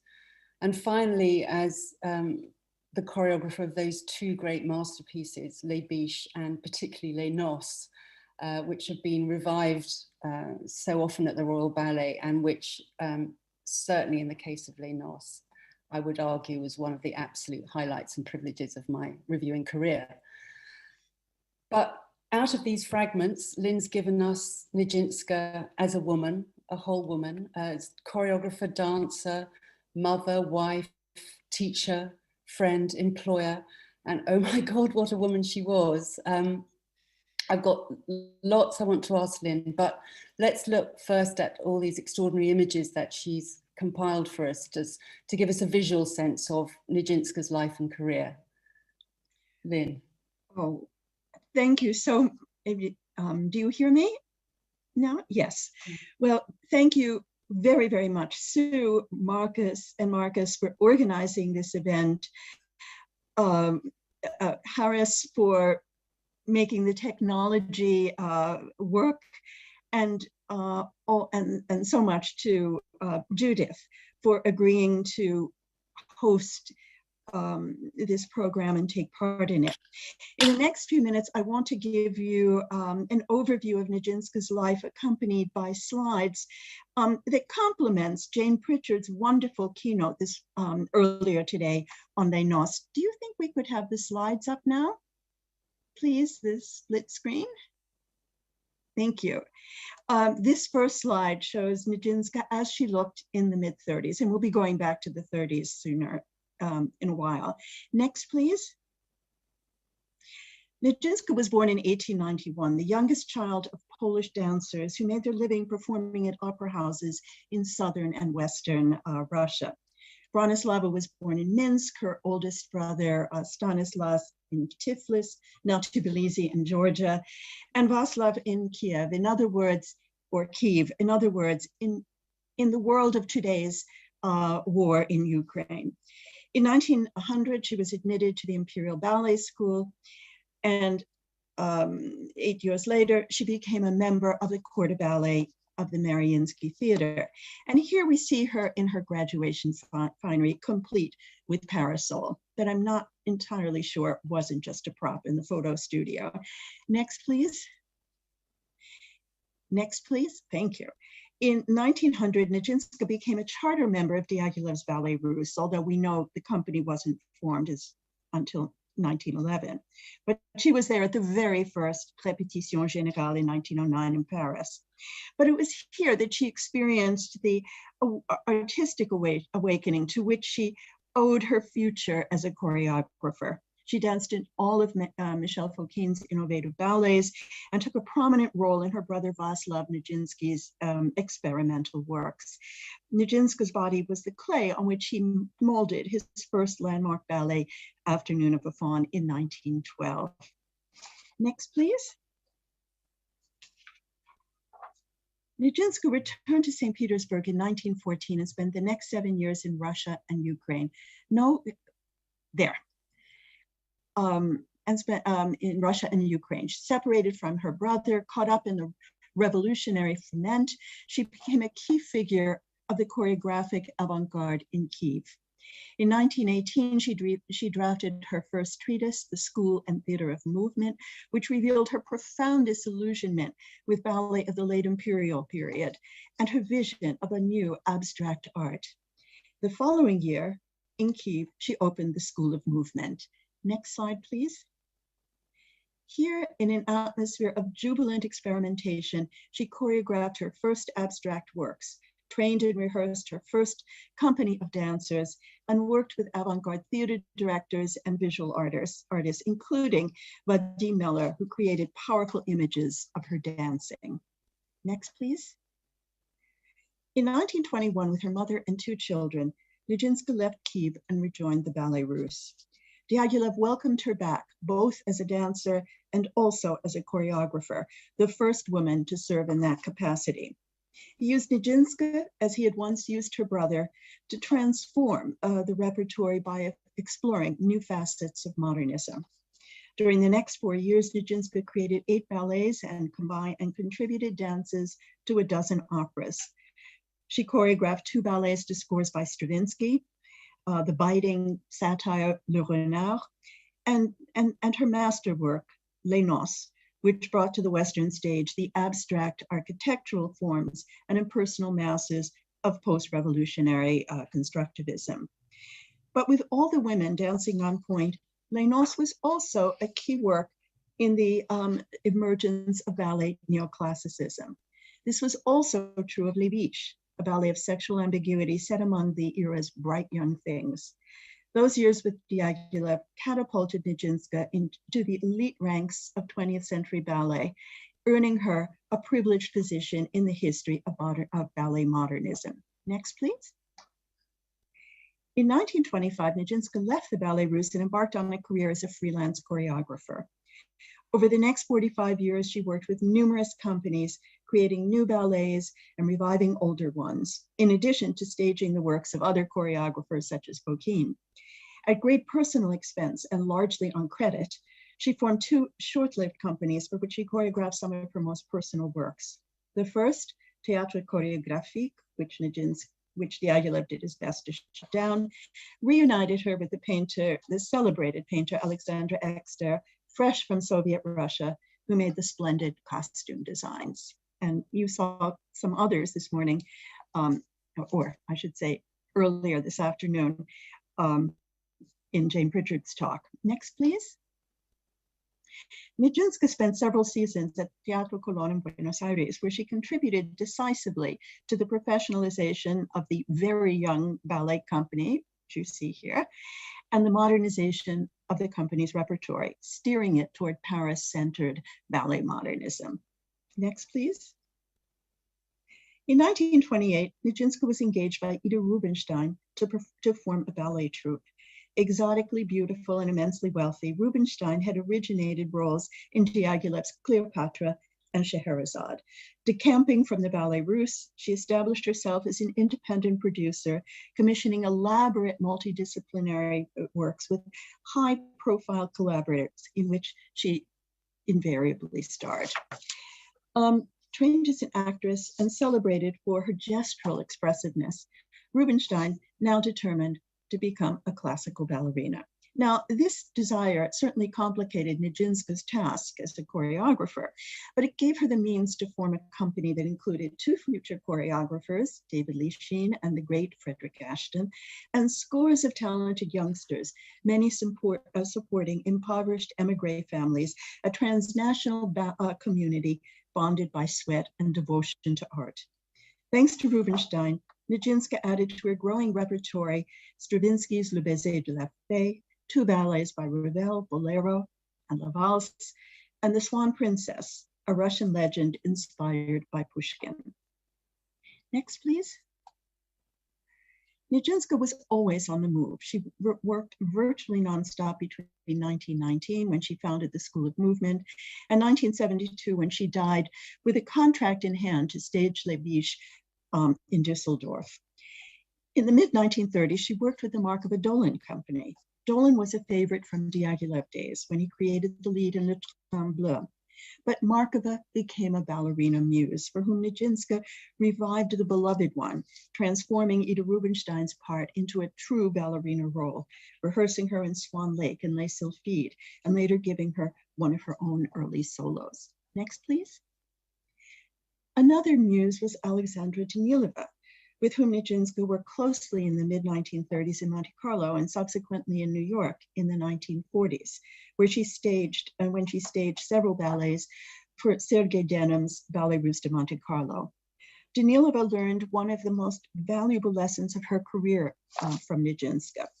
She and I'm quoting Danilova now, "She taught me how to act with my body, not by making monkey faces. Nijinsky helped me find that expression in dance." End quote. Next, please. Rosella Hightower was still another ballerina muse, a great dancer made even greater through her collaboration with Nijinsky. They forged their collaboration in the late 1940s and 1950s, when both were involved in the Marquis de Cuevas company. Quote, "She was a true genius and all-around artist," Hightower later said. And this is still a quotation, "She was a great musician. She went further musically and realized what I eventually learned the hard way, that much of technique and virtuosity is rhythm," something she talked about all the time in her treatises and was always trying to define. Next, please. Nijinsky formed a second independent company in 1932, although short-lived and, as always, underfunded.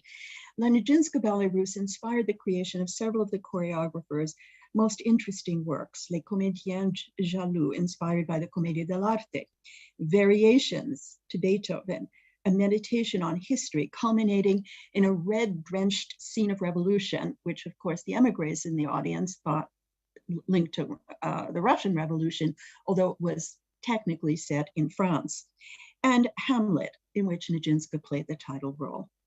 All three were designed by the Russian émigré artist Yuri Annenkov, who also designed this poster for the company.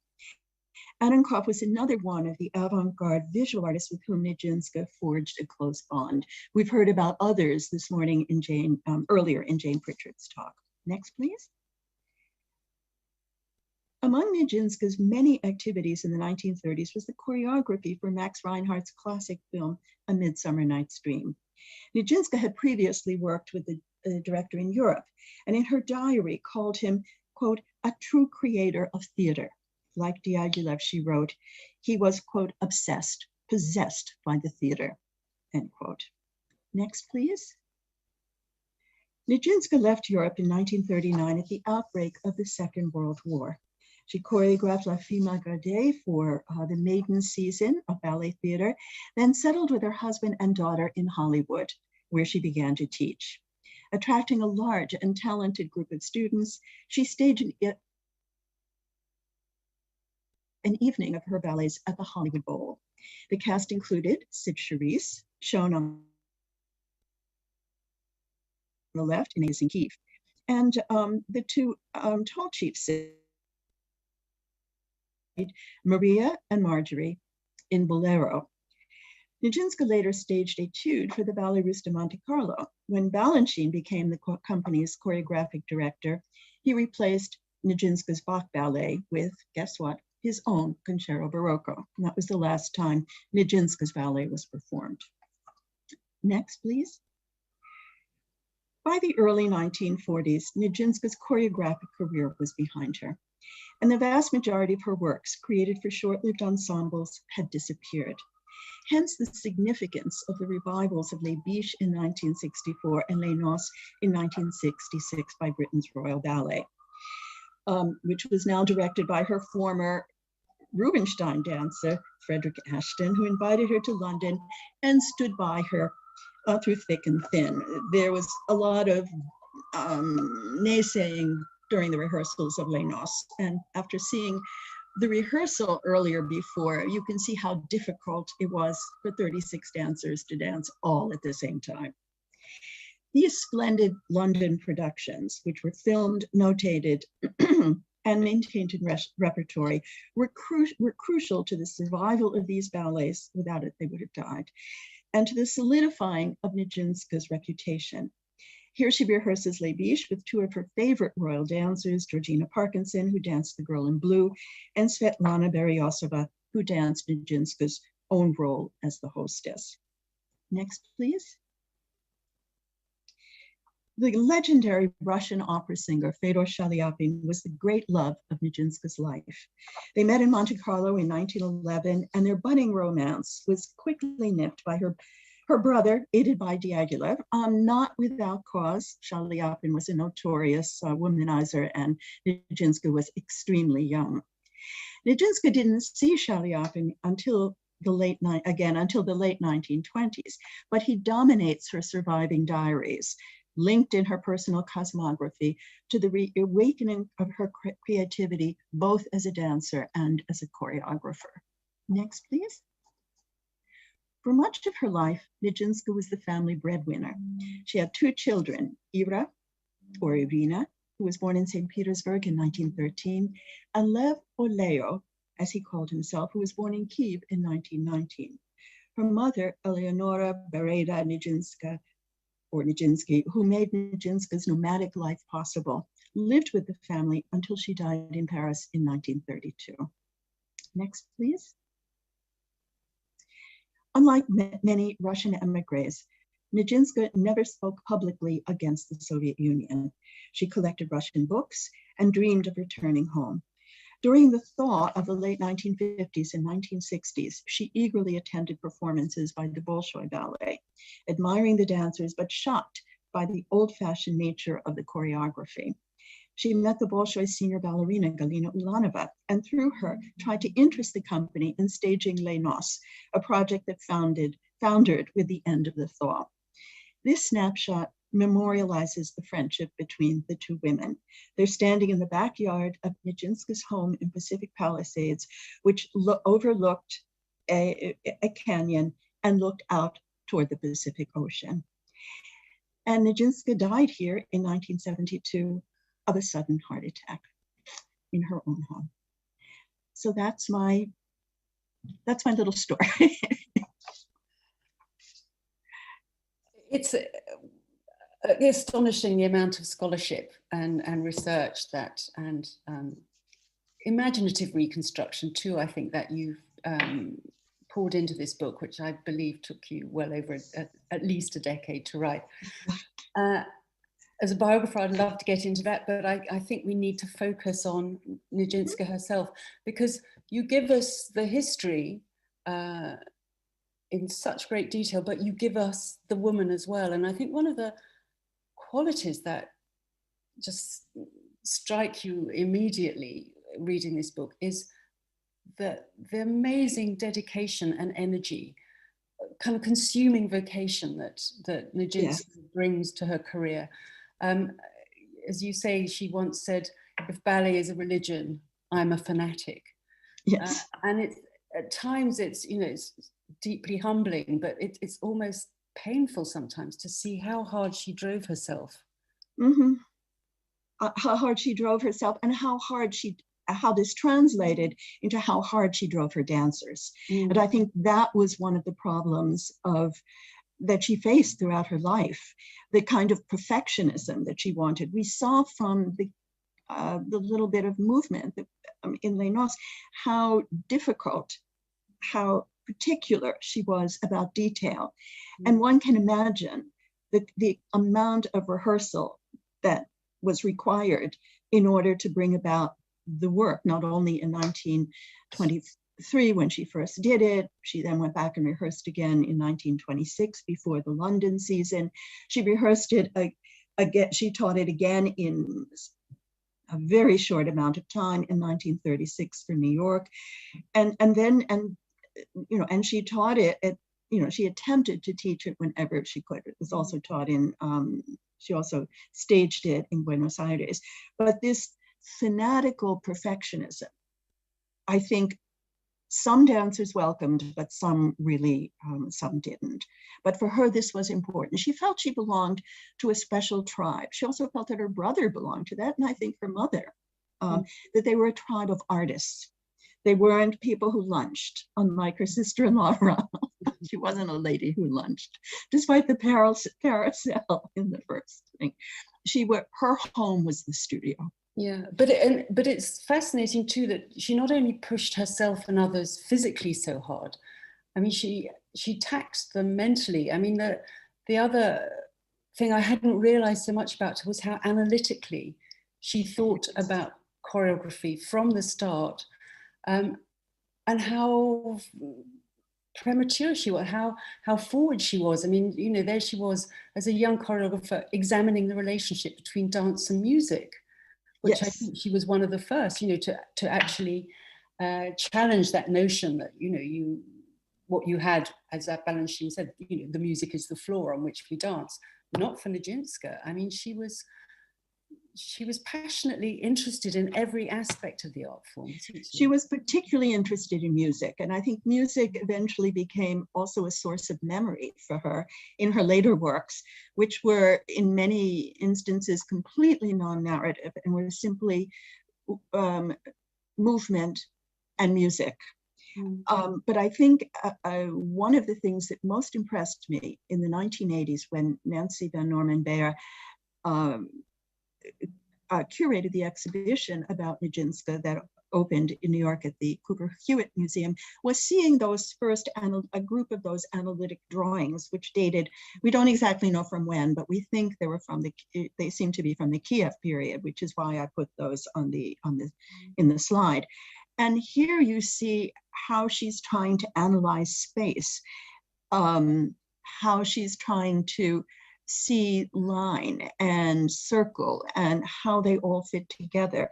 And considering that one of the greatest things that Nijinsky did as a choreographer was in terms of manipulating very large, moving very large numbers of people in space, both together, which you see in Les Noces, very often in counterpoint, or small groups against other small groups that became increasingly complicated. One of the most complex works she did in this regard was with the Polish ballet, another company she worked with in the 1930s. The critic for the Dancing Times said, I went back again and again to see this production, and every time I saw something new. I have never seen anything more complex on stage. So I think this analytic ability to look at space, the analytic ability to see how movement related to music in a very sophisticated way, not just simply, I hear a note and I'm going to do something on that note. That was not the way she was. And it was very interesting that very few people really appreciated how sophisticated that approach was. When she first did Les Noces, there was only one, Boris de Schleitzer, another emigre critic, who in a sense almost took André Levinson to task, who kept saying this is just Dalcroze and just like her brother in The Rite of Spring, which of course it wasn't. She had no interest in Dalcroze. And de Schleitzer really showed how sometimes she's very close to the music, then she moves away. Sometimes she's completely independent of it.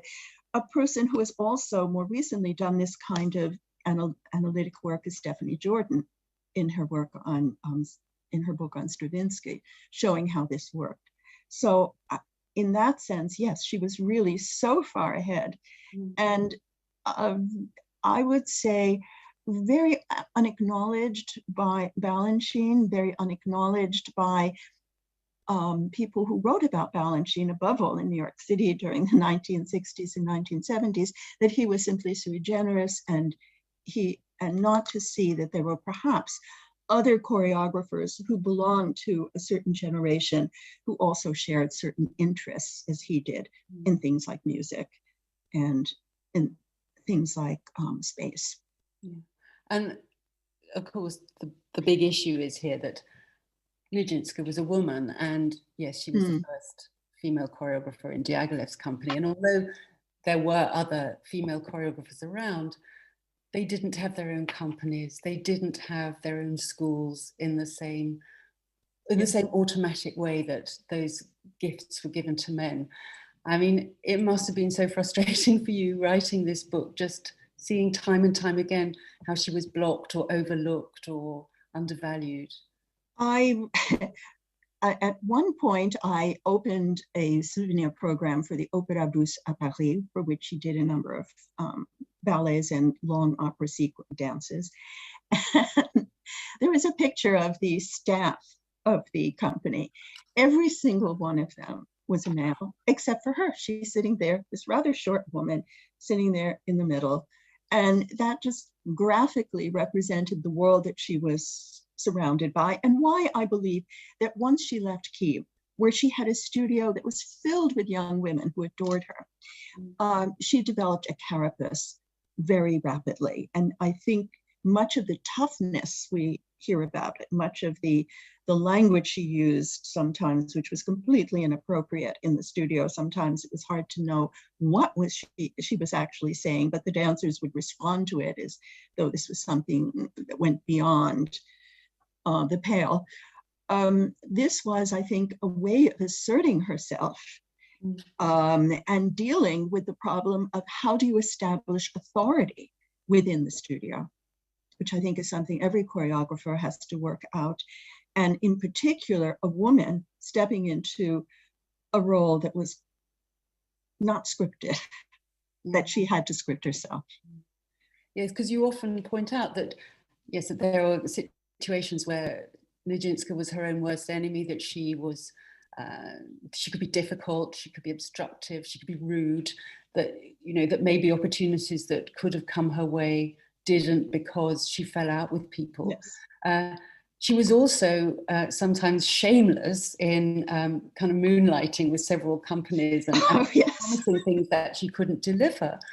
But at the same time, there she is supporting her 2 children, her mother and her rather hapless second husband.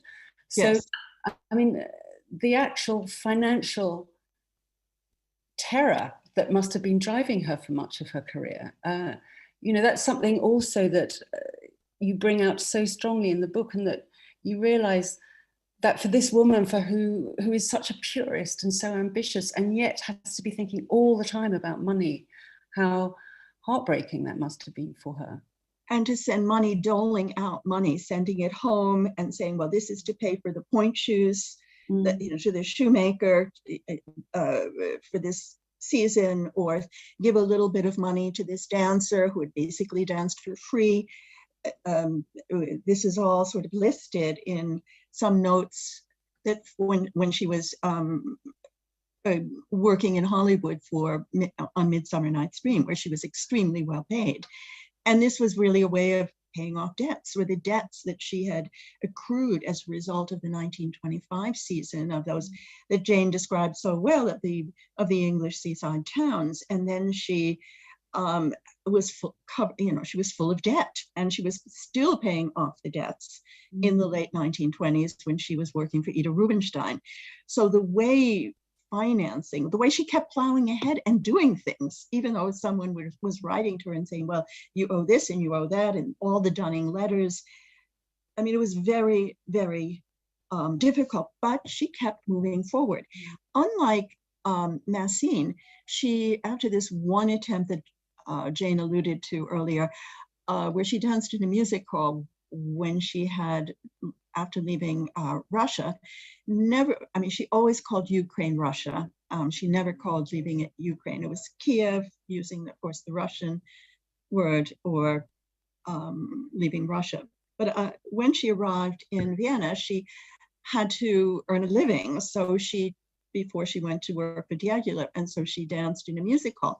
After that, she never did music hall work or musical variety work, unlike many dancers, and choreographers, including Massine and Balanchine, which enabled them to accrue a certain amount of income. And moreover, because she traveled so much, and possibly because she trusted so few people around her, she never really established a school, which could, in a sense, help support her choreographic ambitions, help support a company. She would sometimes rent a studio and give classes. She, of course, would rent a studio to rehearse when she had her own company. But generally speaking, she, refused to, enter the commercial world. And indeed, one of the problems she had with ballet, as she saw first in Britain in the 1930s and then in the US in the 1940s, was a criticism she had was what she felt was the commercialization, that things had to please an audience. And that was directly related to the fact that companies like the Marco Bandolin were not state supported, or like the Ballet Russe de Monte Carlo and the Danone Company in the US, they were not state supported, and they toured enormously, and they needed to pay the bills. The other fantastically illuminating for me aspect of her narrative also was the conflict or the tensions at least that developed between her and the sort of old Russians in the European ballet and American ballet scene, that she had been back in Russia during the revolution. She'd got caught up, as you say, in those marvelous images with the whole experimental ferment of ideas. And when she came back to Europe, the Russians who'd stayed behind, some of whom were still sort of faithful to the old imperial Russia, were A, very suspicious of her, but B, I think unable to understand that there was this other new Russia and how vibrant and full of possibilities it seemed. And that was another sort of tragic irony of the book, I thought, that she was torn between these two Russian communities. The two Russian communities, ironically, it's Diaghilev who really was interested in those things that she had absorbed in Russia. I mean, there was when Diaghilev had sent Walter Nouvel, his confidant and longtime friend, to interview Nijinsky and talk to Nijinsky in Vienna. And he wrote back and said, I think this is the choreographer of whom you are dreaming. Because she was explaining all her notes and showing all kinds of things. And I believe she showed one or two of the Meller images, which are now in her collection in Washington, that she seems to have taken with her at the time. But this kind of experimentalism was not something that the Russians, many of whom had recently left the Mariinsky Company and others, were interested in exploring. She had a very different experience in Kyiv compared to the experience of some of her old friends and colleagues who had spent the revolutionary years starving in Petrograd. I know everybody else has got to take their turn with questions, so I'm going to ask you one more. Okay. You're quite hard on Nijinsky, on the brother. I mean, yes, you know, he's so often presented as the sort of genius, holy fool who sort of succumbs to madness, but in a way is wonderfully unworldly. Yes. And you present him as more manipulative and more materialistic and more ambitious than some other people.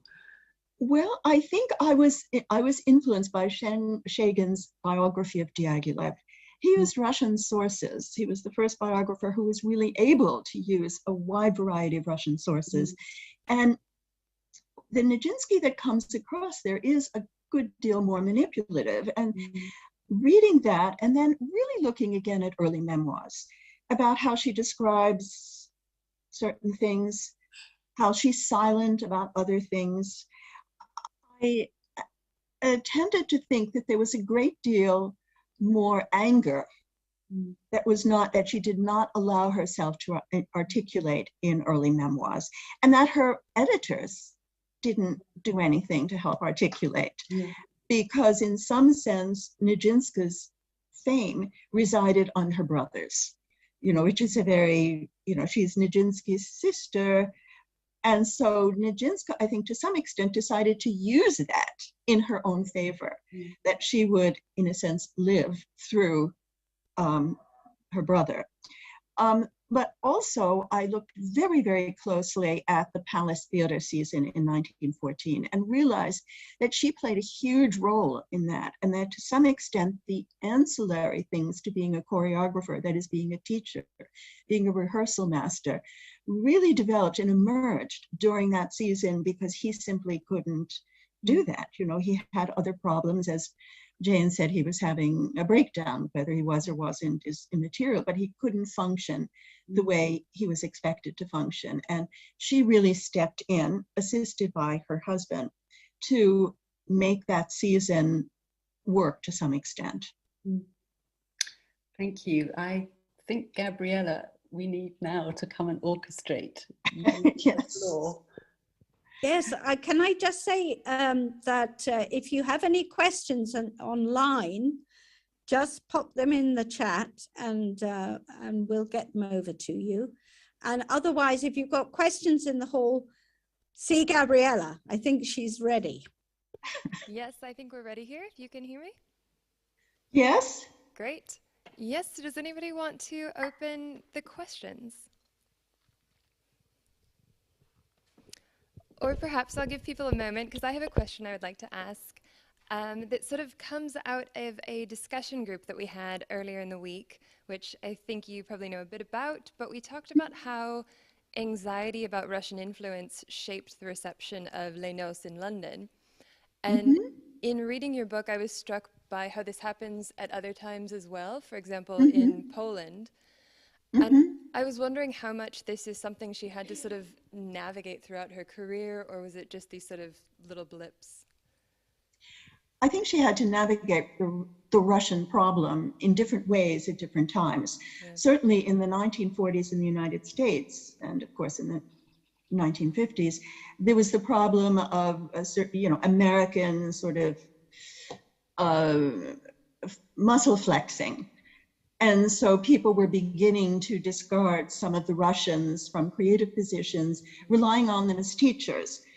So she, here she had just freshly come from Europe, and she immediately found herself thrust into ballet theater, which was very much oriented toward the American experience. In Paris, it was more complicated because she had to deal with a huge émigré population. And thus, when she first presented her version of Petrushka, which took liberties with Benoit's libretto, there was a hue and cry about she had done something sacrosanct. She had violated something that was sacrosanct, and Benoit himself said, the original production was perfect, and Karsavina was the ballerina I had in mind, not this character that Nijinsky has developed, et cetera, et cetera, et cetera. And it was right around the time when she was working with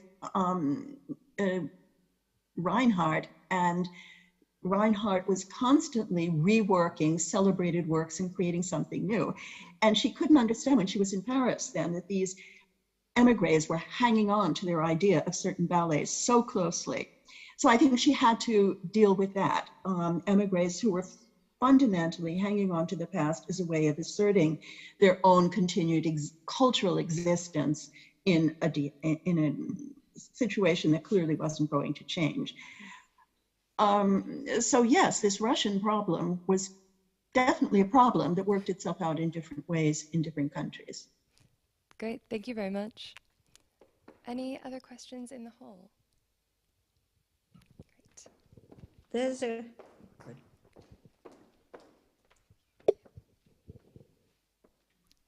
Thank you very much for a wonderful talk and discussion. I was just wondering whether you could say a bit about the sources that you were working with, so the extent of the archive that's available, and where there are perhaps holes in the archive that you had to deal with, and how you did deal with that. Well, that's an excellent question. I don't really know when Nijinsky began writing a diary. I think it was around 1909, 1910, in her early years as a member of the Imperial Theater Troupe. However, none of the diaries survive until late 1919, and that's the diary she takes to the West, and then she subsequently writes diaries. So what happened during the war years on a day-to-day basis, I don't know, and how she thought about experiments, her experiences during the Diaghilev era, we don't really know except from early memoirs, which, as I say, is in some measure, a very frustrating book because so much of the spotlight is on her brother. It was also very interesting to me to realize that those things that in early memoirs, the editors had incorporated, saying these were from her diaries, in fact, weren't from diaries because the diaries didn't exist. They were from a memoir that she wrote in the early 1940s, but was never published, and it was called Diary of a Young Dancer. So there's that big hole there. Then she stops writing her diaries in the late 1930s. One of the last entries is when she's in Poland and she goes to visit this village, this former Tsarist hunting lodge, which was on the border of Poland and then Soviet Russia. Today, it would be the border would be Poland and Belarus. And she's so happy. She says, now I am on Russian earth, Russian earth. Was she Ukrainian? Was she Polish? She was, in a sense, all of those things. And that was, different. So there were no diaries from the 1940s, etc. She did keep a huge number of letters. She also kept drafts at a certain point of letters that she had written. They were often very, very rough drafts, and I have to say I didn't use them that much because they were so scrolling, and there were drafts upon drafts upon drafts. So one had a sense of what she was doing. Some of them were personal letters, some of them were not, some of them were more business type letters. So there are, I would say there was a fairly complete thing. She also she subscribed to clipping services. Again, she only began this when she went into emigration. So there were wonderful, you know, scrapbook after scrapbook after scrapbook of reviews from all over the place. And this was wonderful when it came to countries like Poland and Argentina, where it's hard to find reviews. I did do a certain amount of microfilm research on that, and you know, I was pretty I was pretty lucky that way. So in a way, this enormous archive both complicates things and made things easier. Thank you very much. Great. Marcus, I was wondering, are there any questions through the online channel that we should switch to? Sorry, Gabrielle, I had to, I'm coming in here because of echoing business. Marcus has sent me on a question about, it's a question about the personal authority that you both spoke of and the anger that she felt in desiring to establish that. And whether you kind of identify anything specifically subjective about the choreography,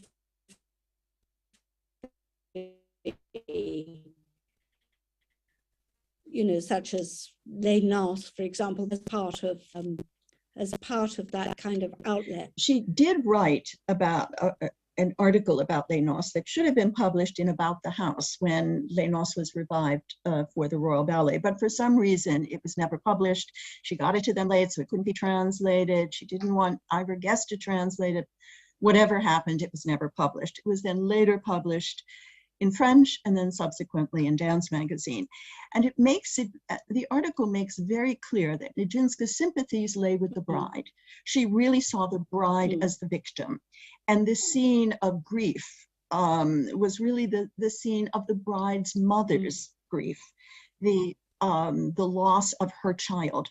As Nijinsky writes, who knows what will happen to this girl? She has no idea what's going to happen. She's going to go to the family of her husband, of her new husband, whom she probably barely knows. They don't know if there's any, and she used the phrase, mutuality of feelings. So it's very clear that that's where her sympathies, where Nijinsky's personal sympathies lay.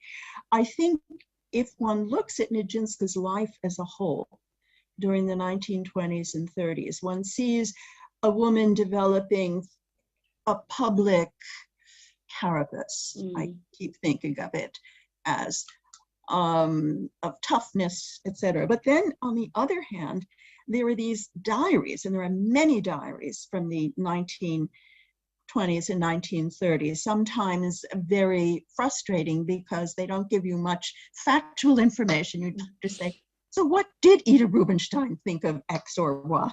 Instead, we hear about whether Shaliapin is going to be there. If he's not going to be there, is he going to send her word? Is he going to send her a message? Does he ignore her in the hallway? I mean, it just goes on and on, this almost self-abasement. So here you have this objective, highly successful, highly analytical choreographer as well as dancer. And then on the other hand, you have this subjective woman. So I do see that this subjectivity is something that is equally a part, and that sometimes comes out in her work, you know, for her interest in choreographing for women, for ballerinas, making the ballerina into a figure, not necessarily an erotic object, as you see so much in Balanchine's choreography, as a figure of technical and artistic strength, Oh, who could almost fascinating. dance on her own. That's fascinating. Fascinating, Lynn. Are there any more questions anywhere, either in the hall or online? Because, no? Because if not, I think it remains for me to thank you both so much. That was a fascinating conversation. It was wonderful to hear you both talking about the book and about, Judith, about your responses to the book. And I just like to say to everybody, go and buy it. And we'll be putting in the chat afterwards or somewhere online in the YouTube link, a special code that where if you happen to be in an Oxford University Press bookshop, you can get a 30% discount. So that will go in anon when we send this out as a recording. Okay, well, thank you so much. I'm very sorry about the hassles at the beginning. We have not done this before, but as a first, there's always a first time. There's always a first time. We haven't done quite such a hybrid event before with, well, especially with a dinosaur like myself. So I just wish to thank you so much. We are really honored to have you here to celebrate this wonderful book. And it's going to be extremely important for dance scholars going forward. Thank you. Well, thank you, Sue. Thank you all so very much. This has been a wonderful program to take part in and to listen to. Thank you. I'm glad you could listen. Yeah, it's great. Bye, everyone. Thank you. Bye-bye. Bye-bye. Bye-bye, Judith. Thank you. My lone applause. I can hear your applause. Yes.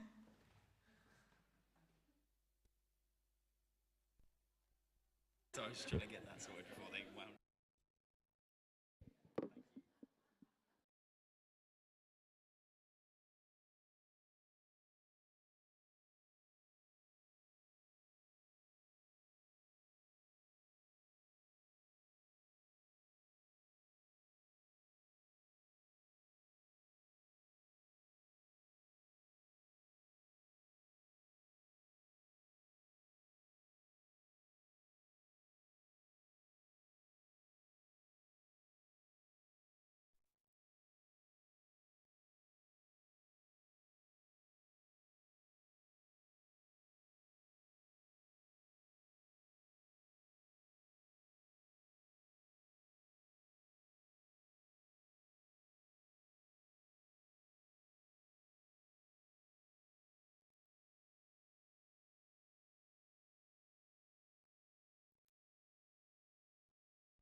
one, you can share, and then I'll use the other one to run around and take questions from the floor. That'd be great. Thank you so much. I feel like I'm a singer.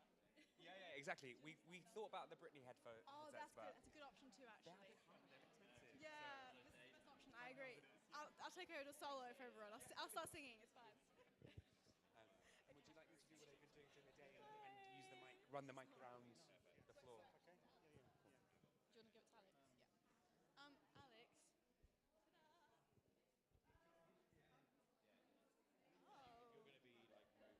Oh, okay. So it's just for me. It's just for us. Yeah, in case you were going to do any movement demonstration, we thought we wouldn't lapel mic you. Oh. Otherwise, we'd get.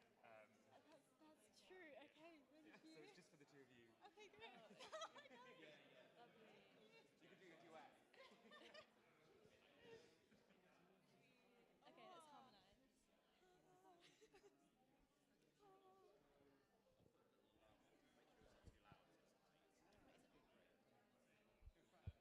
You guys all right to share that? Yeah, that's great. My phone's going to run out of juice. Okay. So could you give me a signal when it's like 10 to? Yeah, perfect. I can. They need to go at 7 or just nearby. I'll go to the middle back there, and I'll raise my hand when we. It's not going to be a lecture, as you can tell. It's going to be a sort of presentation with then lots of questions. Okay, and I'll explain that.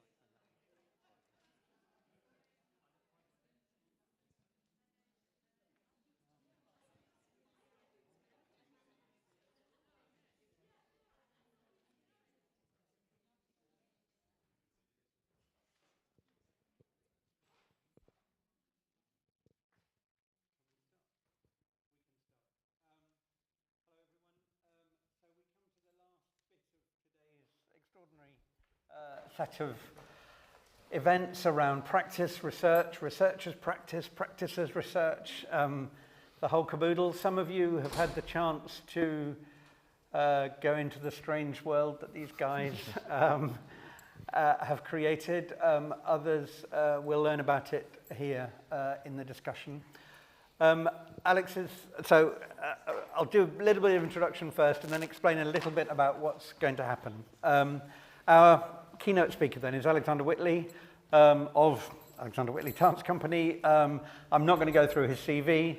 I will say he's worked with, he's trained in a number of different places, he's taught in all sorts of different places, he's made all sorts of amazing stuff, and he's only recently come into my life, as it were, as part of a research project where I really do respect the work that he's doing at the interface really of kind of thinking and making. I want to say he's a philosopher, but saying that makes him sound like he's an academic, which he absolutely isn't. But he is a philosopher in the sense of a lover of wisdom and a lover of thinking and thinking with and through the body, and indeed thinking through all sorts of bodies, including digital bodies and bodies in differently abled bodies, bodies of different shapes, kinds, and extending the whole notion of what it is to have a body and to be embodied. And as part of that thinking, that experiment in practice, research, etc., he and others are making this experience called Future Rights. And all I want to say about it, by way of introduction, is that it really does, for those of you who've stuck the course today in various different ways, it really does conjugate a lot of the ideas, the thoughts, the makings that we've been discussing in the course of the day, a lot of the questions around the more than human world, around different kinds of bodies, around sacrifice, around community, around individual agency. This project is right at the middle of all of that, not least because it is, amongst other things, a reimagining of the rites of spring. And also with us are Sarah and Hannah, dancers who have been on and off in the course of the day as part of the experiment that's been going on up in the the room upstairs, and also Neil, who will be speaking, well, I think you'll all be speaking about your kind of how it is for you within this project as well. And I think that there'll be a sort of 15-minute intro, after which there'll be time for questions, and we'll wrap all this up by 7 o'clock. So if you're thinking, but we're starting a bit late, don't worry. If you've got a train or you've got other things to do, we'll wrap it up by 7. But I think it's a room for exchange after we've presented things. So I'll hand over to Alex first, and you can go where you want to go. Yeah, thank you. Well, it's lovely to be here, and thanks for having us at this event. I'm really sorry that I didn't get to see all of what was going on here today. It sounds really fascinating, so I hope I can catch up on that afterwards. Yeah, so as Wes has said, I'll try and keep this introduction brief, but I thought it would be helpful to give a bit of context to the project and to show a bit of footage from the experience. So for those of you that didn't get to see it, you can understand a bit more about what we're doing with this project. So as Wes has mentioned, my practice has, over the last decade or so, been exploring the integration of digital technology with dance. And that started out exploring interactive technology in a stage setting, bringing technology into the kind of conventional theatre stage setting. But over the years, it's gradually branched out as technologies have developed. And so my practice is now really incorporating lots of different kinds of technologies and taking dance and performance into different contexts, and each of which does something different in terms of the relationship between the performer and the spectator. So that's one of the things that I'm really interested in, you know, how dance can be experienced differently, how the public can be involved in different ways according to these different technological platforms, forms of interactions, and contexts that we can present dance performance in. And VR in particular offers an awful lot in terms of the potential to track movement in a three-dimensional space, but also to represent the body and movement in virtual environments, and to construct virtual worlds within which performances take place. So Future Arts is the third VR experience that I've worked on. The first piece I made was a piece called Celestial Motion, which is I made in partnership with The Guardian, who had an experimental VR studio for a few years. And they invited me to work with them to take the choreography and visuals from a stage production I made called 8 Minutes. It was a solar physics-inspired production, actually with RAL Space, who are not far from here in Didcot. And so we had kind of existing assets from the stage production that we could repurpose for a 360 setting. And it was my first opportunity to really be provoked to think about what it means to choreograph in a context where the viewer has the freedom to look all around them, and where the viewer is situated in amongst the performers rather than watching at a distance, but also in a context where you can change how the body is seen in a way that incorporates some of the thematic or conceptual elements that inspired the work, bringing the visual elements that in the stage production were a video backdrop, and integrating them into the choreography. And there were various things about that experience that were interesting but frustrating. First and foremost, the fact that as a viewer or a participant, you were rooted to the spot. You couldn't move around within the space. And so for all the opportunity you had to interact, you were really limited in your ability to really engage with the dancers. And that was a lot of people asked why they couldn't do more to interact with the dancers. So we went on to develop that further into a piece where we used some more advanced technology to enable you as a participant to move around within the space, but also to have your body represented in that virtual space as well, as a way to try and encourage people to participate more.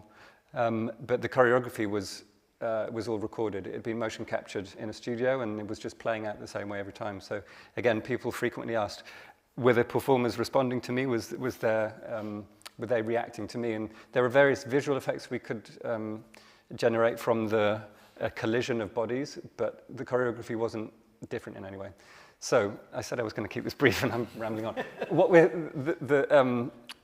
so in Future Rights, the intention and one of my real interests with this project is making a live performance experience in VR. So we're combining all of the possibilities of human responsiveness and proximity with all of the possibilities for how you can transform and reimagine bodies and worlds in a virtual setting.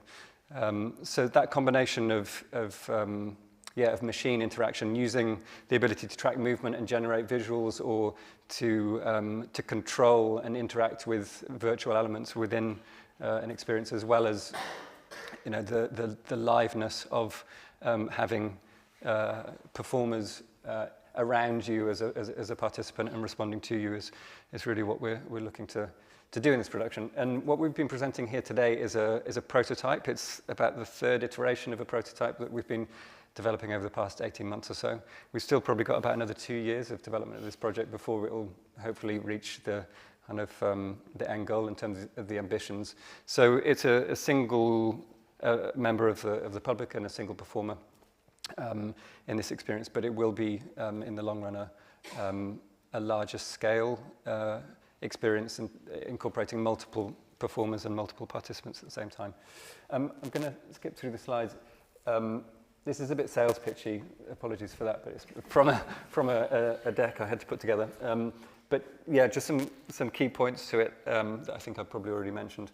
But yeah, I guess fundamentally the ability to participate in a dance experience is what this kind of technology enables. And of course, there's other forms of immersive theatre that have enabled this kind of participation or immersion within performance experiences. But there's something fundamentally different in the use of VR in terms of, as I've referred to, the ability to transform figures and features, and working with a subject like the Rite of Spring, the relationship between the natural world and the human, the blurring of the boundaries between natural, animal, and human forms is conceptually really relevant, and something that we can do with this kind of technology that we couldn't necessarily do in other contexts. And another point I was going to say that I've forgotten about.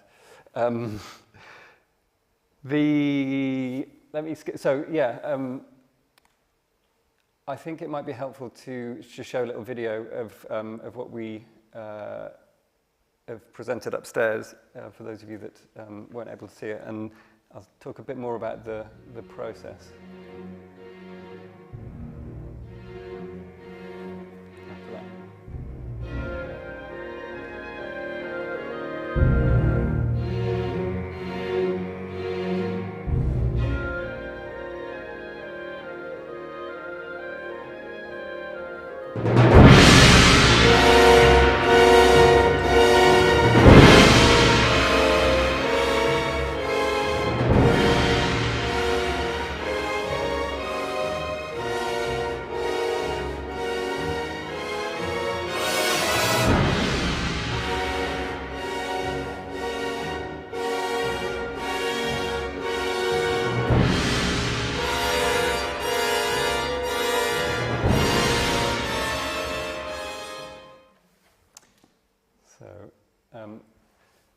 I'll go on to talk a bit about the process, but the point I was going to make before in relation to this question of the natural, the animal, the human, is that there's an important feature of the question of where agency lies in the experience. And one of the other really important things about what we're trying to do with this project is to use this kind of technology, the possibilities of interaction, to enable the public to participate, to try and bridge the gap between the world of movement of a trained dancer and the kind of movement that an everyday member of the public might bring to this kind of experience, which is going to be enormously varied.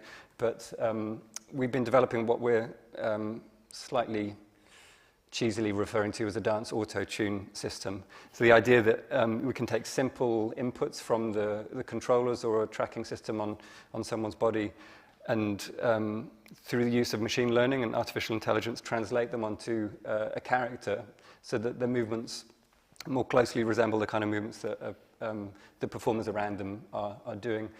And the characters in the experience, you might have seen in that video, that they're in a kind of mirrored relationship with you.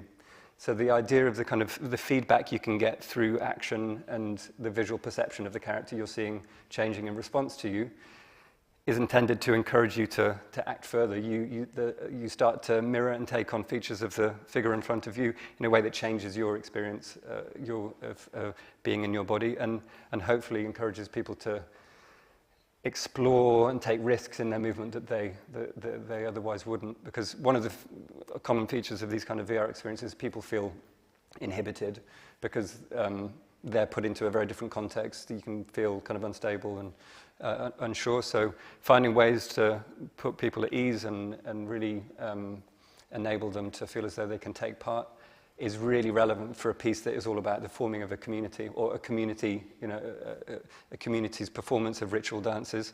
So the idea that the participants can partake in those ritual dances, they take an active role in it, and we can use that as a basis of a dramaturgy, of a story that ultimately reflects this question of the choice of a sacrificial victim, or the choice of sacrifice in general back onto the participant. So you're actively involved in that dramaturgical subject matter rather than observing it passively at a distance. Anyway, hopefully you can see a little bit on here. It's a bit small, but this is just a bit of background of the process that Neil and I went through in starting to develop some of the ideas for it.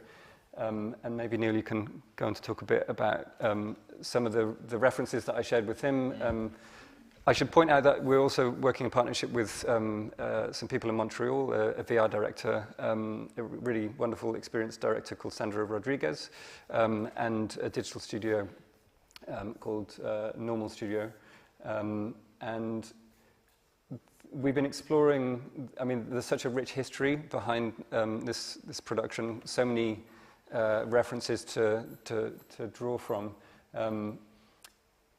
And so as a starting point, we were looking at a lot of the kind of imagery and symbolism around pagan culture, obviously, but also looking back to the origin of the production and Cubist or early 20th century art, and looking at ways that we could reference that in the style of the visual world that you're immersed within, and playing off the extent to which elements of theatricality are brought into the experience, and other kind of more naturally kind of leaning elements are in there. So, Neil, would you like to say a bit about how you went about making it? It was, I mean, it was a nice challenge being able to try and create some of these elements for this world, because we're kind of, there's always going to be kind of limitations with the tech and what you can do within a VR headset. So there's certain kind of things that you've got to kind of reduce down. I think looking at these kind of the subject matter that we had, and like the references of like early 20th century art, I started to create a more kind of stylized approach at the 3D models. So rather than I guess kind of traditional 3D modeling, which is a lot of kind of boxes and pulling out polygons, I was kind of physically kind of sketching stuff using virtual reality with a program called Quill.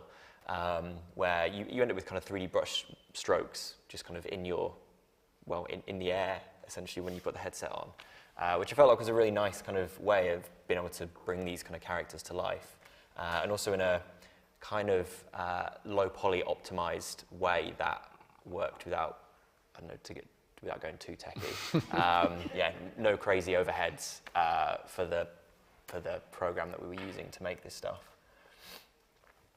Thank you. I've got some more images. Yeah, I'll just put. I think these should be kind of. It should just go through on loop. But maybe we could hear from Hannah and Sarah a bit about their experience of performing in this. So, one of the things. So the prototype we're showing at the moment is using quite a basic technical setup, especially so in terms of the kind of motion tracking we're using.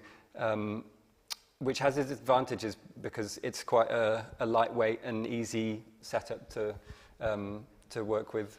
But the major disadvantage we have at the moment is that the dancers wear a motion tracking suit, so their movement is then fed into the computer so that they're driving the characters. And even with a single performer, one of the great advantages of what we can do with this technology in this kind of setting is we can multiply them. So a single character, I think, at the end of the experience is controlling about 40 or 50 characters in the experience. So we can really, with relatively minimal resources, we can really work into the kind of epic proportions and scale and, you know, of Stravinsky's score.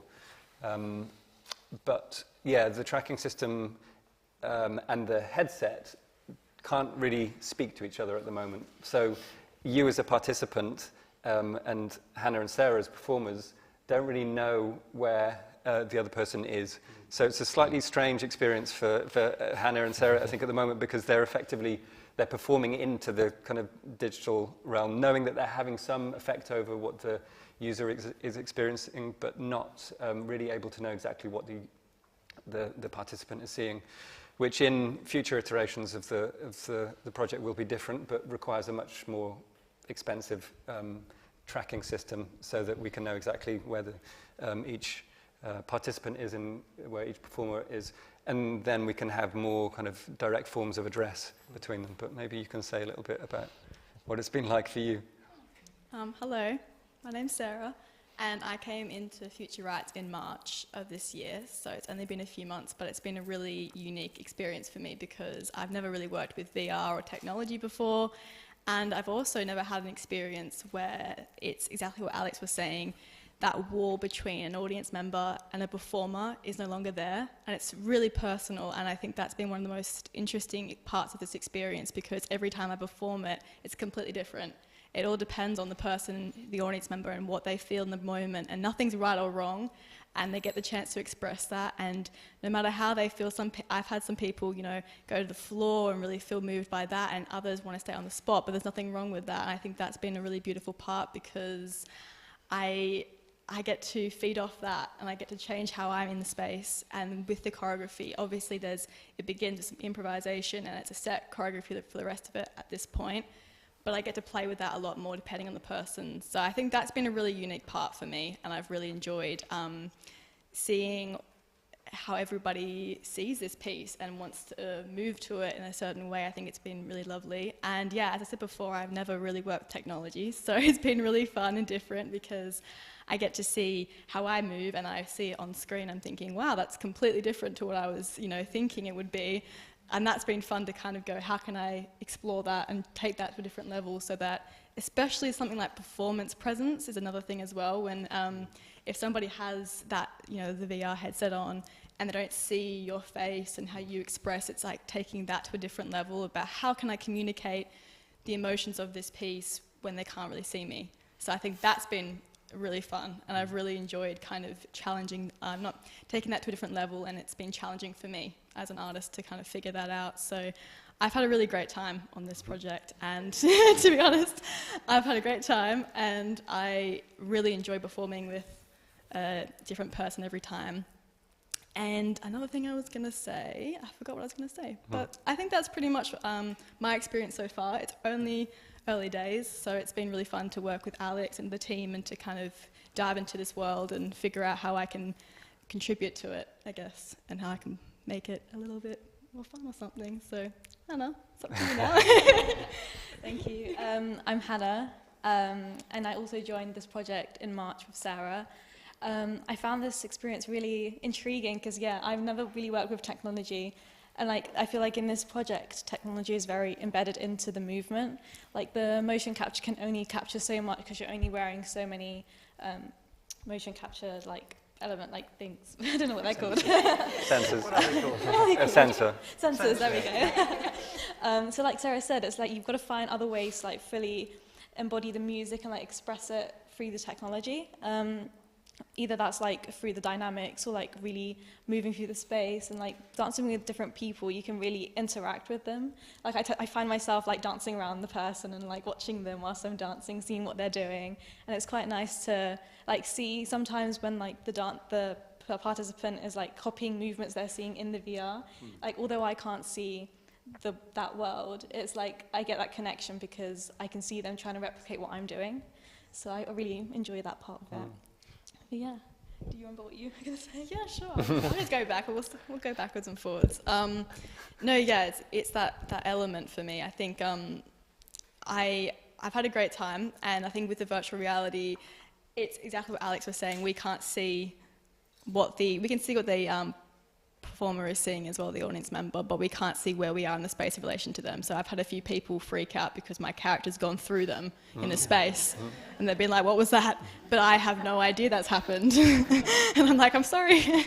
But that's the kind of thing of that situation where it's the feedback from audience members is super important as well, because then they tell me, you're a bit close. And so then I realized to take it back a bit, and that's been a really fun part as well. So that's what I was going to say as well. That element of not always knowing what's happening, but then kind of figure it out and create that really unique atmosphere for the audience member, because that's the most important thing, is us being connected in this world together and figuring out the story of future rights, I guess. So that's what I was going to say. Can I intervene? So that picture there, for example. Yes.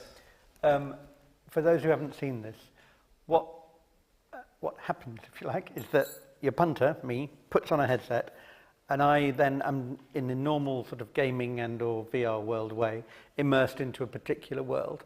And then in that world, there are, for example, trees that start dancing. And then there are other organic and or inorganic shapes that take on particular movements. And the kind of particularity of it is partly, as you said right at the beginning, that you can look all around and you sort of think, oh, I wonder what's happening behind me. And then the agency question becomes really key, because in that duplication that you're talking about, the trees might then become other creatures with masks on, let's say. I don't want to give too much of it away. But not all the creatures with masks are the same. Even though you've somehow, with your techie magic, made them duplicate, there are different creatures. And so you make a choice as a spectator. Do I want to spend time with the pig heads, or do I want to spend time with the and then the other key thing I would say about the experience so far is scale. Because you guys are changing the scale, but also with my pedals, I have some agency over what those really big, scary things do. Sorry to reduce it to that, but that is actually kind of what it is. And so my question to you is, would it make a difference? And when the technology develops, would it make a difference if you knew what you were looking like at a particular moment on screen? Or is it better for you guys to respond to me? Because you've both talked about the experience of responding to another performer effectively in that space. But if you've got the extra screen of what you look like, is that a distraction? Are you then trying to be something on screen? That's a very good question. Or are you trying to be the person in the space? Is that a question you've asked yourself? Or? Yeah, I mean, that's a very good question. I mean, I guess what you can say is if you see yourself and you see what you're doing, it gets rid of that, it's not as unpredictable in some way, because I guess you're seeing what you're doing and maybe you're controlling it a bit too much, and maybe you're overthinking it a bit too much. When you don't see it, maybe it becomes more natural, and whatever happens is part of the experience, and you don't force it to be something that it's not really. So that's a very good question. I don't think I've particularly thought about it, because I've just thought, oh, I don't see that, so that's kind of it. But that's a really good point to make, because I think it might, I mean, it depends on where it goes in the future, but I think at the moment it's been great not having that, because then it's a surprise every time. And as I said, even though I float through some people sometimes, that, that kind of experience is learning how I can change the course of what's going on without seeing it. It's a whole different experience. I guess you can say it's a bit like spatial awareness and not always seeing what's going on, but knowing in your body where to go. So I think your question is, I enjoy the way it is now, and I would think either way would be beneficial to the piece, but I think it does make a difference. I think in hindsight it probably would. And so thank you for bringing that forward, because that's a very good point, And Hannah, because I know that, told me earlier that in some cases, there's sort of a grassy bit, for example, And clearly some people think, I'll just lie down in the grass for now. And you don't know that. They've just got on the floor. And you're thinking, what are they doing on the floor? Are you then responding to them getting on the floor and thinking, right, I'll just respond to that? Or do you know that there is a sort of shape to the piece? I mean, you must know that there's grass down there, and you're sort of knowing that they're really enjoying the grass. So again, I'm a bit obsessed with how much you guys are also interactive, if you like, because I think you've talked about the audience and the sort of insatiable desire for audiences or spectators to have more and more. But this is also about the dancers and the degree to which they are interactive and have agency in this process. Is that right? Yeah.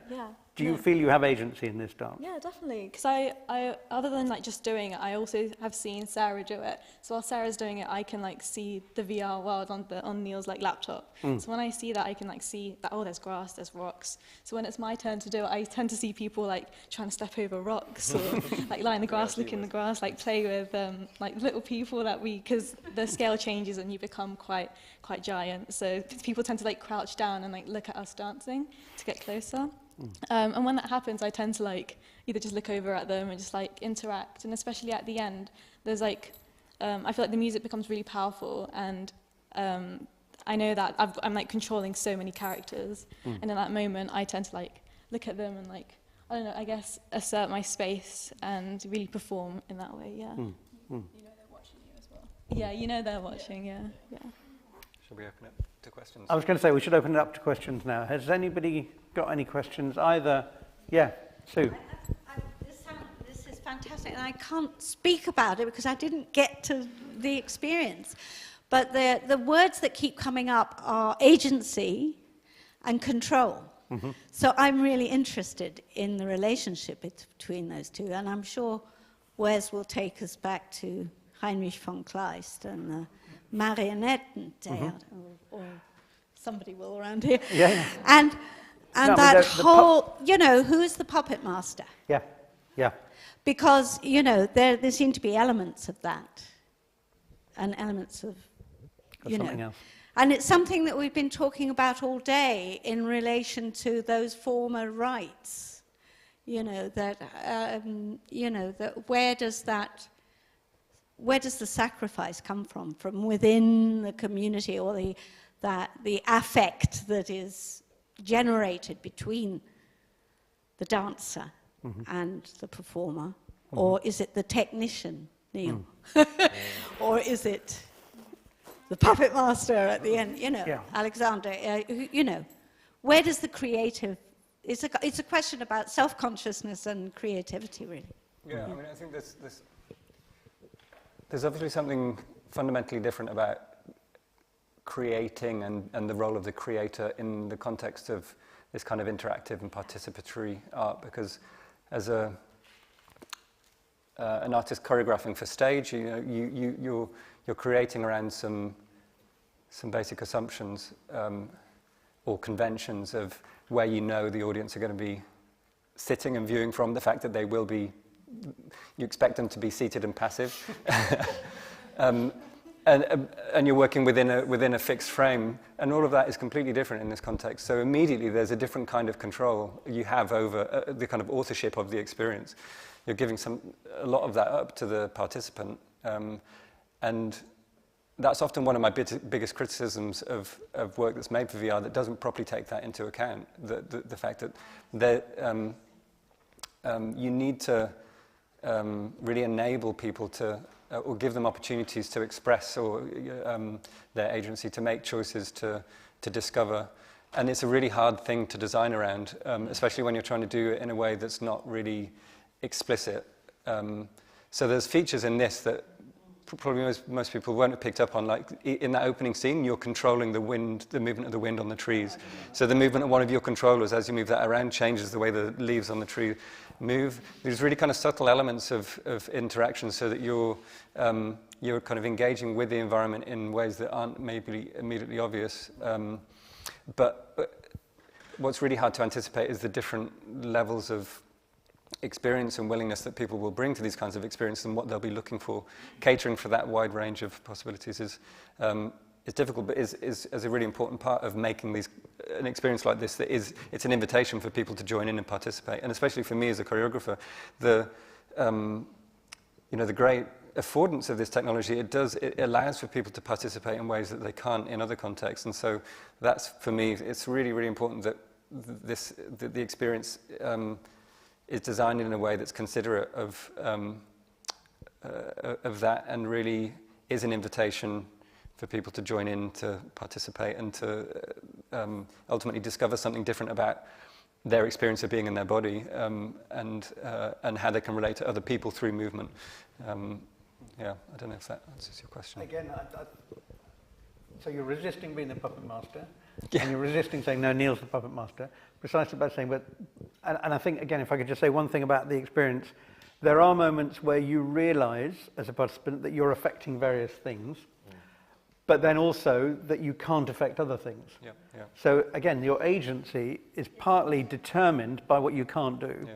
And then we're back to the bit that you were talking about in relation to Kafka, and sort of the question of disability or ability within that space. So I think there's real thinking, again, going on in the space about what, but you had a question as well, I think, did you? Did I? I have so many questions. I'm just fascinated by everything, but I also didn't get to experience it. But I was quite interested in two things. I mean, and that's related in the idea of the extension of the body. So if suddenly you have control over the wind, and also if you know as a dancer in this project that you are about 20 people or 23s or whatever. Maybe the question is just like, how does that make you feel? Yeah. Right? And like, just as a dancer, but also maybe as a watcher, yeah, it's a complete different embodiment to what we're used to. And maybe you can reflect on that. Thanks. Anna, how does it make you feel? Well, I mean, who wouldn't feel like powerful, trying to like knowing that you're controlling like 50 things? Yeah. No, I definitely feel that. And in the beginning, even though like I'm only controlling a few, like knowing that in the VR experience, like I'm practically a tree, I'm not like a human-looking being. Like even that affects my movement. Then I can really imagine and like embody what a tree would move like, or how that would grow, and then and then hopefully that comes across to the participant. But yeah. Oh yay, thanks. Yeah, I was going to say something about giving the audience member the best experience, and part of that is even if you are, for example, a tree kind of growing in the beginning, it's that kind of idea of even if it's not the most important thing going on, how can I bring and make it impactful regardless of that? So I think that's what I took from your question there in terms of at the end, for example, it's a lot more powerful, and yes, there's definitely a sense of I'm controlling all of these animals, and it's this like this cult moment. I'm not sure if that's correct, but it feels like that. And part of it, the feeling is that it's very peaceful at the beginning. And I think that feeling of peace before it leads into something else is fun to explore. So I think from your question, I've taken that as what I can bring without being the main character always, because it is a contribution from both of us in the space. So yeah.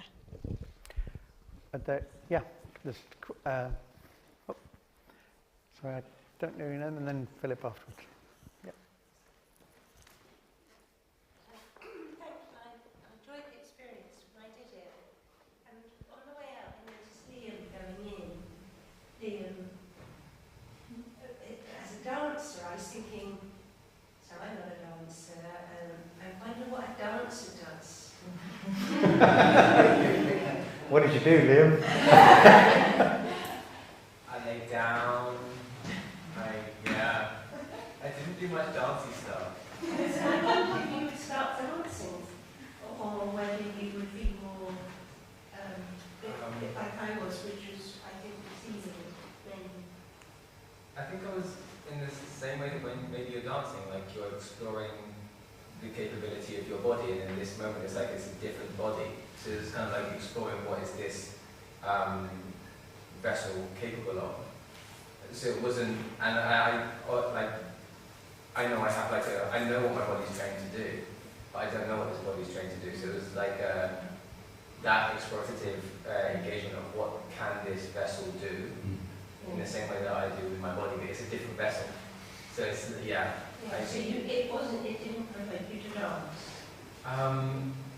In moments, yeah, it gave, I mean, it encouraged me to push the boundaries of what I thought was possible of. The same way I do with my body. Like it was like, okay, like how low can it go? Like what happens if it's upside down? What happens if I try and look at my hand this way?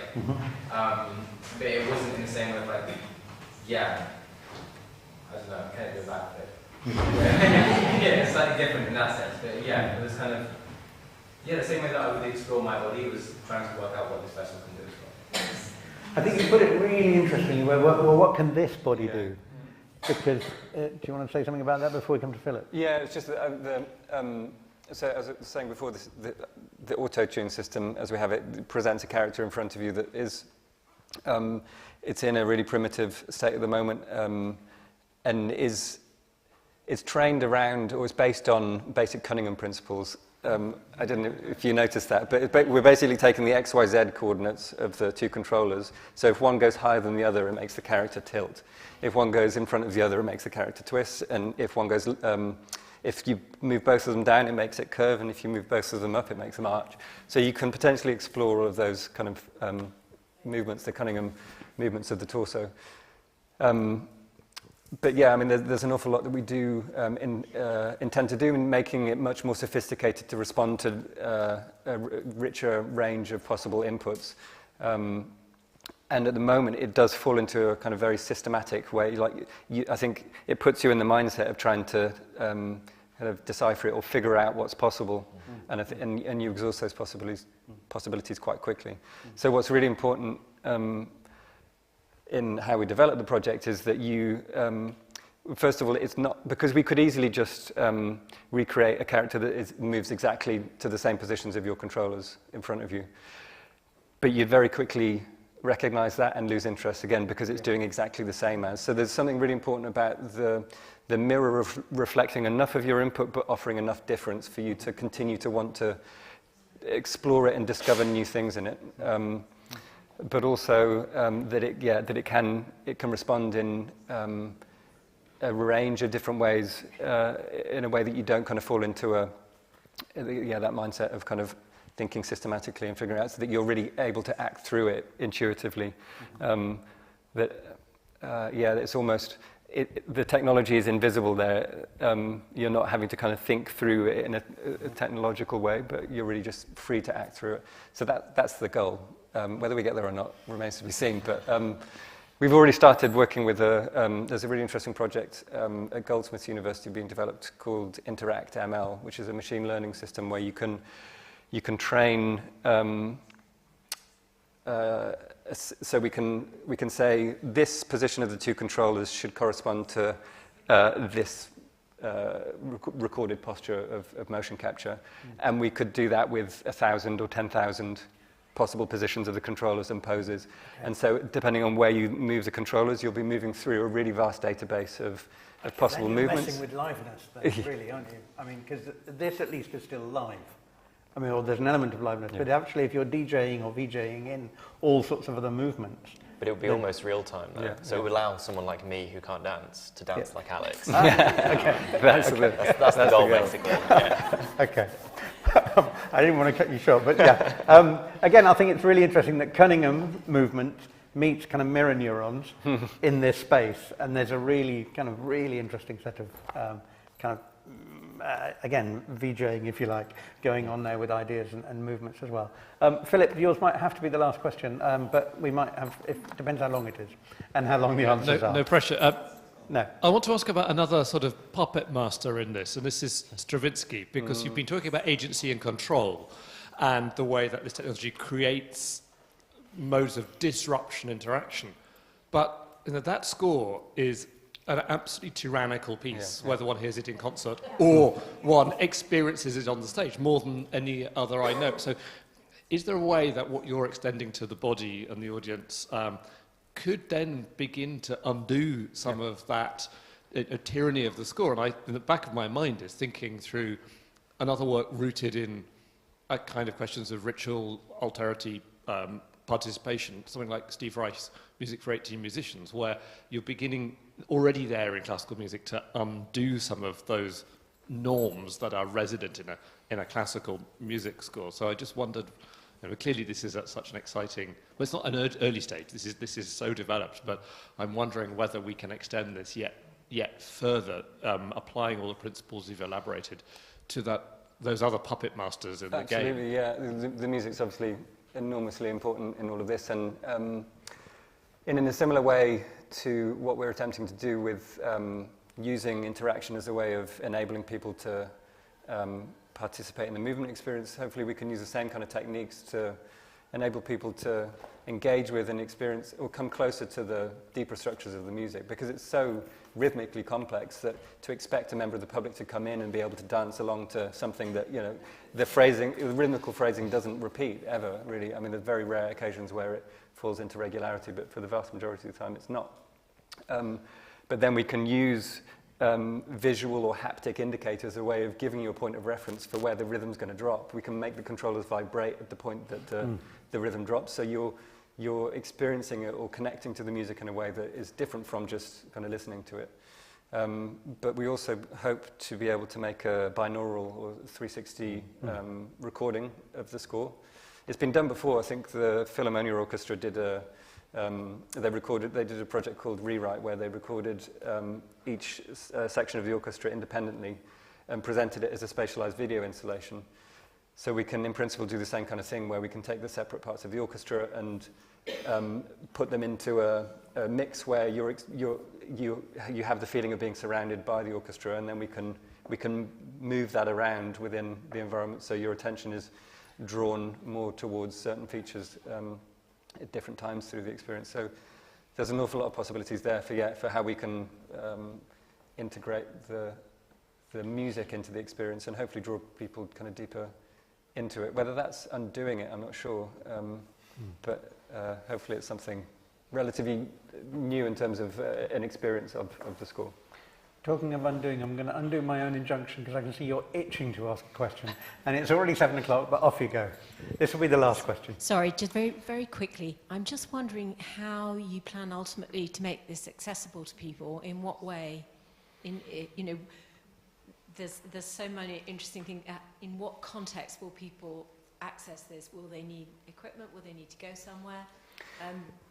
So it's a really good question. So, first and foremost, it will be what's referred to as a location-based experience in the VR industry. So it will be people coming to a venue where all of the technology will be set up, and the performance will take place in a kind of dedicated venue or space for it. One of the big issues with VR is scale, in terms of the number of people that can experience it at the same time. It's very costly and also technically challenging for a lot of people to have the same experience at the same time. So, we'll push things as much as we can in that respect, but there is ultimately a limit. I think anything more than 10 or 15 people at a time becomes really challenging in terms of the amount of space and the kind of technology you need to enable that. But one other possibility is that we can we could make it.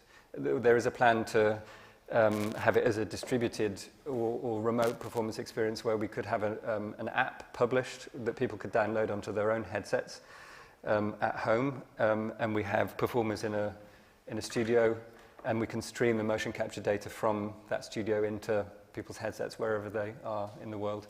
There's been performance events like this happening over the last few years. It's all kind of been accelerated by the pandemic, but there was a production of Shakespeare's The Tempest that was done the performance happened within an existing VR game called The Under, where the performers were at their homes and performing into the game online.